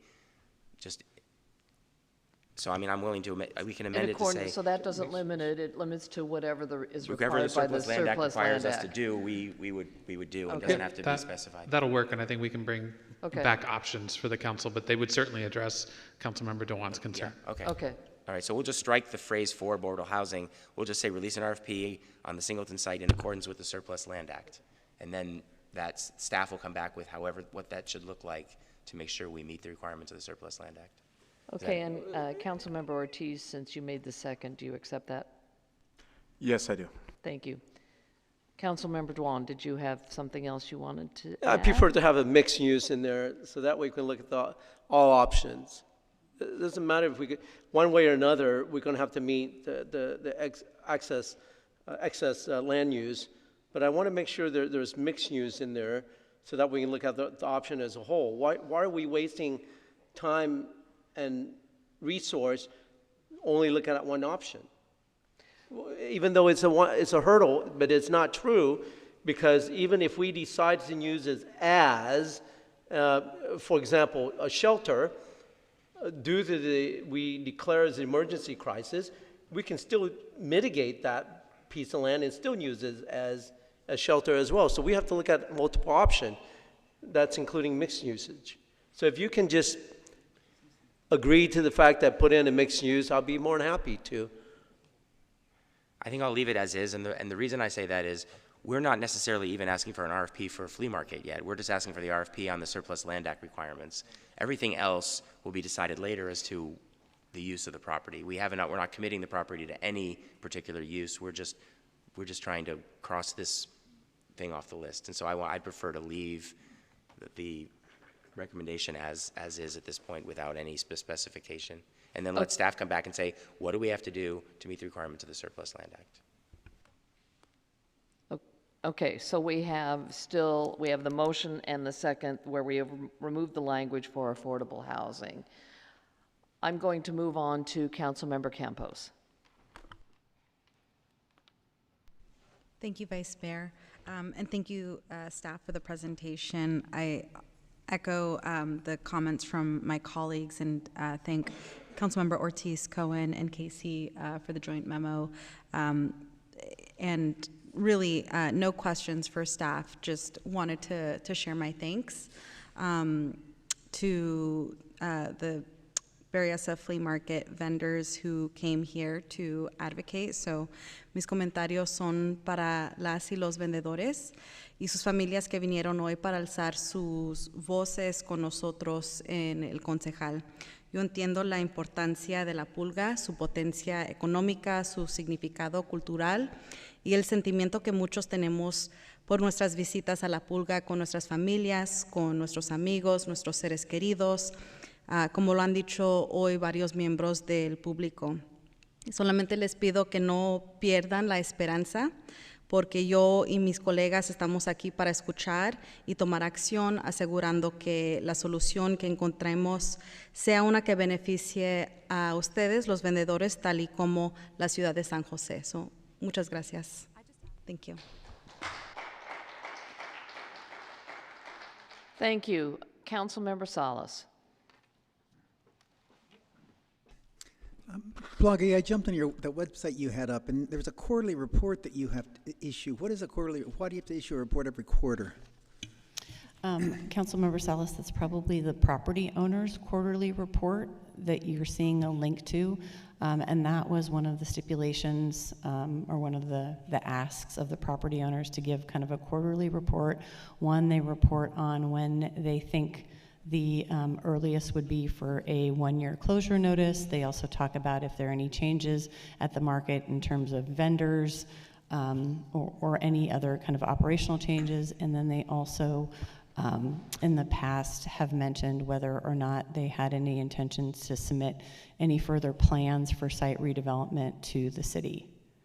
So you've said, someone stated that it's not, the earliest is going to be December of this year that they would give a year's notice. Is that from the quarterly report, or where is that from? Yes, so in the last quarterly report that we just received in April, what they said is they would not be giving a 1-year closure notice any sooner than December 31st, 2025, which would mean if they did give that 1-year closure notice in December, which they were not saying they were, but if they did, then the earliest the market would close would be December 31st, 2026. So it's a little bit confusing, and the words get a little tricky if you're not very specific about explaining it. And there's no way you can get them to extend that to 2 years? I'm sure that's a big deal. We have had conversations with the market operators about the fact that it's very difficult for kind of all parties involved to be able to plan out activities, and if they could provide a longer lead time based on what they know, it would be very, very helpful and much appreciated. And so they have said that they are going to take that into consideration as they submit their next quarterly report. Okay, thank you. Can I just add one thing to the answer to that question? So last year, when they were proposing a builder's remedy project on that site, when we were negotiating with them about that, the outcome was that they agreed at that time to give a 2-year notice. But of course, time has gone by. So, we've had this conversation with them periodically about how to extend it, and we will continue to do that. Okay, thank you. And I just wanted to mention Councilmember Cohen and Ortiz. I took Bart home the other day from the Oakland airport, and I hadn't seen the flea market from that perspective maybe ever. It's really, what a beautiful location. I know I'm on another committee that's looking at Diridon, hoping to develop something like that in 10 years, and we already have it. So it is really kind of ironic that we're having to deal with this. But I understand, believe me, I'm a businessman, so I understand that's the other side of things. Thank you. Thank you. Councilmember Casey. I want to thank staff for what you're currently doing. I was on the Planning Commission in 2021 when this came before us, so I have a different perspective. We can pat ourselves on the back for what we're doing now, but we wouldn't be here had we not failed in 2007 during the original entitlement process to protect such an economically important and culturally important institution. So I think it's incumbent upon us to find a solution. I'm trying to be measured here in my contempt for why we're at this point, but it's important for us to figure this piece out and to deploy whatever resources that are available to us. I don't care what side of the political aisle you're on, the fact that 400 plus small businesses are having the rug pulled out from under them is deplorable. So I would hope that we as a council, along with the mayor, can figure something out. Thank you. Thank you. Councilmember Mulcahy. Thank you, Vice Mayor. I have so much of the same affinity as my colleagues do about the flea market. It's been a part of my life for many years as well. I think I was on record when we've talked about this before about the fairgrounds, which nobody's talked about much. We've talked about Singleton, of course. Blage, can you talk a bit about, you've made a reference about the operational change at the fairgrounds in your report, as well as the fact that, this is not an asset controlled by the city. And before you answer the question, the way I see this is not a San Jose only problem, right? I mean, I spent many, many years going to the Santa Clara County Fairgrounds Fair, which was a, super regional draw, right? So I see the fairgrounds as already playing host in its legacy to, thousands and thousands of people over weeks of time, so thinking about the flea market as a fit there, to me, it does. And so thinking about this from the standpoint, even though we don't control that site, the fact is the flea market is a county asset, and even beyond that. So is there any receptiveness around that, and what work, and do you feel like there's an opportunity to continue to have that dialogue as a potential site for the flea market?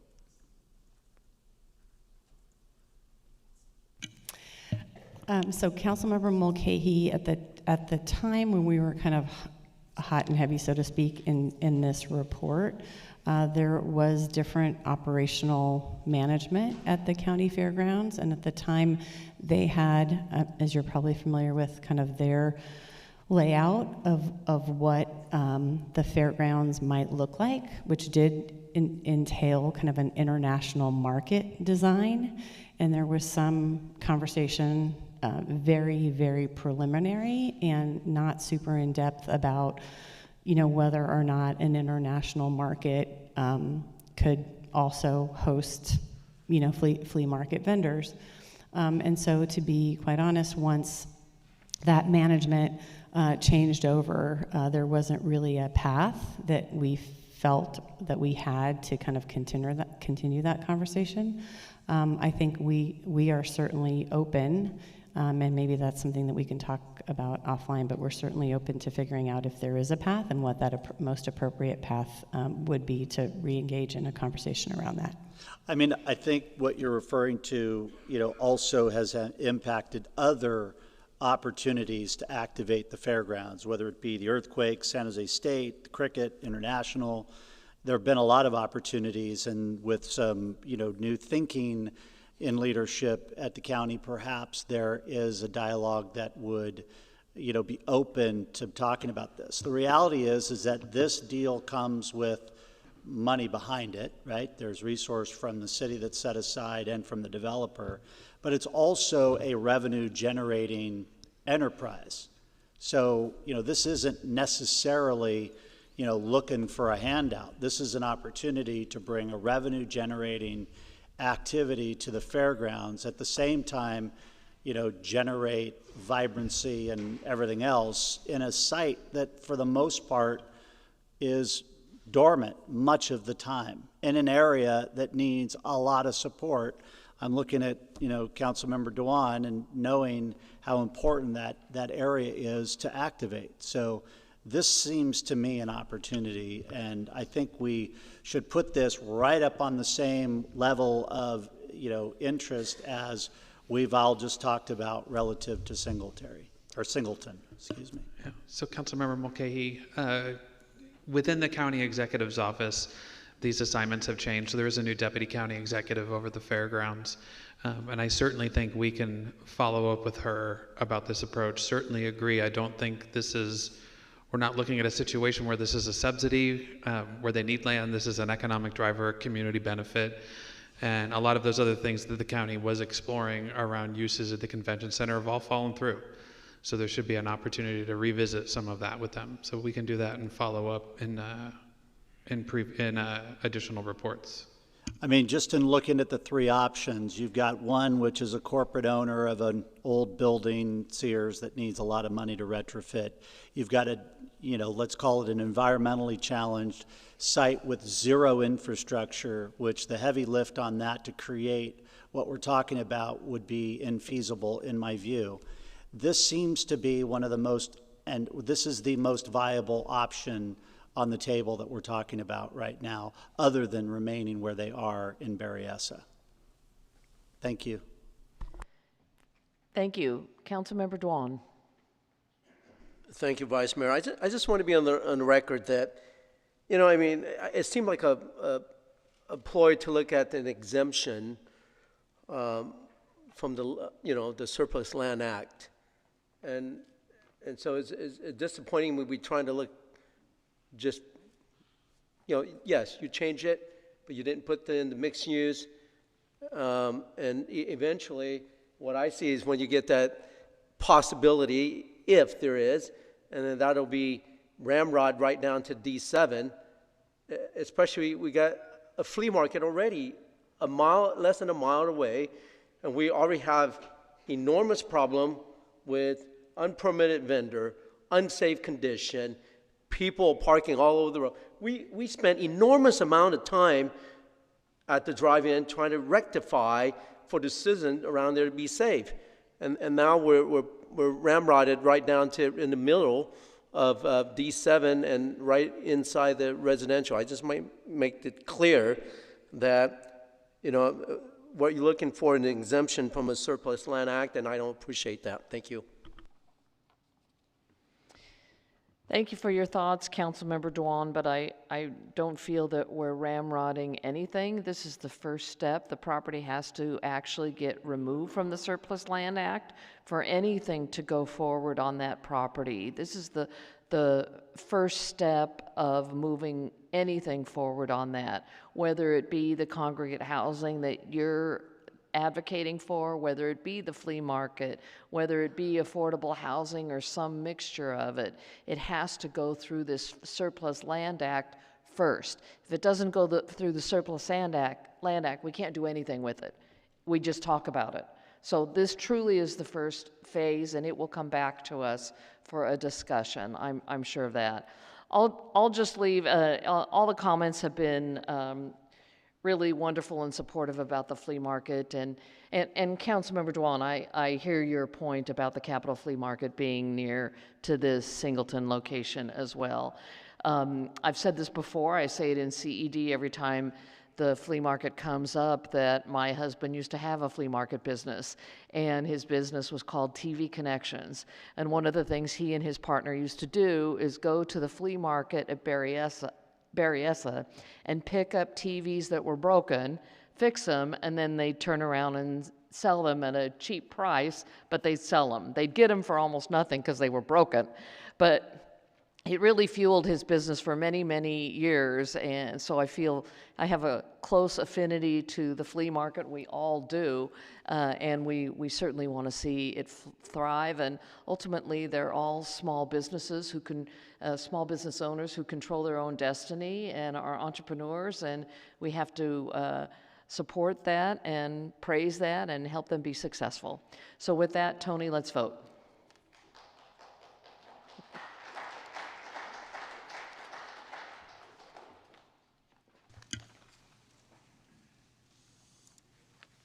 Motion passes 9-1 with Dwan voting against and the mayor absent. Great, thank you. All right, moving on to the next item, item 8.2, approval of a multifamily housing incentive program. I understand we have a presentation. Okay. And the next three presentations we have are yours, it looks like. Okay, very good.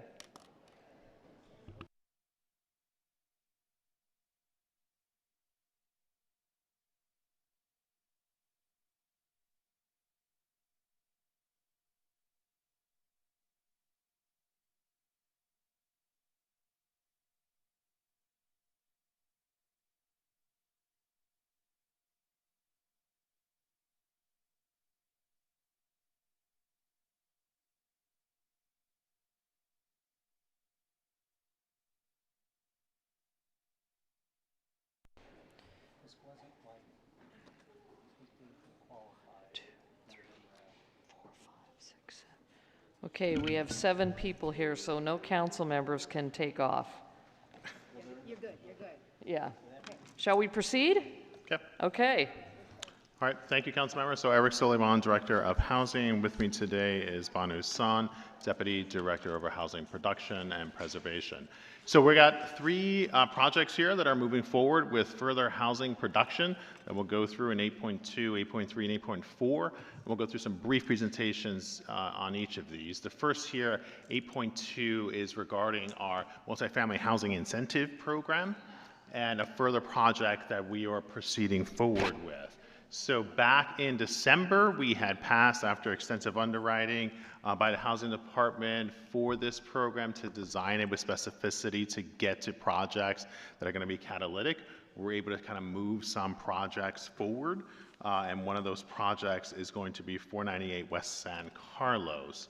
So this slide just briefly touches on sort of the phase 1 piece, which is what we're in today, going through December 31st, where we have the 50% reductions to the building and structure tax and the commercial residential tax, as well as IHO fee waivers, and then a 25% reduction to the building and sales tax, which will be part of the phase 2 of this that begins in January.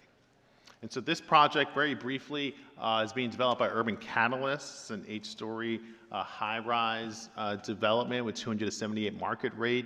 And these rents are actually coming in at an affordable level at 110% of area median incomes, and then 14 units at a lower affordability at 100% of area median income. And Bunny will provide us some additional details on the project. Thank you, Eric. Banu San, Deputy Director, Production. This slide just shows us the summary of the proposed tax and fee waiver. The IHO fees, basically $3.4 million that we're waiving in return under the incentive program to provide 5% of units as inclusionary at 100% AMI. And then the 50% reduction in the CRMP and BNS construction taxes, so a total of around $4 million is the waiver we are requesting today. The next slide.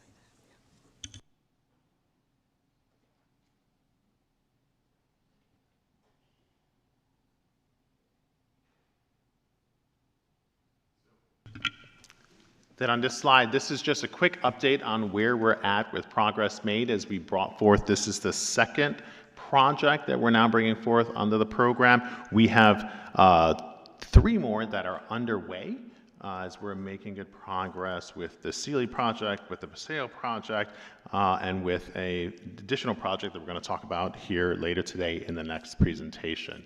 So this program is having intended results. We're getting to housing production here, and we're getting some additional affordable units at our middle income levels. And that's it. Thank you. Great, thank you. Tony, do we have any members of the public who wish to speak? Yes. I have 3 speakers, Ruben Gallivan, Julia, and Eli Robles. Come on down.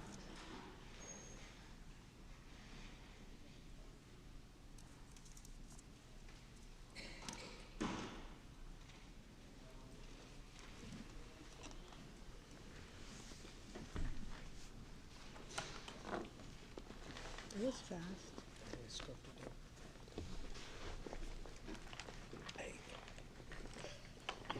Go ahead, anyone can start.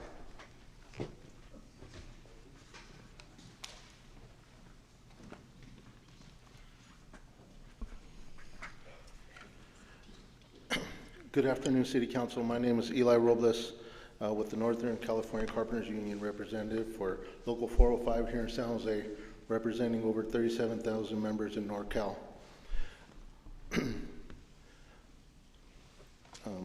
The Kino at 498 West San Carlos Street, an urban catalyst.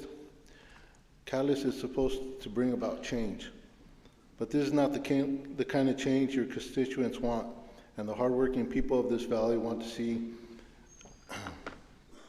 We already got rid of prevailing wage to fast track these projects to cut the red tape, but with that cut came swooping cuts to livable wages, healthcare, and apprenticeship standards.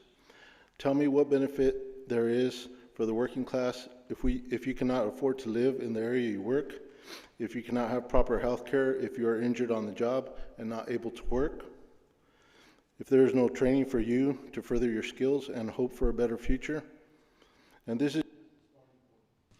Thank you, that's your time. Next speaker, also Mike Walsh, come on down.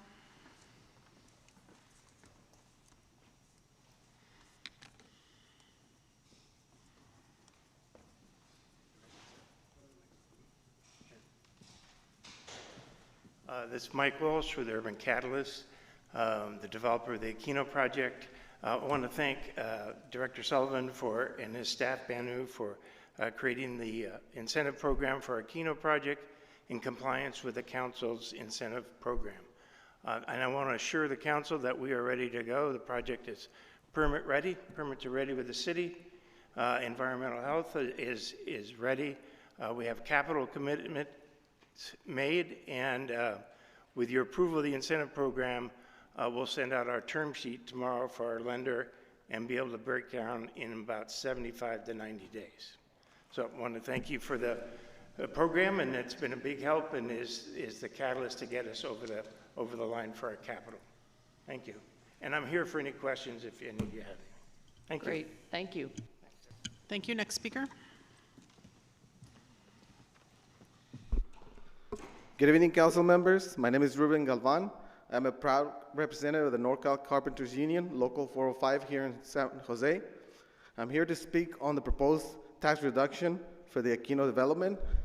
While we understand the importance of incentivizing growth in much-needed housing projects in our city, we must ensure that public support leads to public good. In the city, if the city grants this tax break, it must come with strong accountability. I urge the council to require that the developer hire a responsible contractor, one who pays area standard wages, provides healthcare benefits, and actively supports local apprenticeship programs. This is not just about fairness, it's about long-term economic sustainability. When contractors invest in apprenticeships, they're training the next generation of skilled workers right here in our community. When workers are paid fair wages and benefits, they can afford to live, spend. Thank you. That's your time. Back to council. Thank you. Thank you for your presentation. Thank you for to Urban Catalyst for the commitment to building so many housing units on West San Carlos. I will turn to Councilmember Mulcahy, who I believe this is in your district. Thank you, Vice Mayor. It is. And just recently, Urban Catalyst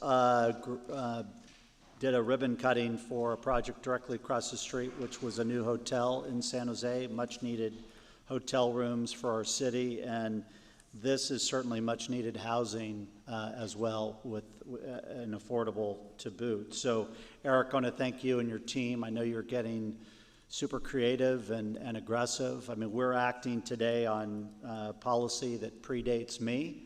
And, you know, while I'm sympathetic to our union representatives here today, this is an opportunity to add more stock and not do it in a way where we're saying yes to something we don't know that is going to happen. We've heard from Urban Catalyst here today and look forward to a groundbreaking here soon, assuming my council colleagues approve this today. But with that, I will move this item forward. Thank you. Thank you. I have a motion and a second. Is there any further discussion? Then seeing none, let's vote.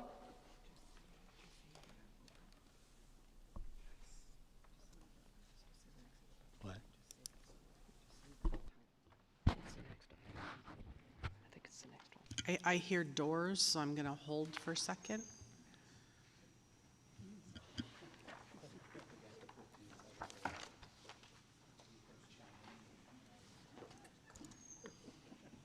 Motion passes 9-2 with Mahan and Dwan absent. Dwan, did you want to register a vote? You have to do. Okay, so that's 10-1 with Mahan absent. Okay. Okay. Great, thank you. The next item is 8.3, which is a public hearing for amendments to the multifamily housing incentive program. Great, I assume thank we have you. a short presentation on that one too. Yes, a brief presentation on this one. Thank you, Vice Mayor Eric Sullivan, Director of Housing. So part of as we constructed the program last year, this is just, again, a quick summary of the program. One of the projects that were on the initial list just sort of accidentally fell off. In addition, we had to consider how we can potentially add this project back. It's done by Federal Realty at Lot 12, and they had initially came into the city under the predecessor program to the IHO, which was the Affordable Housing Fee Incentive Program, or AHIF, Impact Fund Fee Program. And so with that, that was just the predecessor fund to IHO. Then the IHO was then passed by council, but they had made sort of pay-in when they originally entered into the city with a project under AHIF. And so what this looks to do, and what we're proposing here, is to amend the existing multifamily housing incentive program to include the predecessor of the IHO, which is the AHIF, the Affordable Housing Impact Fund, to add that into the program, and then to amend the existing list of eligible projects to add this project by Federal Realty at Santana Row. In addition, this will look to increase the total amount of units that were in the original multifamily housing incentive program to add 300 more. As we're seeing good uptick in this program, we're concerned based on the projected set of projects that we're working through the memo process now to bring forward, the program may be oversubscribed. So we're just adding a few more units. We've spoken with my colleague departments in DOT, PBCE, and OED to make sure there is one team concurrence on this. And so that is what we're proposing here today. And so this amendment that we would look to do would add this Federal Realty project, which is looking to come out of the ground here this year. They're ready to pull building permits. And this will be part of sort of step 1 of 2, meaning today is added into the multifamily housing incentive program, and then we're going to come back in June to have the public subsidy approved to it. That's part of the 2-step process here as dictated by the city attorney's office. And so that's why this project is, as it's being brought forward here, and why we're taking the opportunity as we're amending the program to include the Affordable Housing Impact Fund and to include this project into the list of eligible projects, and then to add additional more capacity to the multifamily housing incentive program, as we're seeing that it is being currently projected to be oversubscribed. And so those are kind of the 2 steps that we're looking to bring forward. And so under to date, as we'll provide just a brief update on the subscription, with both the multifamily housing incentive program having good uptick, we are seeing some work moving forward now with the downtown incentive program as well, as we have the Gateway Tower is going to be the first project to come out of the Gateway downtown, as we have now lined up funding for that as well. So we have good progress on both programs that are put together by council here last year to incentivize more housing production. And so that's the brief overview. Thank you. Great, thank you. Do we have any public comments on this?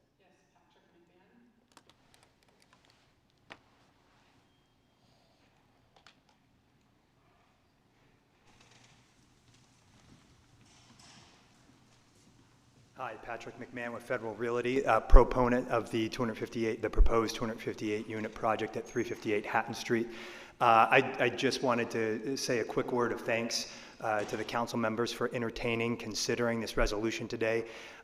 Indeed, this program, the incentives, the combination of incentives offered under the multifamily housing incentive program will enable us to move forward, as Director Sullivan said, this year, hopefully actually in the next 60 days. We're nearly through plan check. And to be clear that I underscore the efficacy of the program, let me maybe even say that a little bit more plainly. This program is the difference between the drawings sitting on a shelf in our office for the foreseeable future and moving forward this summer. So with that, again, I thank you for your consideration, and I'd be remiss if I did not say a word of thanks to both Director Sullivan, his staff, Banu, who really shepherded us through this process. And I'd also endorse the expansion of the program. I think it'll enable our project as well as other new housing starts in the city. Thanks. Back to council. It's really exciting, actually, to see these projects really come forward. That was the intent of the incentive. We've provided incentives before and nothing happened. But this incentive seems to really have triggered some movement in the development world, so that's exciting to see. And this is the 3rd project, I think. That's really exciting that we are seeing the movement that we needed. This is encouraging the development that we absolutely are desperate to have. So thank you to the 2 developers who are in the room right now. Councilmember Kamei, this is in your area. Thank you so much, Vice Mayor. I really want to thank the applicant, Santana Row, Federal Realty reached out and we talked about when they would start, and it's just amazing that the incentive is working. And I even pushed for more affordable housing, and they were able to at least create, instead of a 1-bedroom, 2-bedroom availability for affordable, which I think is so needed in our community. So I want to say thank you. I think that the incentive program is working. So I want to thank Director Sullivan and his staff for all your hard work. I know that the memo from Mayor Mahan, Foley, Cohen, and Mulcahy also want to have you come back with information on what others. You know, one of the things that I was wondering about is we want these things to happen now.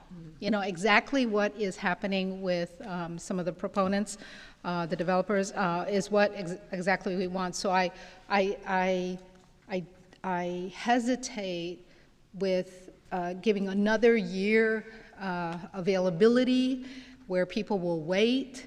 And so I think that if we can separate those who are currently eligible, who are on the list, take advantage of the time frame, and any other new ones, maybe, you know, I guess you can come back in September to tell us, well, what are those and all of that. But I would not want to extend those who are eligible now to then say, oh, you know, we're going to wait. Because I think that we don't want them to wait. The incentive is really to come now. So I wanted to know from you, you know, how we can not signal, hey, if you don't get it by the end of the year, that's okay, because we're going to extend this anyway. And so I don't want to give that sort of double signal. Yes, so thank you, Councilmember, for the question. So, and certainly urgency was a part of the intentional design and why we put a clock on getting projects to move forward. So as we consider the provisions in the memo on the project and how we best come back forward in September, we will certainly look to identify ways in which to maintain that urgency through program construction and modification to it, so that the next round of projects that are being targeted are those that maybe they're not ready today, but come whatever the extended date is, they'll be ready to move forward at that time. And we keep the urgency of now as moving and driving this project forward. So I guess, just to be clear, the projects that are eligible now, right? I mean, I think that I would do a wait and see on the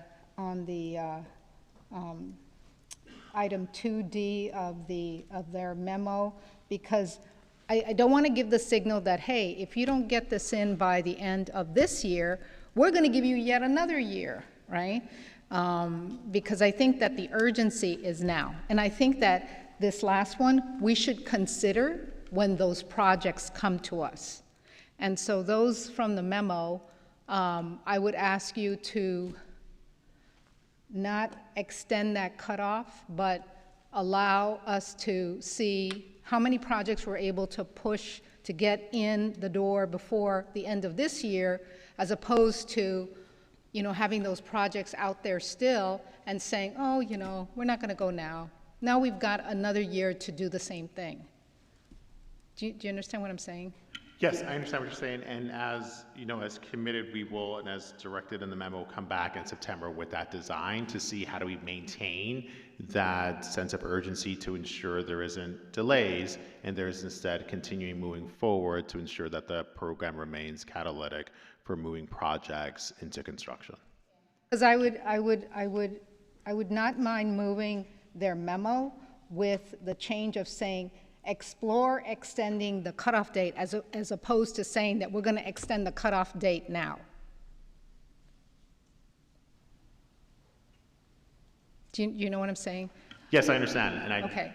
I don't know if that was for me or motion. Well, Councilmember, would you care to make a motion that will. includes whatever language you want? Yes. And then we'll discuss it. I would accept the staff recommendation plus the memo from Mayor Mahan, Vice Mayor Foley, Mulcahy, and Cohen, with the addition of the words down in one word, actually, 2D, explore extending the cutoff date, as opposed to saying that we're going to cut off that date later on in the year. Great. Is there a second? Okay, thank you. Anything else? No, thank you. Okay. Councilmember Cohen. Yeah, thank you. I'll be brief since there's already motion on the floor, but just to say that I'm glad that the incentive is working as intended this time. As was pointed out, some of the others in the past have not worked. The first two projects that have already, construction started very quickly on two projects in my district after this started, and so we've got, I don't know, it's 600 units getting built right now, of which, there's even more potentially coming at one of those sites. So I'm appreciative that it's working. Of course, I read this memo that we wouldn't be extending the date today, but that we'd be returning in September and consider extending the date. But I do actually appreciate the concern from Councilmember Kamei that, and it's important to actually articulate that out loud right now so that nobody anticipates that we're going to extend it and therefore reduce the urgency. So it's good to clarify, and I'm happy that we'll at least have one more chance to see what the trade-offs are about extending this in the fall, whether we've used up we're getting close to using up the 1,800 by then, or if things will slow down. Hopefully they'll continue, but we'll know more by September, and it'll be good to have that conversation then. Yeah, great, thank you. Councilmember Candelas. Thank you, Vice Mayor. I appreciate the report and comments from my colleagues. Just for some context for some newer council members, in 2024, San Jose saw zero market rate multifamily building start construction, zero. And so, I just wanted to express my appreciation to Eric and the work that we're doing as staff in moving these kind of projects forward. And for obviously for the applicants, Federal Realty obviously is here, but I think the type of development, this is exactly where we should be building. Santana Row has transit access, supports density, and has the infrastructure needed to absorb the growth responsibly. And I think this smart transit connected infill development is what we need more as it aligns with our long-term housing goals, and I don't have to preach to the choir on this.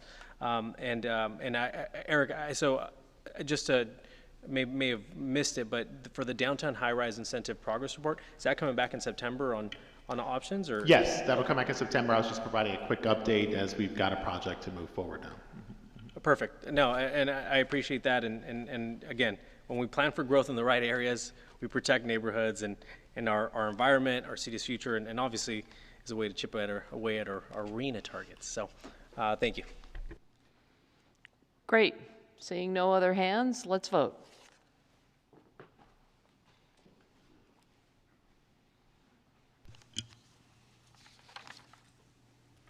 Motion passes unanimously. Okay, one more for you, Eric. 8.4, action related to loan commitment for a new affordable rental housing development. Berryessa Station, that sounds exciting.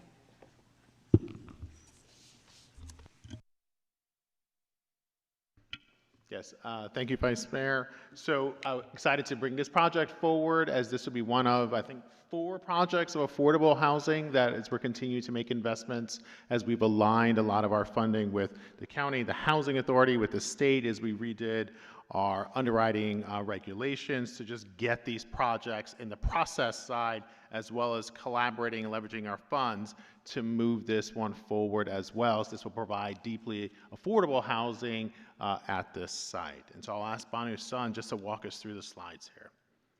Thank you, Eric. All right, so the Berryessa project led by Affirmed, who's the developer, it's a part of the transit-oriented development, Berryessa's Urban Village Area Plan. And the VTA owns around 3.3 acre site and released an RFP to develop the first development phase. And it is part of the North San Jose Transit Center. They RFP'd this back in 2021 and awarded Affirmed, the developer, in 2022. So this project is located within 0.3 miles of the Berryessa North San Jose BART station. And today's request is an approval for a construction perm loan of $9.9 million to construct this development. And it is a new 195 all-affordable housing development. And that development will take about 0.79 acre portion of this site, 10-story, 9 levels. So what you can see there is a breakdown of the AMIs. Around 74% are extremely low income and very low income units. And then the average affordability is less than 50%. There's also project-based vouchers in this development, so the rent is subsidized through 49 PBVs for very low income households. Next slide is just a breakdown of the sources of funding. We have the senior lenders permanent loan. What's also great about this project is that there is a very significant HCD funding from the ASIC, as we call it, Affordable Housing and Sustainable Communities funding. This project applied back in August 2024 and was awarded this funding, and there's a certain majority of the portion is 29 million is for the construction of the development. But in addition to that, this project received around 9.5 million in grants for infrastructure and transportation improvements, which are all part of the ASIC funding. So it goes hand in hand. You have funding for the construction of the housing and then improvements as a grant on the infrastructure side. There's also, that's our commitment there, and then the county is putting in 11.1 million. And then we have the Bay Area Housing Innovation Fund, around $60 million in commitment as well. The rest is financed by the tax credit equity. So this project will be applying for the May 20th CIDLAC round, and then awards will be announced if they get allocated around July. And if they do get allocated, then we'll close construction financing in January of 26, and construction will start February of 26. And that concludes my presentation. Thank you. And I'll add one other point here. So the Bay Area Housing Innovation Fund, so we have been, as we're looking for better ways to maximize and leverage our city dollars in addition to the county funds that are coming into this project, the Bay Area Housing Fund is actually going to take out the need for state low-income housing tax credits into this project. So further relieves the pipeline, opening it up for other projects to move forward, which is why we're able to push. This is one of 4 affordable projects that we'll be able to move forward this year as we expand in a partnership there, as well as we worked out the deal by going through some aggressive kind of negotiations and underwriting, but we were able to make this project work and bring in that fund into the capital stack to replace the need for state tax credits. So that's it. Thank you. Wonderful. Another project. This one is of affordable nature. That's fabulous. Tony, do we have any members of the public who wish to speak? Yes. Alex Shore and Julia, come on down.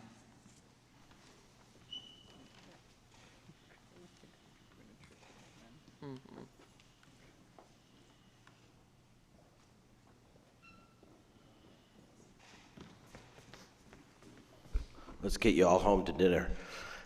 Hey, I'm Alex Shore again, Executive Director of Catalyze Silicon Valley. Our members got together in December of 2022 and scored this project extremely high, one of the highest scores of any project we've had, 4.5 out of 5. We are really, really excited to see affordable housing go forward. One of the really exciting and rare, hopefully not too rare as time goes on, aspects of this project is to see 10 stories. That is a density that we hope to see more and more of, and it's great to see it next to transit, although I'm not sure for how long. Maybe Banu can answer. The developer will also be providing transit passes to residents, so they will be able to use this public benefit and this great system that we have right next to them. And we're just so thrilled to see more affordable housing and keep the number 62,000 in mind. That's how many housing units we need to build in San Jose. Let's keep doing it. Thanks. Thank you. Next speaker. Good evening. My name's Julia Garasmenko. I'm a housing and parking policy manager at Transform, a housing and transportation group. And I'm working on an initiative called SpotSJ, so that's Smart Parking for Optimal Transportation in San Jose. SpotSJ aims to optimize the city's 1.9 million parking spaces to reduce housing costs, enhance street vitality, and lower emissions by leveraging innovative parking technologies, as well as changing the narrative around parking from one of scarcity to one of abundance. One parking spot on average costs $60,000 to $90,000 to build. So the less parking we build, the more affordable housing can be built. The Berryessa TOD development is a great example of sustainable, equitable development as it minimizes car parking with only 0.25 spots offered per unit, along with one bike parking spot offered per unit. We need more projects like the Berryessa TOD to address the intersecting housing and climate crises. So I urge you to approve the funding to complete this project. Thank you. Back to council. Thank you. Councilmember Cohen. Yes, and Vice Mayor, you're right, this is exciting. We've been waiting for this project for a while. This is one of VTA's TOD projects.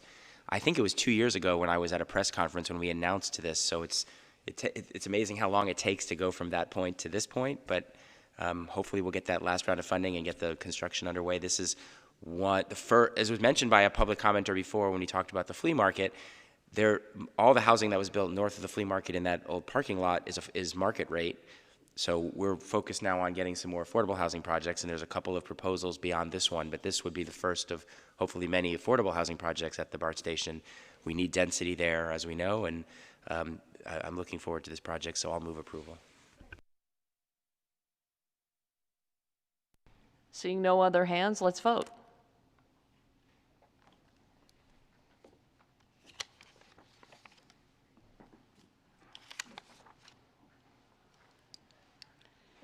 Thank Motion you. passes Eric, I unanimously. think that's it for you. All right. Moving on to the last item before open forum, which is item 10.2, street renaming of street segments West St. John Street, North Almaden Boulevard, and Santa Teresa Street to Sharks Way. I assume we have a presentation.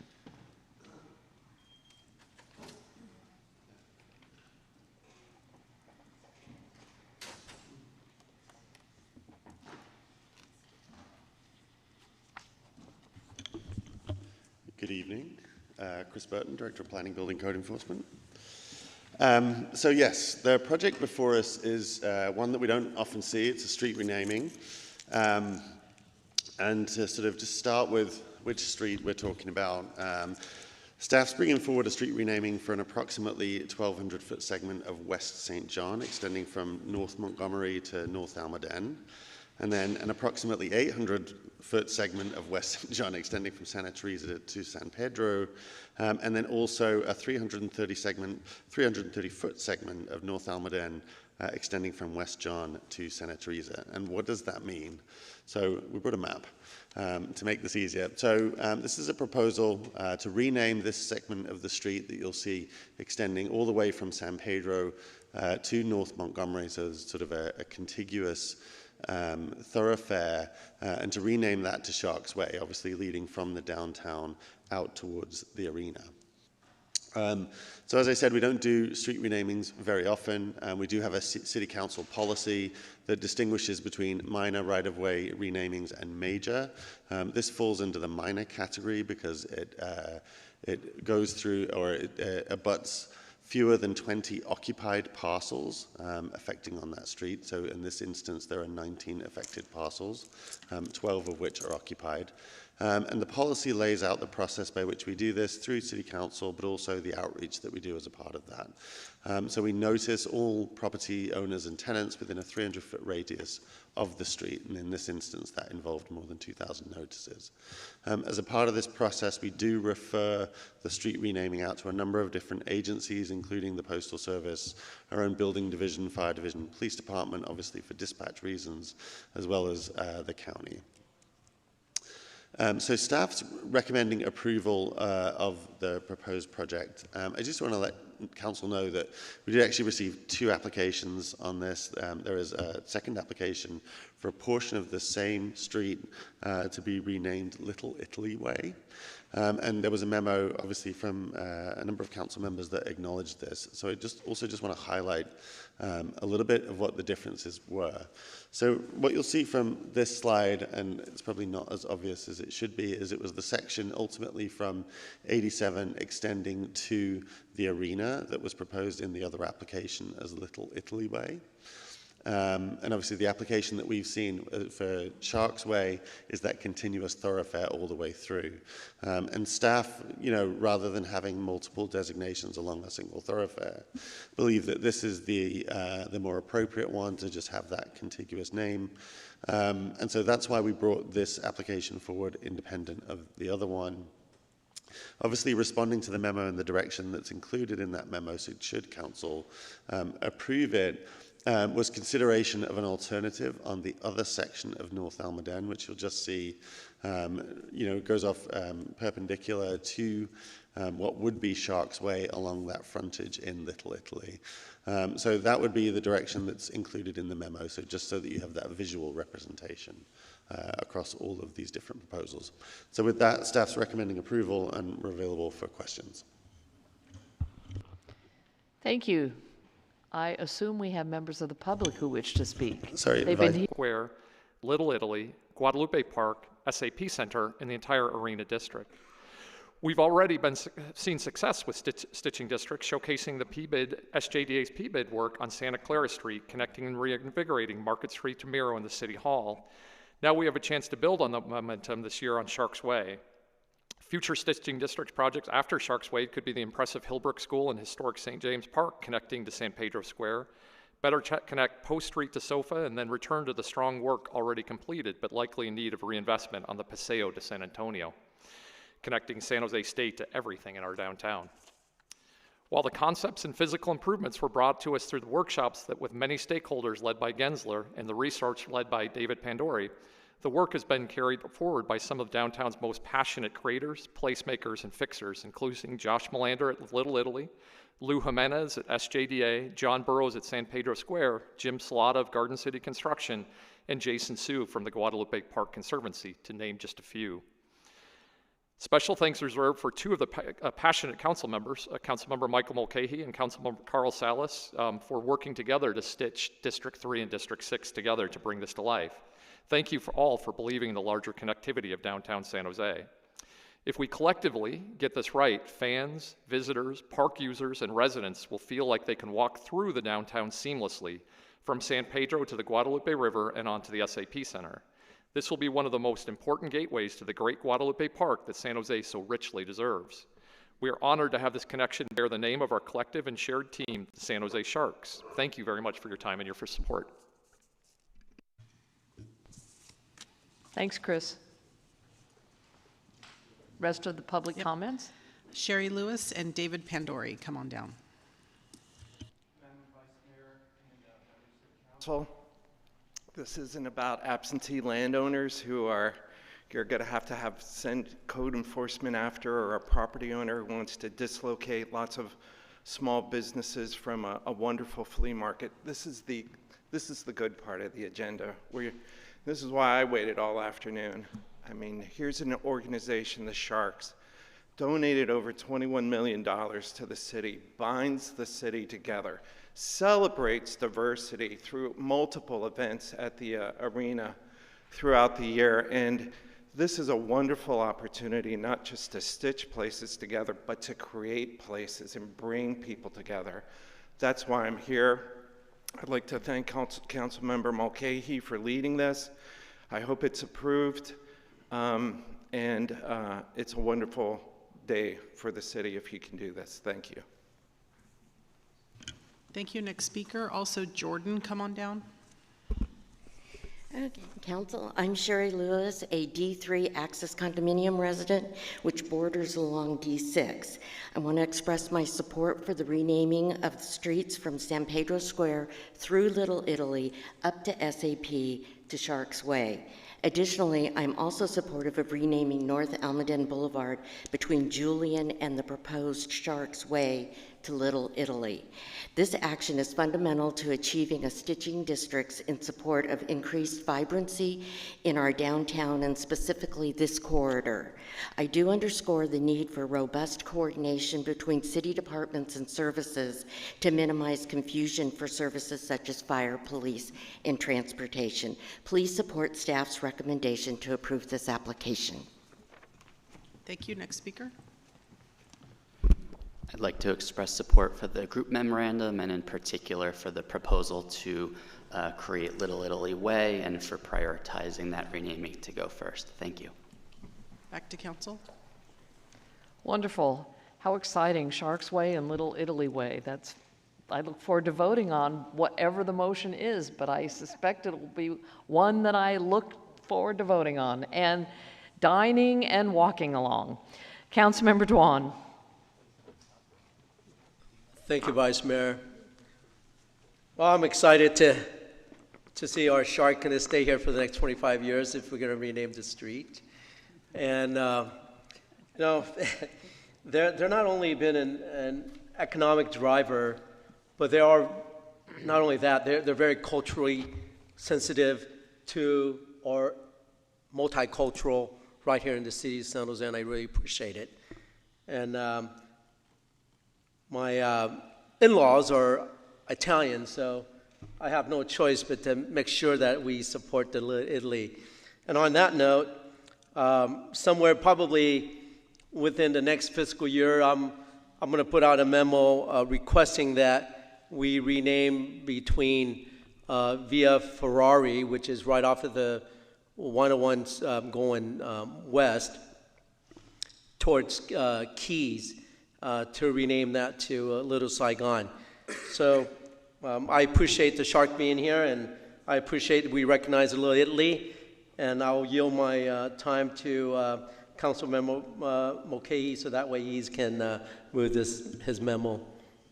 Wonderful. I think this is in his district and Councilmember Salas's district, so they can Rochambeau to see who's going to make the motion in this. But let's go, Councilmember Mulcahy. Thank you, Vice Mayor. I just want to thank Chris Shea and the Sharks, David Pandori, who did the legwork on the application. I think you sat here for longer than it probably took you to fill out the form, but and also to Sherry for being here. You know, this is just sort of another part of the drumbeat of what's happening in and around that area. With recent decisions around, you know, the commercial properties up in the flight path off Coleman, the commitment to Columbus Park, you know, a lot of the other activities throughout the Guadalupe River Park and back to Little Italy, SAP, and San Pedro Square. I mean, this really started with the issue around how do we make this a more pedestrian-friendly, you know, sort of environment, right? A lot of people come to San Pedro Square and go to a Sharks game, but there's sort of a missing, you know, kind of connectivity between there. And, you know, I think out of a lot of conversations, a lot of stakeholder, you know, really led by Gensler and a couple of committees, to think about how we make that pedestrian friendly. And now there's just so much more happening and around it. And this is just one other sort of step in the right direction. So I'm really excited that we're here and actually going to make this decision today. And it's just another opportunity to have another party when the signs get changed. So with that, I'd like to move 10.2 forward and the memo by Mayor Matt Mahan, Councilmember Salas, Mulcahy, Candelas, and Casey, and thanks to the colleagues for signing on. Second. Thank you. Councilmember Casey.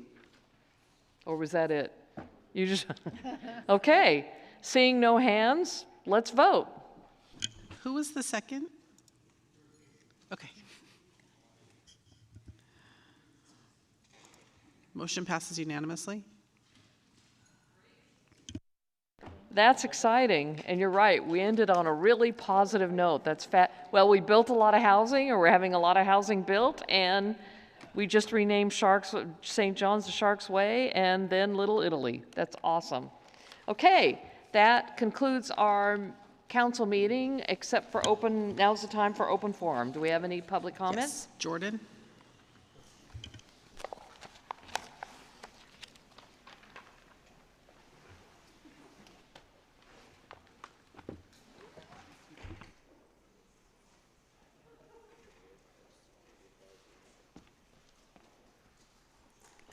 Jordan Muldow, District 3, speaking on behalf of myself.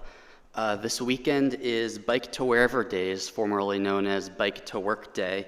The biggest day is going to be on Thursday, but it goes Thursday through Saturday. There'll be Energizer stations all over the city. In particular, I know that DOT and the BPAC are doing a morning Energizer station outside of the King Library, and SVBC staff is doing one also on San Fernando in the afternoon. So I highly encourage city staff, council members, staff try biking to work on Thursday or Friday. Or, maybe not bike to work, but maybe rent one of the Bay Wheels bikes and bike to a meeting on Thursday or Friday. You could sign up, pledge to ride. If you do, you could get a free tote bag at one of the Energizer stations. There'll be snacks. It'll be a lot of fun. So consider riding your bike or Bay Wheels bike on Thursday or Friday. Thank you. Back to council. Great, thank you. Thank you for a productive meeting. We stand adjourned. See you tomorrow at 9.